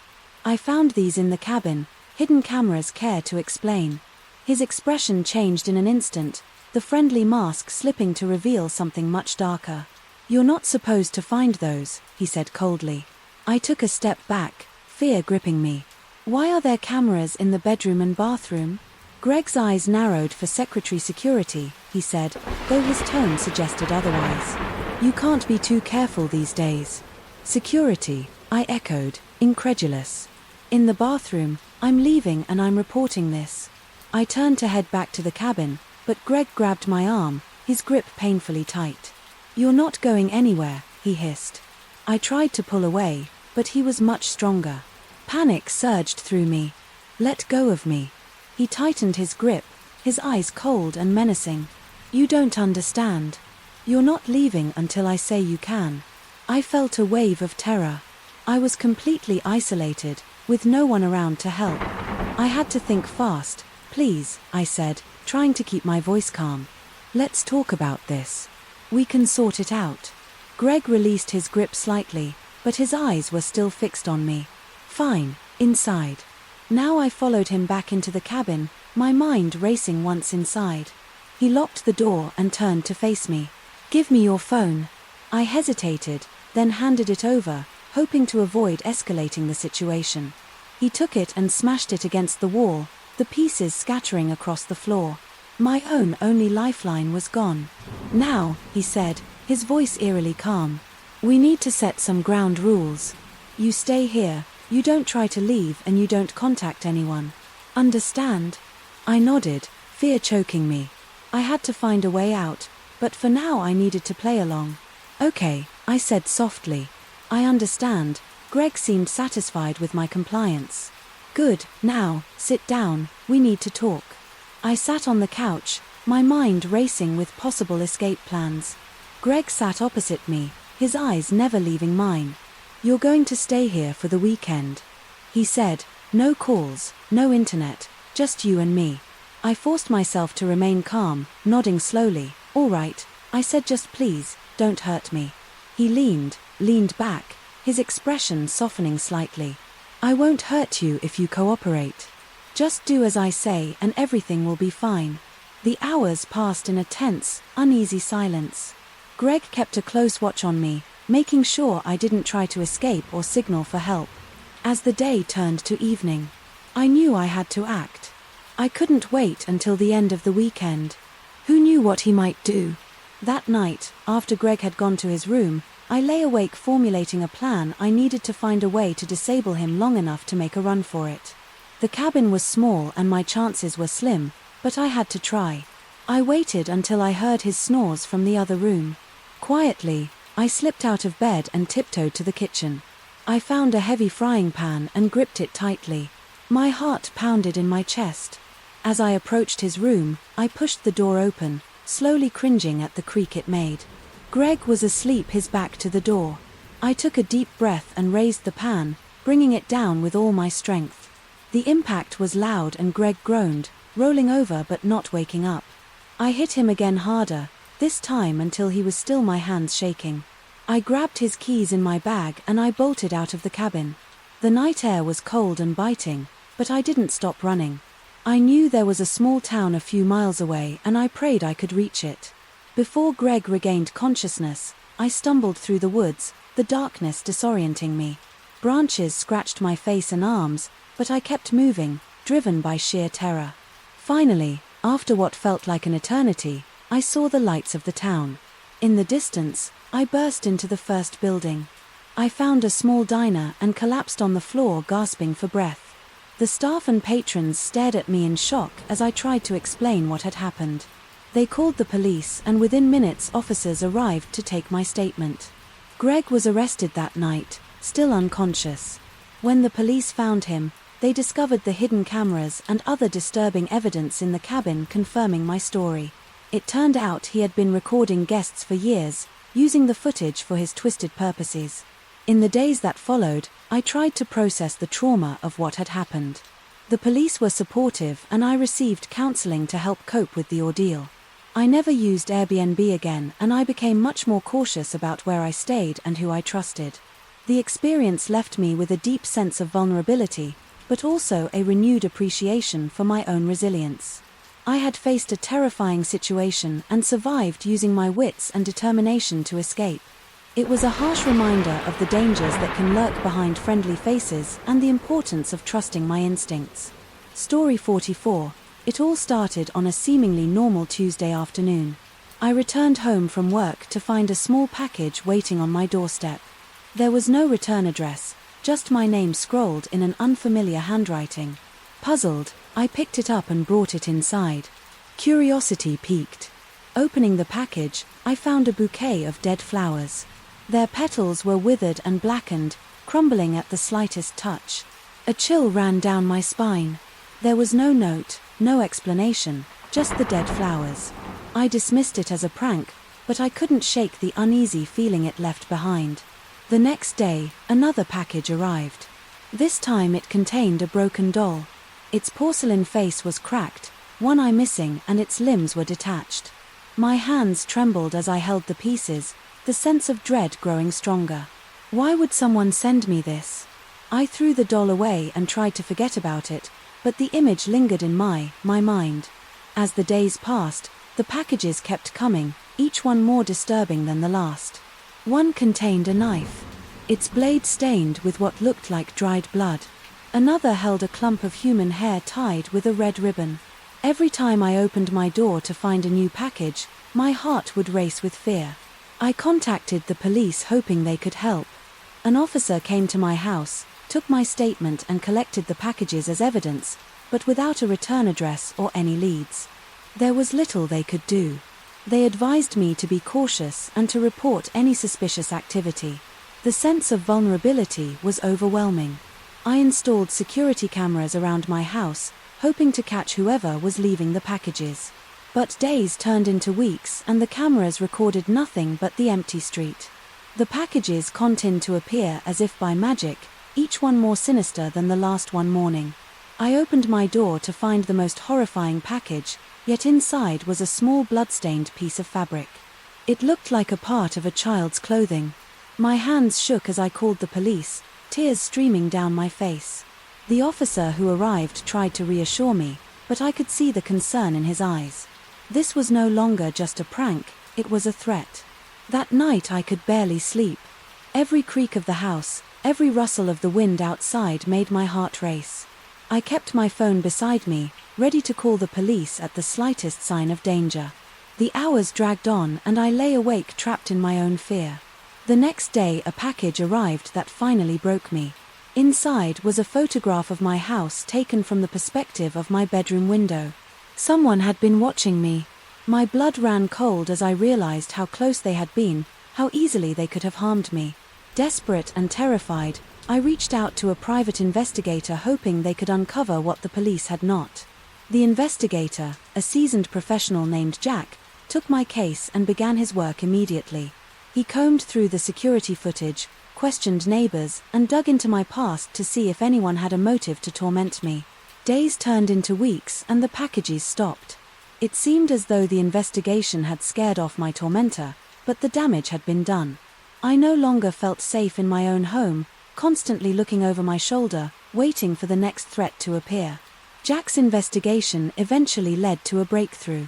He discovered that the handwriting on the packages matched that of a former colleague, someone I had worked with years ago. We had a falling out after I reported him for inappropriate behavior leading to his dismissal. He had blamed me for ruining his life and had apparently decided to exact his revenge in the most twisted way possible. With this new information, the police were able to obtain a warrant and search his house. They found evidence linking him to the packages, including photographs of my home and notes detailing his plans. He was arrested and charged with stalking and harassment. The relief I felt was indescribable. My tormentor was finally caught and I could begin to rebuild my sense of safety, but the fear and anxiety left scars that would take much longer to heal. I moved to a new house, hoping a fresh start would help me leave the nightmare behind. Months passed and life slowly returned to normal, but the memory of those dark days lingered, a reminder of how easily our lives can be disrupted by the malice of others. I became more cautious, more vigilant, and more appreciative of the people who had supported me through the ordeal. One evening, as I was settling into my new home, I received a phone call from Jack. He had called to check in to see how I was doing. We talked for a while and I thanked him for his help. His investigation had not only uncovered the truth but also restored my faith in justice. As I hung up the phone, I felt a sense of closure. The nightmare was over and I could finally move forward.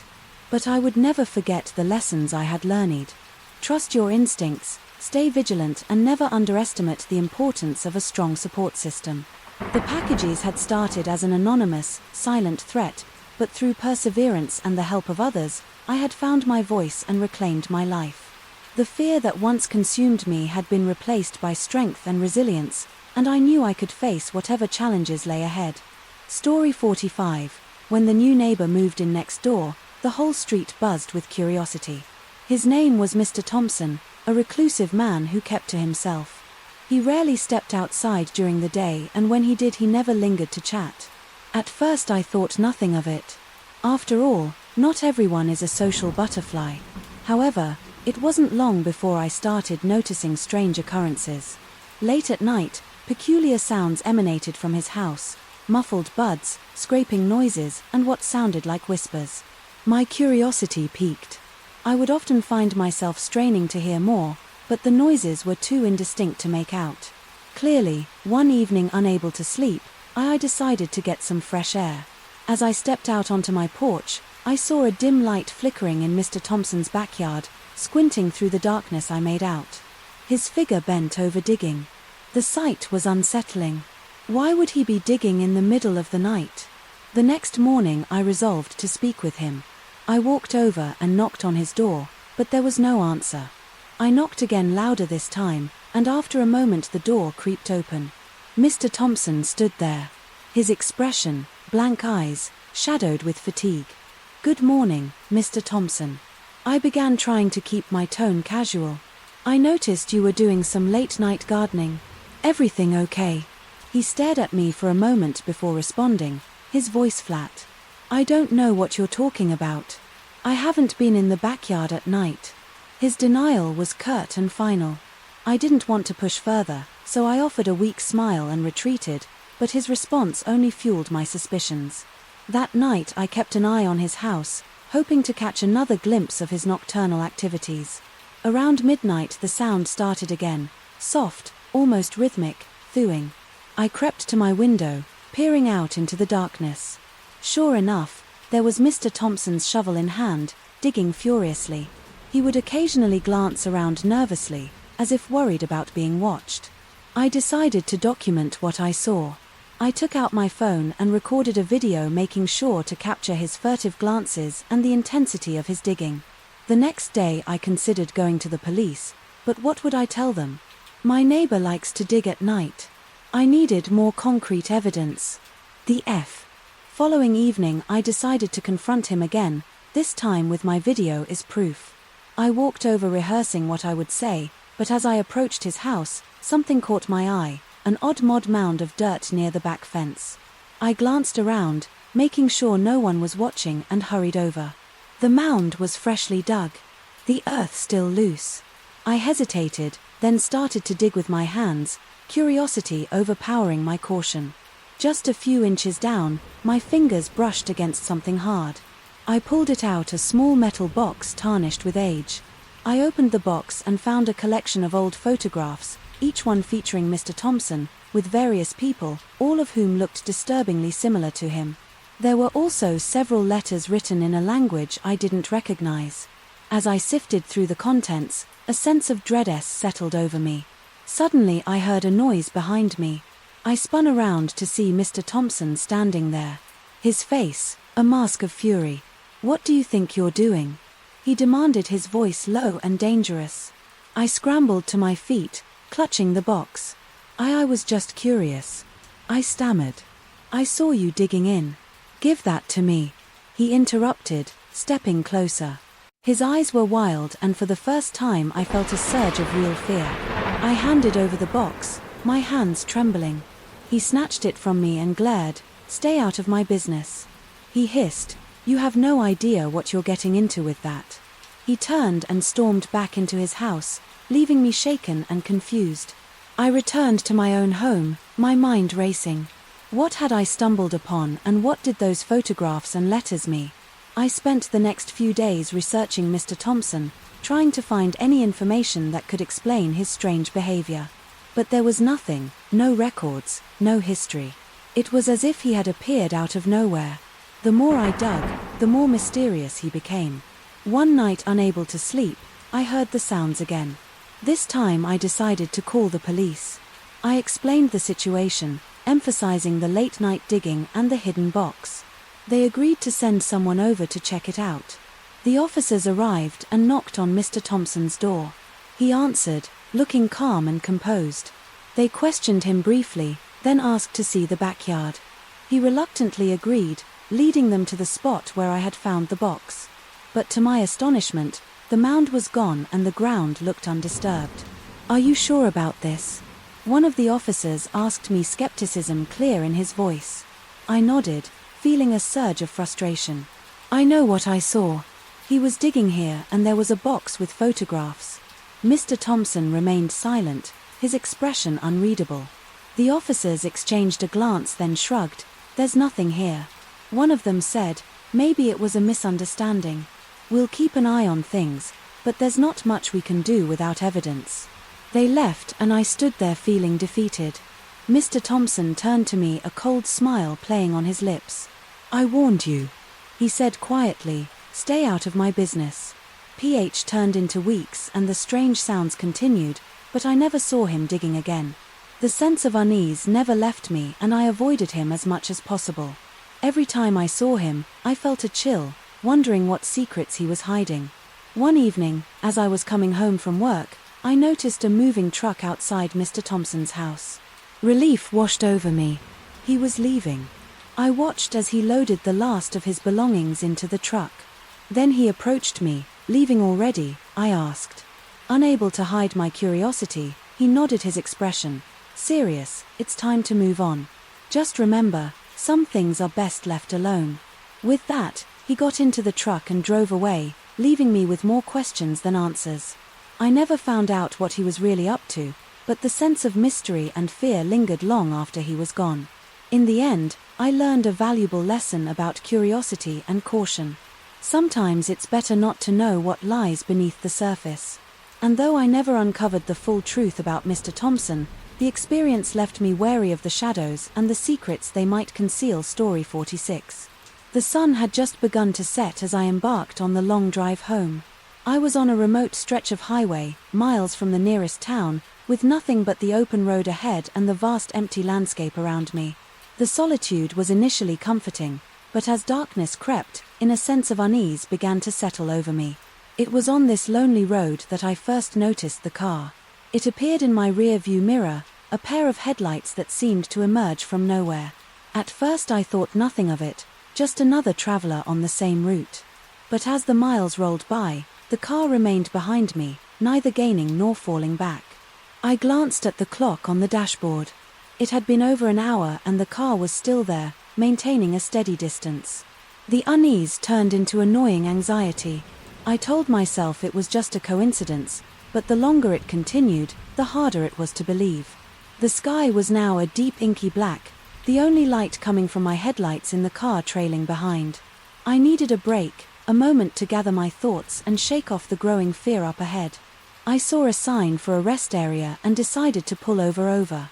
I signaled and took the exit, hoping the car would continue down the highway, but as I slowed down, so did the car behind me. My heart began to race as I pulled into the rest area, and sure enough the car followed, parking a few spaces away. I sat in my car, gripping the steering wheel tightly, watching the other vehicle. The driver's door opened and a man stepped out. He was tall, broad-shouldered and moved with a deliberate slowness that set my nerves on edge.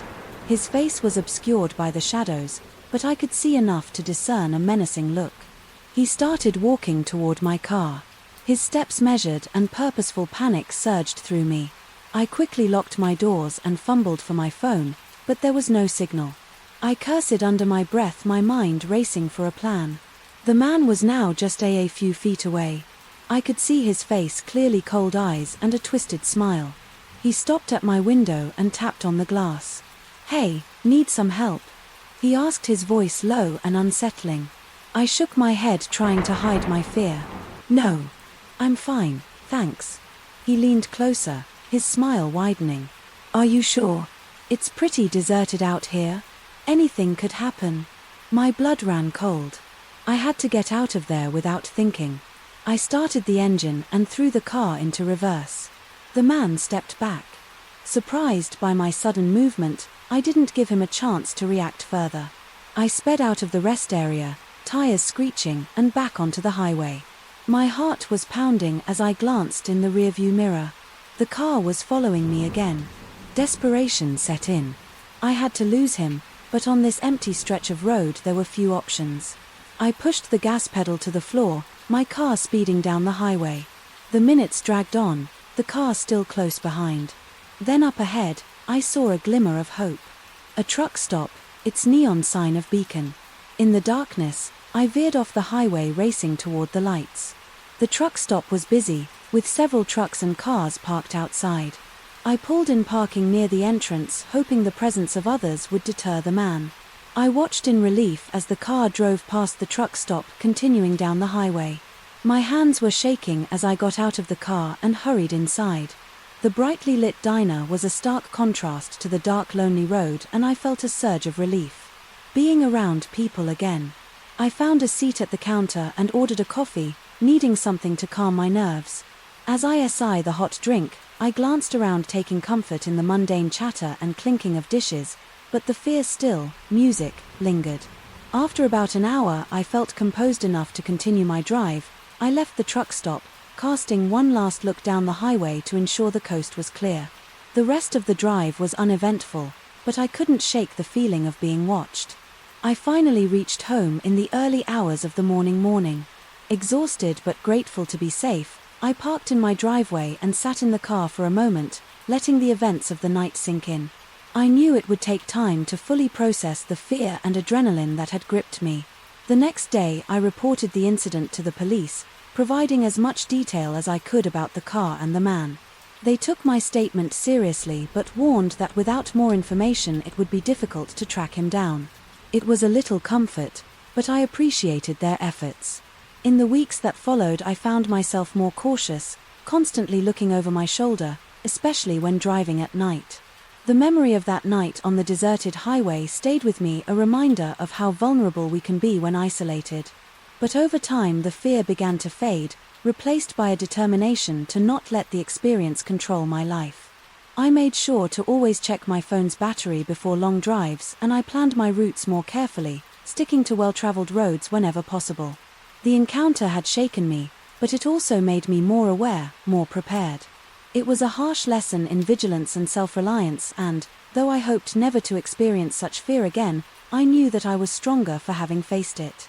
As for the man on the highway, he remained a dark, lingering question in my mind. I often wondered what his intentions were and whether he had targeted others, but I chose to focus on the positive, the fact that I had escaped unscathed, ready to face whatever lay ahead with renewed strength and caution. Story 47. The last thing I remembered was the anesthesiologist's calm voice, telling me to count backward from 10. I had undergone a minor surgery, something routine and straightforward. When I awoke, the room was dimly lit and a strange, heavy silence hung in the air. I blinked, trying to shake off the grogginess, but something felt wrong, terribly wrong. I looked around, expecting to see the usual bustle of hospital staff and patients. Instead, the room was empty, the lights flickered intermittently, casting eerie shadows across the walls. My heart began to race as I realized I was alone. I slowly sat up, wincing at the dull ache from the surgery. The silence was unsettling, amplifying every creak and rustle. I pressed the call button for the nurse, but there was no response. Panic began to set in. Where was everyone? Swinging my legs over the side of the bed, I gingerly stood up. The room spun for a moment and I had to steady myself against the bed rail. Once the dizziness passed, I made my way to the door, every step echoing in the empty space. The hallway outside was equally deserted. The fluorescent lights flickered, some barely illuminating their surroundings. I called out my voice, sounding small and hollow in the vast corridor. "Hello? Is anyone there?" No response. The silence was oppressive, pressing down on me from all sides. I began to walk my hospital gown, rustling with each step. As I moved further down the hallway, I noticed the doors to the patient rooms were ajar, but inside each one the beds were empty, the machine silent. The feeling of dread grew stronger with each step. I reached the nurse's station, hoping to find someone, anyone, who could explain what was happening. But the station was abandoned. Paper scattered, AC cross, the desk monitors dark. A sudden noise made me jump, a faint metallic clinking sound coming from further down the hall. I hesitated, fear gnawing at my resolve, but I had to know what was going on. I followed the sound, my heart pounding in my chest. The noise led me to a door at the end of the hallway, the sign above read operating room. I pushed the door open. The hinges creaking loudly in the silence. The sight that met my eyes was like something out of a nightmare. The room was filled with surgical instruments glinting ominously under the flickering lights. The floor was smeared with blood, dark and drying. The operating table in the center of the room was stained and the air was thick with the metallic scent of blood. I staggered back, my breath coming in short, panicked gasps. What had happened here? My mind raced with horrific possibilities. I needed to find help. Now, turning, I nearly collided with a figure standing in the doorway. I screamed, stumbling back and nearly falling. The figure stepped into the light and I saw it was a man in surgical scrubs, his face partially obscured by a mask. His eyes were wide and frantic. "Who are you?" I demanded, my voice trembling. "What's going on?" He looked at me. His expression, a mix of fear and urgency. "You shouldn't be here," he said, his voice low and hurried. "It's not safe." "What do you mean?" I asked, desperate for answers. "Where is everyone?" He glanced around nervously. "There's no time to explain. We need to get out of here before he comes back."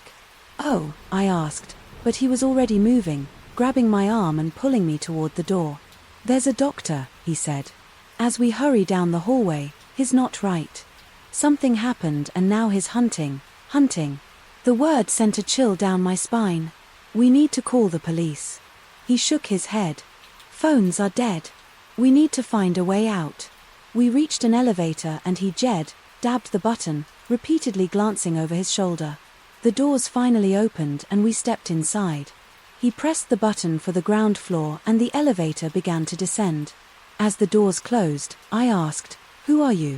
"My name's Alex," he said, still watching the doors. "I'm an intern here. I was in the break room when everything went to hell." I saw him. He was covered in blood, muttering to himself. I hid, but I've been trying to find a way out ever since. The elevator shuttered to a halt and the doors opened to another dimly lit hallway. Alex led the way, moving quickly and silently. I followed the fear and confusion, making it hard to think clearly. We turned a corner and suddenly Alex stopped short. I peered around him and saw why. At the far end of the hallway stood a man in a blood-stained lab coat, his eyes wild and unseeing. In his hand he clutched a scalpel, its blade glinting menacingly. "Run." Alex whispered and we turned, sprinting back the way we came. The sound of footsteps echoed behind us.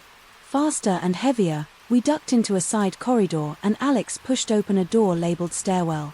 We raced down the stairs, our footsteps echoing in the narrow space. I could hear the door above crash open and the sound of pursuit grew louder. My heart pounded in my chest, fear driving me forward at the bottom of the stairwell. We burst through the door into a service hallway. Alex looked around, then pointed to a door marked exit. We sprinted toward it, but as we reached the door it burst open and the deranged doctor stood before us, his eyes wild with madness. I froze my mind, screaming in terror. Alex grabbed a nearby fire extinguisher and swung it at the doctor, knocking him back, shouted, pushing me toward the exit. I stumbled through the door, the cold night air hitting me like a slap. I turned to see Alex grappling with the doctor. I couldn't leave him. I grabbed a nearby piece of debris and ran back, swinging it at the doctor. He crumpled to the ground unconscious.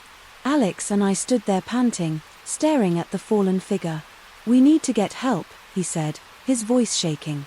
We ran to the nearest building, pounding on the doors until someone answered. The police arrived soon after and we told them everything. They secured the hospital and took the doctor into custody. It turned out he had suffered a mental breakdown and had been terrorizing the hospital for hours. The ordeal left me shaken. The memory of that night seared into my mind, but I was grateful to be alive and even more grateful for Alex's help. The hospital returned to normal, but I would never forget the horror I had experienced within its walls. Story 48. I had always loved the outdoors, so when an acquaintance from work invited me on a group camping trip, I jumped at the chance. It was a diverse mix of people. Some I knew vaguely, others were complete strangers. We drove out to a remote location, deep in the heart of a dense forest, far from the hustle and bustle of city life. The first day was filled with the usual camping activities, setting up tents, gathering firewood, and sharing stories around the campfire. The group seemed friendly enough, and I was enjoying myself, feeling the camaraderie that often comes with shared outdoor experiences. As the night deepened, we all retreated to our tents, tired from the day's activities. The forest was alive, with nocturnal sounds, crickets, chirping, leaves rustling, and the occasional distant hoot of an owl. I fell asleep quickly, lulled by the natural symphony around me. Sometime in the middle of the night, I woke up abruptly. My tent was bathed in the soft glow of the moonlight filtering through the trees. As my eyes adjusted to the dim light, I sensed something was off. The hairs on the back of my neck stood up and an uneasy feeling settled over me. I turned my head slowly, and through the thin fabric of the tent I saw a shadow, a tall figure standing right outside, silently watching me. My heart pounded in my chest as I tried to make sense of what I was seeing. Was it one of the other campers? Why were they just standing there, staring? Hello? I called out, my voice shaky. Who's there? The figure didn't move or respond. It just continued to stand there unnervingly. Still, fear gripped me. I fumbled from my flashlight, my hands trembling. When I finally turned it on and shone it towards the shadow, the figure stepped back and disappeared into the darkness. I sat up, breathing heavily, my mind racing with questions: who had been watching me and why? I considered getting out of the tent to investigate, but the thought of confronting whoever was alone in the dark forest was too terrifying. Instead, I decided to wait until morning to address the issue with the group. The night dragged on, every sound outside my tent magnified by my anxiety. I barely slept, my mind replaying the EIE encounter over and over. When the first light of dawn finally broke, I felt a mix of relief and exhaustion. I emerged from my tent to find the others already awake, preparing breakfast around the fire. I approached the group, my heart still pounding from the night's events. "Morning," I said, trying to keep my voice steady. "I need to ask you all something. Did anyone come by my tent last night?" The group exchanged puzzled looks. "No, I don't think so," one of them said. "Why do you ask?" I took a deep breath and recounted what had happened, describing the shadowy figure standing outside my tent. As I spoke, I watched their faces closely, looking for any sign of recognition or guilt, but everyone seemed genuinely surprised and concerned. "That's really creepy," said Jess, one of the campers I knew vaguely from work. "Are you sure it wasn't just a dream?" "I'm positive," I replied firmly. I was wide awake. Someone was definitely there. The group fell silent, the atmosphere tense. Finally, Mark, the person who had organized the trip, spoke up. "Well, whoever it was, they didn't come into my tent. Maybe it was just someone from another campsite nearby." I shook my head. "We haven't seen anyone else around here. We're pretty isolated." "Maybe it was just a prank," suggested another camper, trying to lighten the mood. "People do weird things in the middle of the night." I didn't find the idea of a prank particularly comforting, but I nodded.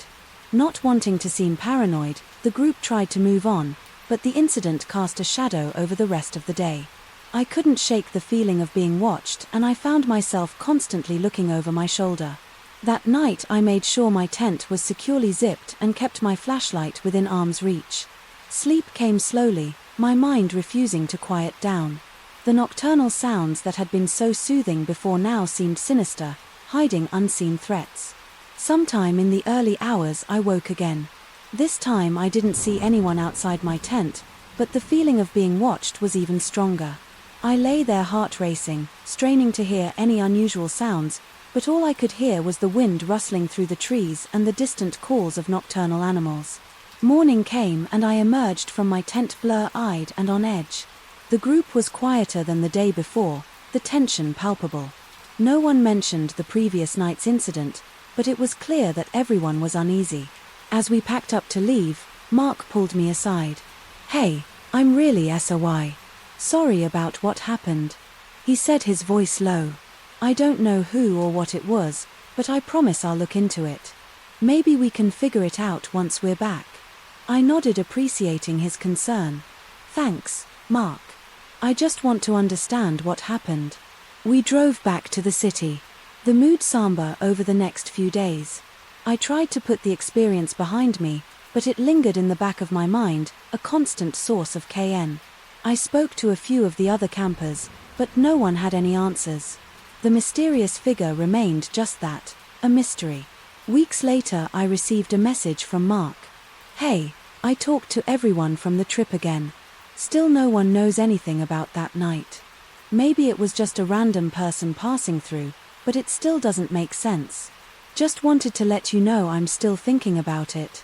The message brought little comfort, but I appreciated his effort. I had to accept that I might never know the truth about what happened that night in the forest.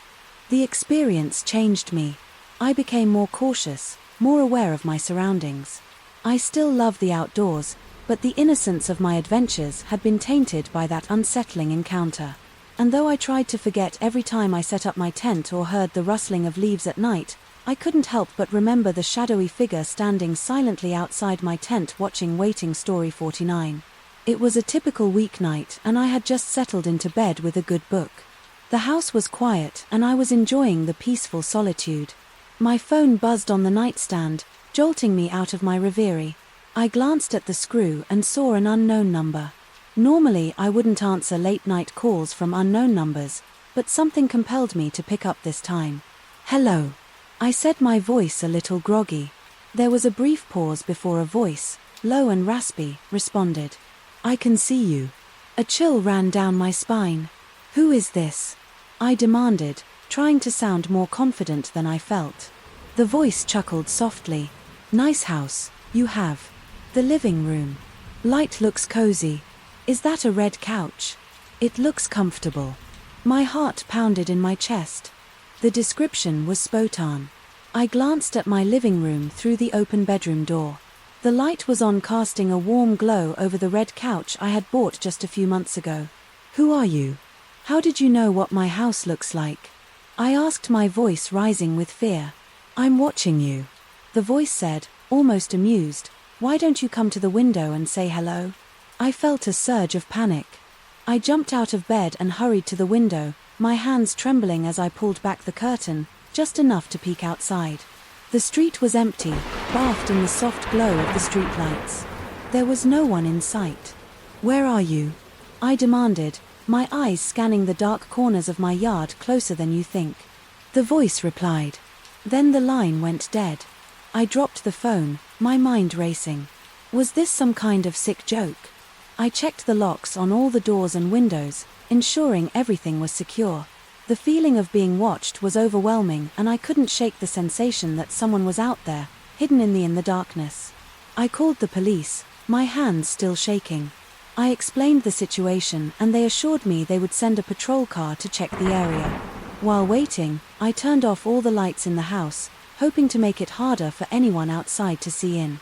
Minutes felt like hours, as I sat in the dark, listening for any sound, any sign that someone was nearby. When the police arrived, I ran outside to meet them, grateful for their presence. 2 officers, a man and a woman, approached me. "We received your call. Can you tell us exactly what happened?" the male officer asked. I recounted the eerie phone call, the detailed description of my living room, and the overwhelming sense of being watched. The officers listened attentively, then began to search the perimeter of my house. They checked every nook and cranny, shining their flashlights into the darkest corners of my yard. After a thorough search, they found nothing, no signs of anyone lurking around, no footprints, nothing out of the ordinary. "It looks like whoever called is gone," the female officer said, trying to reassure me. "We'll patrol the area for a while, but if you get any more calls, don't hesitate to contact us." I nodded, thanking them for their help. As they drove away, the sense of isolation returned, even more intense than before. I double-checked the locks again and tried to calm my racing heart back inside. I sat on the edge of my bed, my mind replaying the conversation over and over. Who could it have been? Why were they watching me? The questions swirled in my mind, keeping me from finding any semblance of peace. I tried to sleep, but every noise, every creak of the house made my heart leap. Finally, in the early hours of the morning, exhaustion overtook me and I fell into a restless sleep. The next day I felt like a zombie, my mind foggy from lack of sleep and lingering fear. I decided to install additional security measures. I ordered motion sensor lights, security cameras, and even considered getting a dog for extra protection. That night, as I waited for the new security equipment to arrive, I couldn't shake the feeling of unease. I kept my phone close, ready to call the police. At the first sign of trouble. Around midnight, the phone buzzed again. I stared at the screen, the same unknown number flashing. My hand shook as I answered. "What do you want?" I demanded, my voice barely above a whisper. "Did you enjoy our chat last night?" The voice replied, a sinister edge to it. "I think I'll pay you a visit soon. Leave me alone," I shouted, hanging up and immediately dialing the police. The operator assured me that officers were on their way. I paced the living room, feeling trapped and vulnerable. This time, I didn't dare look out the window, afraid of what I might see. The police arrived quickly and I showed them the call log on my phone. They took my statement again and promised to increase patrols in the area. One of the officers, a kind-faced woman, stayed with me for a while trying to calm my nerves. "I know it's scary," she said gently, "but we will do everything we can to keep you safe. Don't hesitate to call us if anything happens, no matter how small." I nodded, grateful for her reassurance. As she left, I tried to settle back into some semblance of normalcy, but the fear was ever present. Over the next few days, the security equipment arrived and I installed everything meticulously. The cameras gave me some peace of mind, allowing me to monitor the outside of my house from my phone. The motion sensor lights lit up the yard at the slightest movement, making it harder for anyone to approach unnoticed. Despite these measures, the phone calls continued, each one more unsettling than the last. The caller described intimate details about my life, things that no one outside my closest friends would know. It was clear that, whoever this was, they had been watching me for some time. The police continued to patrol the area, but they were always one step behind. The caller never stayed on the line long enough to trace, and there were no physical clues to their identity. One night, as I reviewed the security footage, I noticed something strange, a figure barely visible in the shadows, moving around the perimeter of my yard.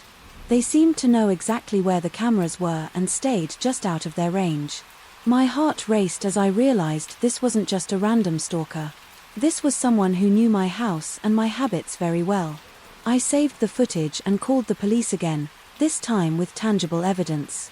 The officers arrived, reviewed the footage and launched a more intensive investigation.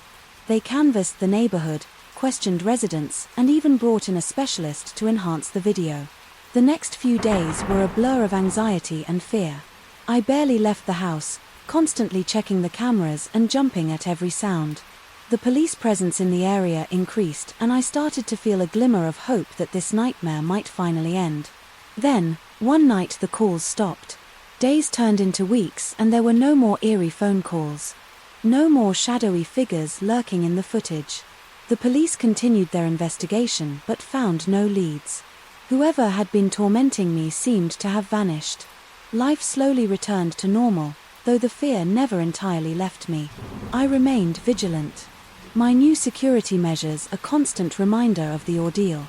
The police never caught the person responsible, but their increased presence in the neighborhood brought some peace of mind. In the end, I learned to live with the uncertainty, grateful for the support of the police and the new friends I made during the ordeal. The experience left me more cautious, more aware of my surroundings, but also stronger and more resilient. I had faced a terrifying unknown and come out the other side ready to move forward with my life story 50. When I bought the old Victorian house, I was excited about the prospect of renovating it. The house had character and history, with its ornate woodwork, high ceilings, and large windows.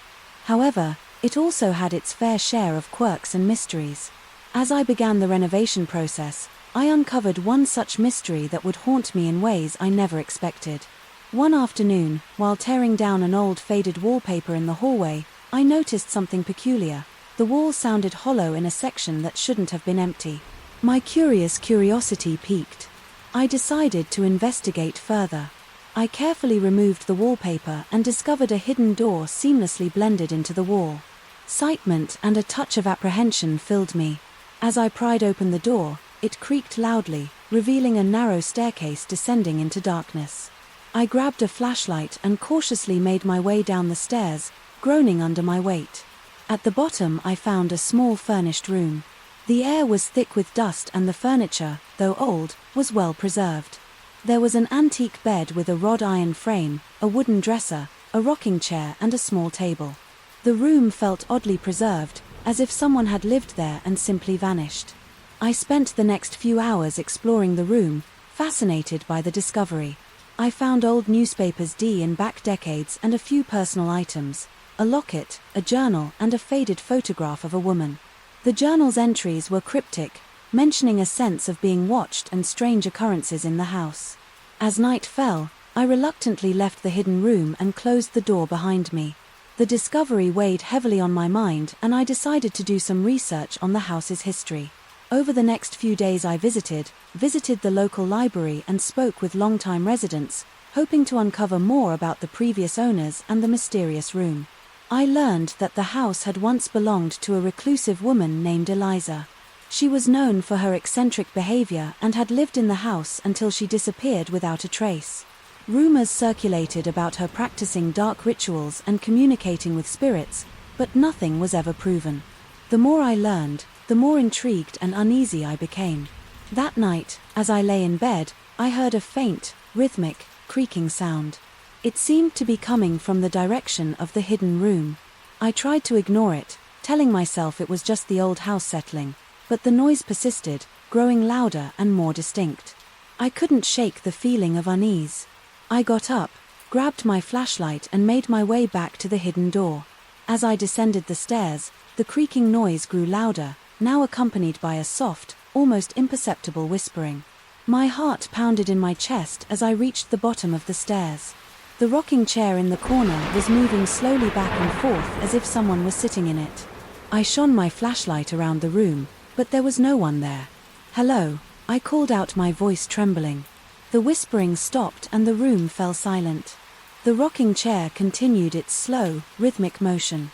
I felt a chill run down my spine and backed away, deciding to retreat to the safety of my bedroom over the next few nights. The noises continued, the creaking of the rocking chair, soft whispers and occasionally a faint, tapping sound, as if someone was knocking on the walls. My sleep was restless and my dreams were filled with images of the hidden room and its ghostly occupant. Determined to understand what was happening, I decided to set up a camera in the hidden room. I hoped to capture evidence of the strange occurrences and perhaps find a rational explanation. I placed the camera on the dresser, ensuring it had a clear view of the entire room, and left it recording overnight. The next morning I eagerly retrieved the camera and reviewed the footage. At first there was nothing unusual, just the stillness of the room, but then, in the early hours of the morning, the rocking chair began to move on its own. The whispers started again, faint but unmistakable, and then, to my horror, I saw a shadowy figure appear briefly in the corner of the room before disappearing. I showed the footage to a few friends hoping for a logical explanation, but they were as baffled as I was. One friend suggested bringing in a paranormal investigator, and though I was skeptical, I agreed I needed answers. The investigator, a middle-aged woman named Claire, arrived a few days later. She walked through the house, her expression serious. When we reached the hidden room, she paused, her brow furrowing. "There's definitely a presence here," she said. "It's strong and it feels unsettled." Claire set up her equipment and began her investigation. She asked questions, trying to communicate with whatever spirit might be lingering in the room. The atmosphere grew heavy and the room felt colder. "Why are you here?" Claire asked, her voice calm and steady. "What do you want?" For a moment there was silence. Then the whispering started again, louder. This time the rocking chair began to move and Claire's equipment picked up. A distinct, sorrowful voice saying, Help me, help you.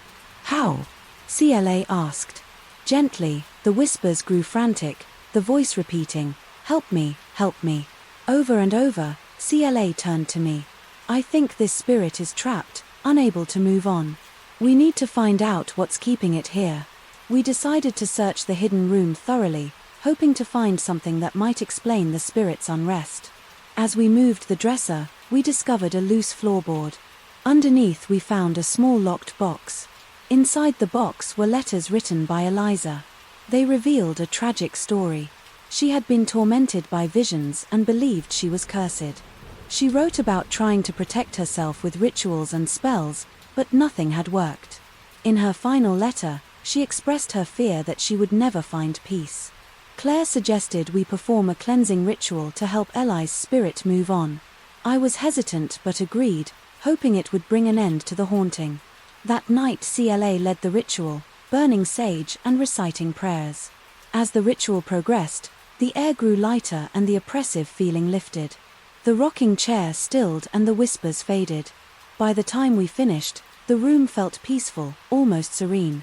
The strange noises stopped. After that night, the house felt different, more welcoming. I continued my renovations, finally able to sleep soundly, though the experience left me with lingering questions. I felt a sense of closure. I had uncovered a hidden part of the house's history and helped a troubled spirit find peace. The forgotten room remained a reminder of the past, but now it was a place of quiet reflection rather than fear. Story 51. My best friend, Emily, and I had planned this hiking trip for months. We both loved the outdoors and the idea of spending a few days in a remote, untouched area was exhilarating. The weather was perfect, with a clear sky and a gentle breeze. As we set off into the wilderness, our spirits were high and the beauty of the surroundings made us feel alive and connected to nature. The first 2 days went smoothly. We followed marked trails, camped under the stars and enjoyed each other's company. On the third day we decided to explore a less traveled path that Emily had read about online. It was supposed to lead to a secluded waterfall, a hidden gem that few people knew about. We set off early backpacks filled with supplies and excitement in our hearts. The trail was overgrown and difficult to follow, but we were determined. Emily was ahead of me, her bright red backpack, a beacon in the dense foliage. We chatted and laughed, our voices mingling with the sounds of the forest. As the day wore on, the trail became increasingly challenging. We had to climb over fallen trees, wade through streams and push through thick underbrush. Emily was fearless, her adventurous spirit driving her forward. I struggled to keep up, but her enthusiasm was infectious. Around midday we reached a particularly dense section of the forest. Emily was about 10 feet ahead and I lost sight of her for a moment as I navigated around a large boulder. When I emerged on the other side, she was gone. Emily. I called out, expecting her to be just around the next bend. There was no answer. I quickened my pace, my heart starting to race. Emily, I shouted louder. This time, the only response was the rustling of leaves and the distant chirping of birds. Panic set in. I dropped my backpack and ran in the direction I had last seen her calling her name over and over. The forest seemed to close in around me, the trees looming ominously. Minutes turned into hours as I searched frantically, my calls growing more desperate with each passing moment. As the sun began to set, I stumbled upon a small clearing. My heart leapt when I saw Emily's belongings neatly arranged on the ground. Her backpack, water bottle, and even her hat were there, but there was no sign of her. It was as if she had simply vanished into thin air. I collapsed to my knees, tears streaming down my face. The fear and confusion were overwhelming. How could she be gone? We were in the middle of nowhere, with no one else around. I searched the clearing, hoping for some clue, but there was nothing. In a daze, I grabbed Emily's backpack and rummaged through it, looking for her phone or anything that might help me understand what had happened. Her phone was there, but it was dead. I sat back feeling utterly helpless. Night fell and the forest around me came alive with sounds. I built a small fire, hoping its light would offer some comfort and maybe attract Emily if she was nearby. I stayed awake, listening intently for any sign of her, but the night passed in eerie silence. The next morning I resumed my search, tracing and retracing my steps, calling her name until my voice was hoarse. I found no tracks, no broken branches, nothing to indicate where she might have gone. It was as if the forest had swallowed her whole. With no other options, I decided to head back to the main trail and seek help. The journey was agonizing, every step filled with dread and guilt. I should never have let her out of my sight. I should have stayed closer. When I finally reached the main trail, I encountered another group of hikers. I explained the situation, my voice trembling with emotion. They assured me they would help and guided me to the nearest ranger station. The rangers immediately organized a search party. They questioned me thoroughly, asking for every detail about our hike in the area where Emily had disappeared. Teams of searchers spread out, combing the forest for any sign of her. Days turned into weeks and the search continued, but there was no trace of Emily. Her disappearance made headlines and volunteers from all over joined the effort. I stayed in the area, helping as much as I could, but the hope of finding her alive began to fade. In the end, the official search was called off, but I couldn't leave. I spent months returning to the forest, searching on my own, driven by the need to find answers. The forest had become a haunting place filled with memories of Emily and the inexplicable sense of loss. One evening, exhausted and disheartened, I sat by the clearing where I had found her belongings. The firelight flickered, casting shadows that danced eerily among the trees. I held her hat in my hands, feeling the weight of my failure to protect her. As I sat there, a thought struck me: the journal. Emily had always kept a journal documenting our hikes and adventures. I rummaged through her backpack and found it, the leather cover worn and familiar. Flipping through the pages, I read her entries, tears blurring my vision. Her last entry was dated the day she disappeared.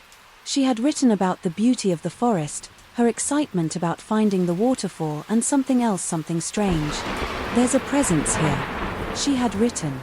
"I can't explain it, but I feel like I'm being watched. It's not just the animals, it's something more.